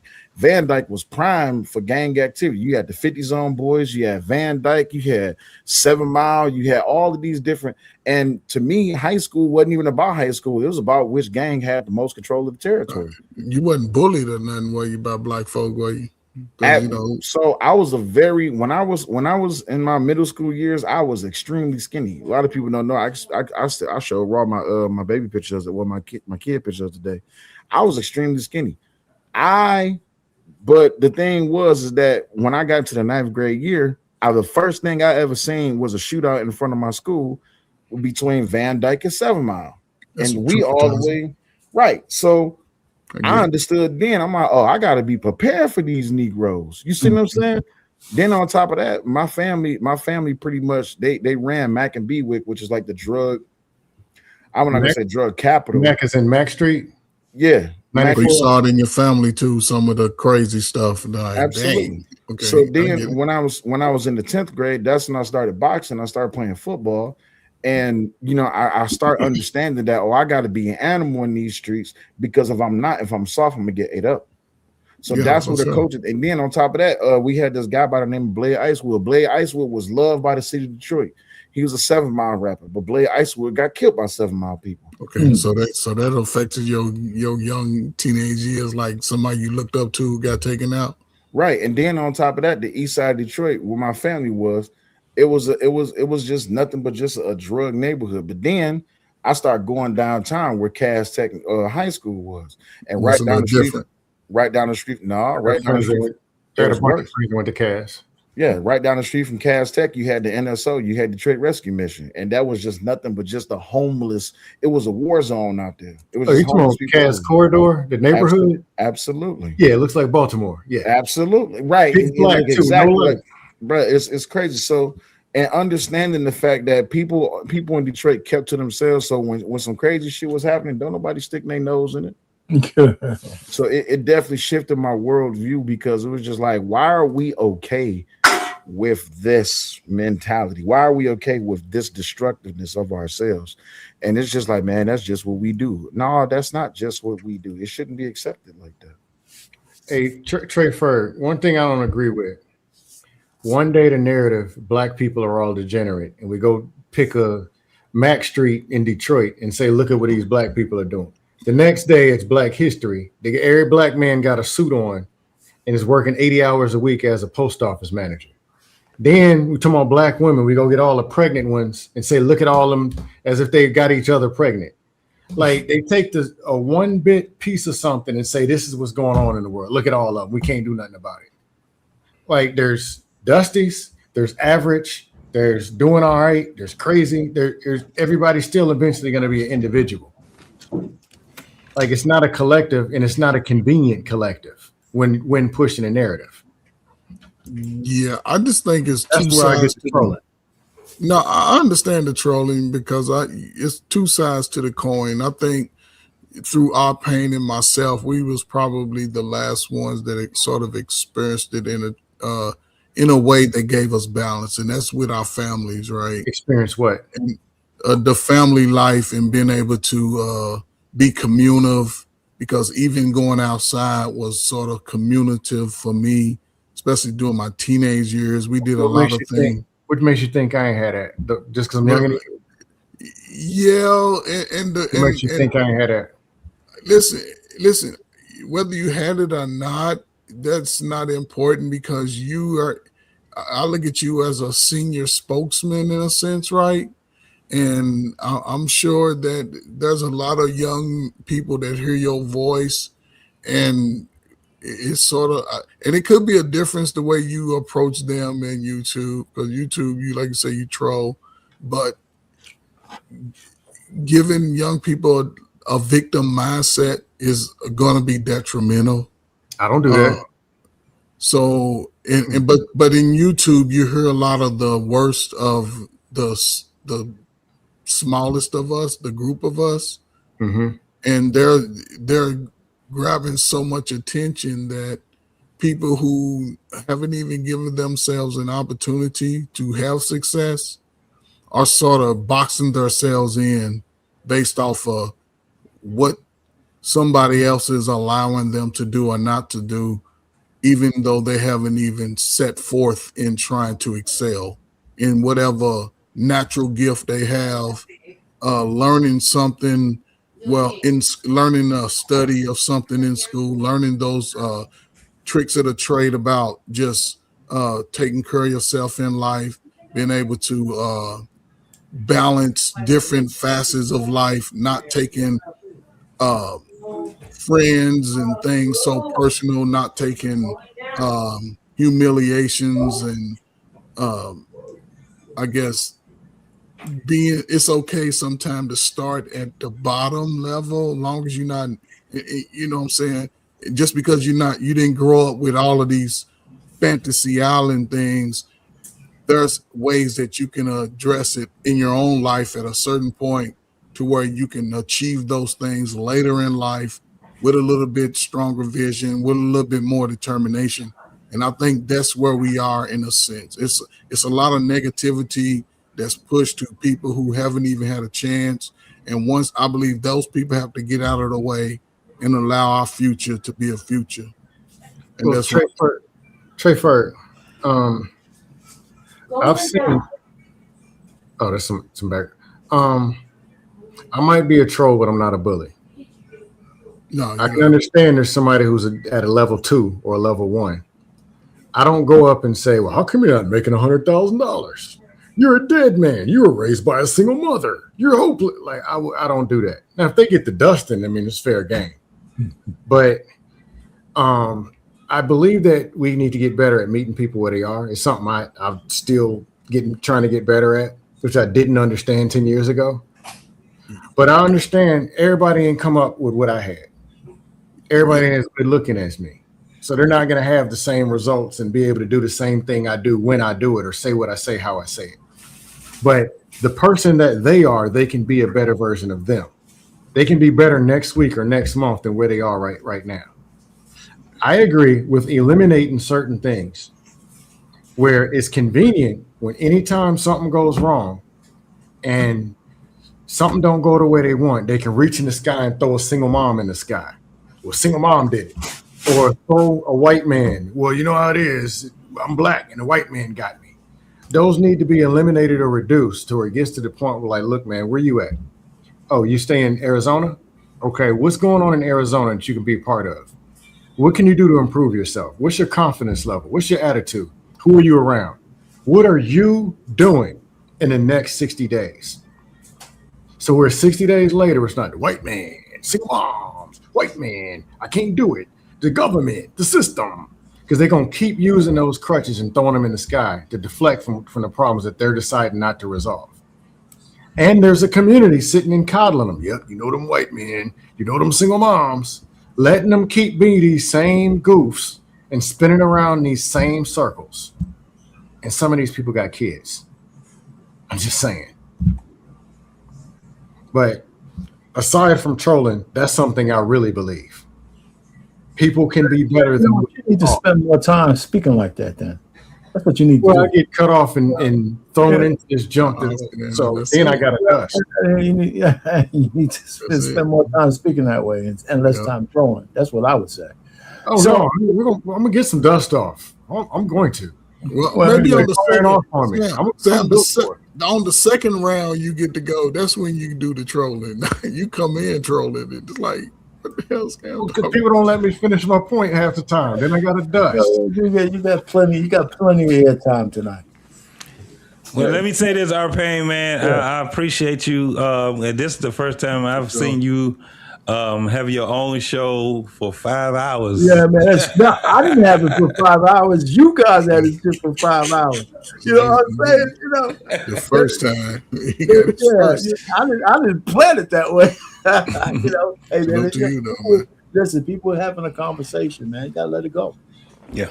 You know, it's funny that Cell came up because this is the first time I saw his video earlier that I use in my part of this live, and I've never seen this channel before. Yeah, just tag him, man. Whenever, man. Yeah. So when he popped up, I said, "Wow, I never seen him before." What we doing is, I think we just building the lines even more, man, because there's a lot of people that watch us. We watch them, and it's just dope when we can come out here and we get more and more people to come and link up with us, because we have conversations that needs to be talked about, and it is what it is, bro. Yeah, that and BMU prohibited me from playing any of my AI music. One more point. Oh, go ahead. One more point. We can't let people tell us that we got to be some kind of superhero just for them to listen to us, when we know that the very thing we're saying is right. Well, are you married with 18 kids? Did you make $4 million last year? Do you got 3 PhD? Look, are you going to take the good information and do better or not? Yes. Information is information. Better is better and worse is worse. Yeah, and that's why, listen, I appreciate this real opinion. I don't know if I've said the fact that you have those tough conversations, man, and you're not afraid of them, man. I appreciate that, man. For real. I that's something I admire from brothers like you and BMU. JT, I'm gonna laugh with JT. Hell, he try to be serious, but once JT get to telling me the stories, it's a different thing. For me, that's just my experience. But the conversations need to be had. We've seen over our lifetime, it's been a bunch of garbage that we had to pick through. Some of us were able to pick through it and say, okay, and it's like a lot of people are just still throwing trash outside. And very few people are waking up in a sense to want to be better, but in being better, it's creating more individualism. Mm-hmm. And in the prime of these adult lives, JT, you've been a career man. You looking at the other side. Our paid his career. It's a lot of people not even sure which direction to go to. Late 20s, 30s. Can you go more into the individual part? You're saying, I mean, everybody's becoming more Chicago. Shout out to Chicago, but he brought it to my head. Sensational individualism. Everybody wants to be a rock star and not allow anybody to help them, or because everybody's in a mindset of being scammed or scamming. Everybody's in that mindset of just not even thinking about future endeavors and not even thinking about what some of the dumb shit I do today could affect me 10, 15, 20 years down the road. But people are still trying to party more, turn up more, niggas ain't shit more, women ain't this more, instead of saying, let me sit back a few months, a few weeks, years, whatever it takes, and get my shit together. But then when I come to the world, there's people that we know specifically that are bond with us in a positive direction. And YouTube, I said about this, if you want to get some stress relief, YouTube is that space. But when you go in real life, you have to be intentional. You have to be intentional, because I've always believed in current events. When that world is moving, if you're not moving with it, at some point they're going to cut you off from it. And you don't want to be 50, 60 years old trying to know where you're going to lay your head at, trying to know where you're going to get your meal at. You want to have all that sort of settled in already. No doubt. Mm-hmm. Yeah, most definitely. All right, man. So listen, man, I don't know if Sel said he might be coming back, but I don't know. He might miss it. So we can do some final thoughts, man. Hopefully he'll get back by then. So it's 5 hours. Go ahead. Go ahead. Okay. Yeah. So basically, we just need to continue the conversation. I do got to say this. I don't know. Where was I at, man? And we were reviewing a video that JP was on, right? Okay. Prince was on. Pop the balloon shit. It's always funny. But I had to say, I said, God damn, Jay Prince learned a lot from these panels, right? Because he was eating their ass up. at that damn Pop the Balloon shit. They could not even, they couldn't touch his ass when it came down. It was on this panel, wasn't it? I saw that. I know what you're talking about. It was here. So so we learn a lot from one another. We learn a lot from even how we even communicate with each other, right? That's why Jay Prince be like, JT, he liked me for real. I ain't got no problem with that brother, man, because he still be learning some shit. It's just he like a snail when it comes down to learning shit. But my final thought is this, man. We have to start being a lot more practical when we are talking about not just talking, but living our lives. One of the things I'm seeing with the young folks is that they're not practical. It's funny that, you know, a lot of these young folks, they think that they're supposed to be rich right off the rep. 22 years old, no, you're going to be broke. The majority of y'all going to be fucking broke. And if you keep on with the same shit you got going on, you're going to be a 36-year-old, 22-year-old because you wasn't thinking practical. I think it takes guidance, but we right now are back to an uphill battle when it comes down to the next generation. And I'm talking about not just, like I said, I'm 53. And, you know, our pain is 100 and and Coach Ferg is 93. And the thing is that we pretty much done with all that trying to teach and all that shit from a heavy-handed standpoint. We're pretty much like the senseis. Don't lie to you. The way we you know, people getting out here and you in the streets and all that crazy ass shit, we ain't doing that shit. At the end of the day, you better take what we can offer you right now, because we did that with our own children. But as far as us out here teaching practicalities, it's going to be the 30-year-olds that's teaching their kids that. And if y'all don't do it, your kids is about to be, they about to be, we already in the land of Babylon right now. And it's going to be even worse for them. But this is the upside of it. Once people get tired of suffering, they're going to do something about it. Not true. That's real. Hey, force is a motherfucker, bro. Force, when you talk about force, you either going to do it this way or you going to do it by force. Lady D said she got time. A percentage will, though. That's all I'm saying. I don't need no percentages. I need everybody. I need the troll, so she got time. Yeah, I got time. Lady D. Ravish. Yeah, she a woman. She gonna take her light skin in a camp and they gonna ravish her ass. Lady D been around since the security boss days. But thanks, RP, man, for not shutting this shit off too fast, because you ain't got no problem with it. RP be like, God damn it, Listen,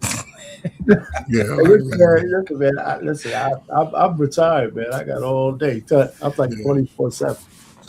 You know that. What you got? Go ahead, Coach, man. Good show, man. That's all I can say, man. Good show. You know what I'm saying? I think the topics, man, getting different opinions, different ideologies, man. I've always expressed to myself and others, man, especially there's nuggets in all capacities. If you ever grew up with a father, nigga, you've been yelled at by a man, right? You've been told to do some shit by a man, right? And I think a lot of brothers that didn't experience that, it's a different ideology to hear men say, hey, there's ways you can do stuff. Nobody has the perfect way, but there's different ways that you can get. And now your own way and add them all up can be a new way for you. And I think, you know what I'm saying, for me, that's been one of the things I've pushed with people in the worst of conditions. It's one thing to talk about people in those conditions, but when you actually working with those people and they looking to you for guidance and advice and information, there's no time for play. There's no time for feelings about it. There's no time to be second guessing yourself or them. And I think for anybody who has that opportunity, whether it's with young sons, daughters, those are things that can transcend their lives and not be be a part of the. You can be a part of the conversation, but you don't want to be the conversation of the worst of who we are. That's the way I see it. I don't want my son to ever have to experience the worst of what I experienced. No. He's going to go through his own experiences. And as long as he's doing the right things based off what I talked to him and sort of taught him about, then he's going to be okay. Because I didn't even make $20,000 at 23. He's making over $60,000, $70,000. He's saving $20,000 right now. So I salute that in the sense that at least I didn't talk in vain. I didn't show him in vain. That's why I love working with young people, because once I give them that little then the rest is beyond me. So salute to y'all, man. Salute to the conversation. Scam, I know you work in that field. Don't be giving them that old feminist mindset, but they'll be all right. Don't be giving them that old Al Sharpton mindset. Salute to the feminists. Shout out to the feminists. All right, man. So we going through final thoughts, man. So I know you just popped My back. bad. I had to go get the kids together. They was acting the fool. That's cool. But go ahead, Stam, and let Sel have the last word. Yeah, I ain't gonna keep y'all long.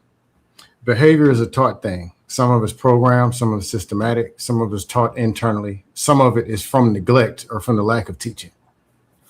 So if you're trying to correct behavior, we can't just hold some fake standard in the air and say, how come you people ain't doing this? Because you're supposed to be doing this because I want you to do it because I'm black. People ain't buying into that. Ask people or get to the answer of why people are who they are. If you can fix the why and get them to buy into something that's bigger or better, you don't have to do any more correcting.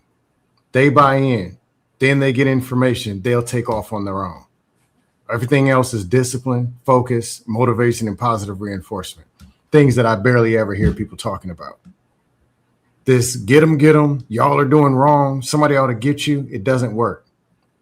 That's consequences, it's negative, and it tears down people's hope, dreams, and self-esteem. It's fear-based. The other side needs to come out. Belief in other people. Belief that they can at least get from where they are to 2 feet ahead of 2 feet, $10,000 more dollars, whatever it is. Then teach them how to repeat that very process. Hey, remember when you was ugly and now you're actually average looking? Show them how to do that again and again and get them to buy into that formula. Then have them teach the people around them. To make better people, we got to start with something a little bit more positive, more influential, and something for them to buy into. Some of them know that a lot of stuff is wrong and they just don't know how to tell you. But that's a whole deeper conversation. That's feelings and stuff, and I know y'all don't like that, but it's still real. People are who they are. I forgot what my other point was. Oh, the crutches got to go. The white man did it. Yep, he sure did. Now what you gonna do about it? Single moms. Yep, they're single and they're moms. What are you gonna do? And you're ugly. So what you gonna do about it? We can't change the things that we can't change. I can't stop something from happening in Mississippi or Arizona, but I can stop something that's happening right here where I live, or the people that I know that I talk to every day. So let's start with the things we can do. Then eventually, actually, if you focus so much on that, you ain't gonna be thinking about what's going on in Arizona. You're not. You're gonna be taking a trip and going partying in Arizona, celebrating what you really did do. But anyway, that's all I got. Y'all will see me trolling somebody else, maybe tonight or tomorrow. Somebody's getting some dust. Give somebody a break tonight, man. You're going out good, man. Don't ruin it, man. So what you got, man? It's an old school song. It's a Detroit song. It goes, boss up and get this money. If it ain't about making my money, if it ain't about making me my money, I ain't doing it. Nah. It's a lot of things that a lot of people want to subscribe to and tie themselves into. I always say do what's in your best interest, not in the group's best interest, because you'll find out that the group may have an agenda on the individual level. And when you depend on people to be by your side, you blink once and then next thing you know, they're gone. So always set yourself up to be able to proceed and progress and strive and be successful. When in today's day and age in 2026, it's a lot of things that people could be doing. Instead of being one of those people that could be, just do. Don't wait for somebody else to give you an upper hand. Don't wait for somebody else to bring it out of you. Just recognize within yourself that you have the power to change things around you in your immediate vicinity. And don't wait, because when you wait till it's too late, now you sitting around complaining about what everybody else doing and what everybody else ain't doing when you could have been did yourself. So don't wait to be successful. At least give yourself a chance. Don't wait for somebody else to give you a chance, because you never know. You and your ethic and your work ethic and how it is that you carry your strides, somebody may open the door for you. And just, have basic human decency. That's all I ask from people. Just be a better human being. It ain't always got to be about black. It ain't always got to be about white. Sometimes it just got to be about, man, I want to make it back home. And I don't want that other person, not to not see their family. But if you respect me, I'm gonna respect you. I'll always give respect first. But when I get disrespect, you can't be upset about how I dish it back out to you, especially if I'm coming with that hothead shit. So just be respectful, give respect, and each what Hawk Hogan used to say, eat your vegetables, nigga. That's cool. Yeah, listen, I appreciate everybody coming up, man. As far as I was concerned, one of the things I'd like to see, and I don't know if I'm gonna see it in my lifetime, I'd like to see us as Black people lean into more of being American citizens. Mm-hmm. Taking ownership of this country. I mean, we're the people who have receipts that we put a lot of this shit together. And it's so funny how it seems like we're so fast to give that away. Like we don't belong. Like we're looking on the outside and America is over there. If you're a Black American, you've been born here, generations here, you don't got nowhere to go. You're not African. You're not this, you're that. This is your home. And we need to take ownership of that, because I think part of it is that we get so trapped in all the bullshit they keep telling us, victim this, victim that, this and that we forget that if there's fruits to be had in this country and we want to pursue them, we have every right to pursue them just like anybody else. You know what I'm saying? And that's why through slavery, through Jim Crow and all that, we're still standing, because inherently I think we believe that. But we gotta find where it's more that we don't just define ourselves through the color of our skin all the time, because everything ain't about us and everything ain't about color, and sometimes we just got to stand up to be Americans. And here's one of the things I really believe, that if there's good policies and good governance, which is hard on any party, so I know that's hard, but if the country's working right, and the policies are working right, and the ships are rising, it's going to rise for us too, as long as we want to ride on them. You know what I'm saying? Well, what's the saying? A rising tide lifts all boats, or whatever like that. And we don't. I think we see ourselves disjointed from where America is going. I think that's a mistake. I really do. I really think it's a mistake. I think it's like a Achilles heel that we have. Like somehow we're on the outside looking in, and that's bullshit. It really is. So, because if we had that pride, I think we take care of our communities and stuff a lot better than we do. And each other, by the way. So I don't know, man. That's my feeling about it. I just think that, being independent, like I said, just like most of us, I was born into the Democratic liberal bullshit until I kind of woke up. But I woke up kind of late, and a lot of people a whole lot younger than me. I'm not saying you need to be a Republican, but I think being an independent thinker is where most of us need to be. I really do. And I think we need to work on that. So that's all I got, man. So thanks for you guys coming up. And I'm here every Monday, man. I don't know. It's funny how these shows come to me. At some point I'd be like laying in the bed or something. That's oh shit, I want to talk about that. Facts. You know, and then I guess that's how it happens. You know, you gotta. What's your channel? Is Terminated Cell? Is your channel? What's your cell? It's Cellular. I changed my name to Terminated Cell because last week my channel got terminated. Yeah, it got terminated because I was up there talking about, from everything that I've been talking about this whole Carmelo case, the Carmelo Anthony camp is specifically his father on the TikTok live stream. They all came together and signed a 3,000 signature petition to get my channel deleted. Really? Get out of here. So I woke up at like 6:30 in the morning and I went to check my emails and stuff like that. And I see an email from YouTube like, "Oh, your channel's been terminated." I'm like, "What?" So I logged on to YouTube. Legitly, my channel was terminated. So after going back and forth with YouTube for about a good couple of hours, eventually I got my channel back. But then somebody sent me a clip that was like, "You should watch this." So I listened to the clip, and the girl and Carmelo Anthony's father was like, "Yeah, this is for Carmelo. We need as many signatures as we can get. He's spreading too many lies and all this, that, and the other." And I'm like, "Wait, huh?" And so they legitimately signed a 3,000 signature petition to get my channel terminated. But I'm like, y'all complain about me and lies, yet I ain't gonna say no channel names, but it's a multitude of people out here with channels, and they talking about everything except the facts when they come to Carmelo. They channel was still there. Like, it's like, oh, okay, all right. So they gave me your channel back because usually, man, YouTube don't listen to nobody.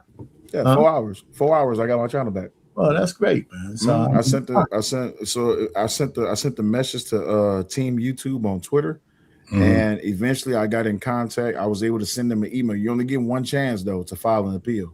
So I filed an appeal. They reinstated my channel temporarily. That way I could have access to the YouTube chat, and from there I was able to send them the clip that this was a false flag operation. I sent them the clip and I sent them the website with the signatures, and that's like, yeah, we're gonna go ahead and put your channel back up. all right, man. Well, hey, I'm glad you got your stuff back. All right, bros. Hey, man, thanks for coming up, man, Coach Ferg. Great to you, bro. Most definitely. All right, and everybody else. All right, Sal, I'm gonna get with you, bro. You get with me, man. So you better be nicer to us, man. You better be nicer to us. You better be nicer, man. All right, fellas, man. We talk to y'all later. All right, man. Y'all take it easy, man.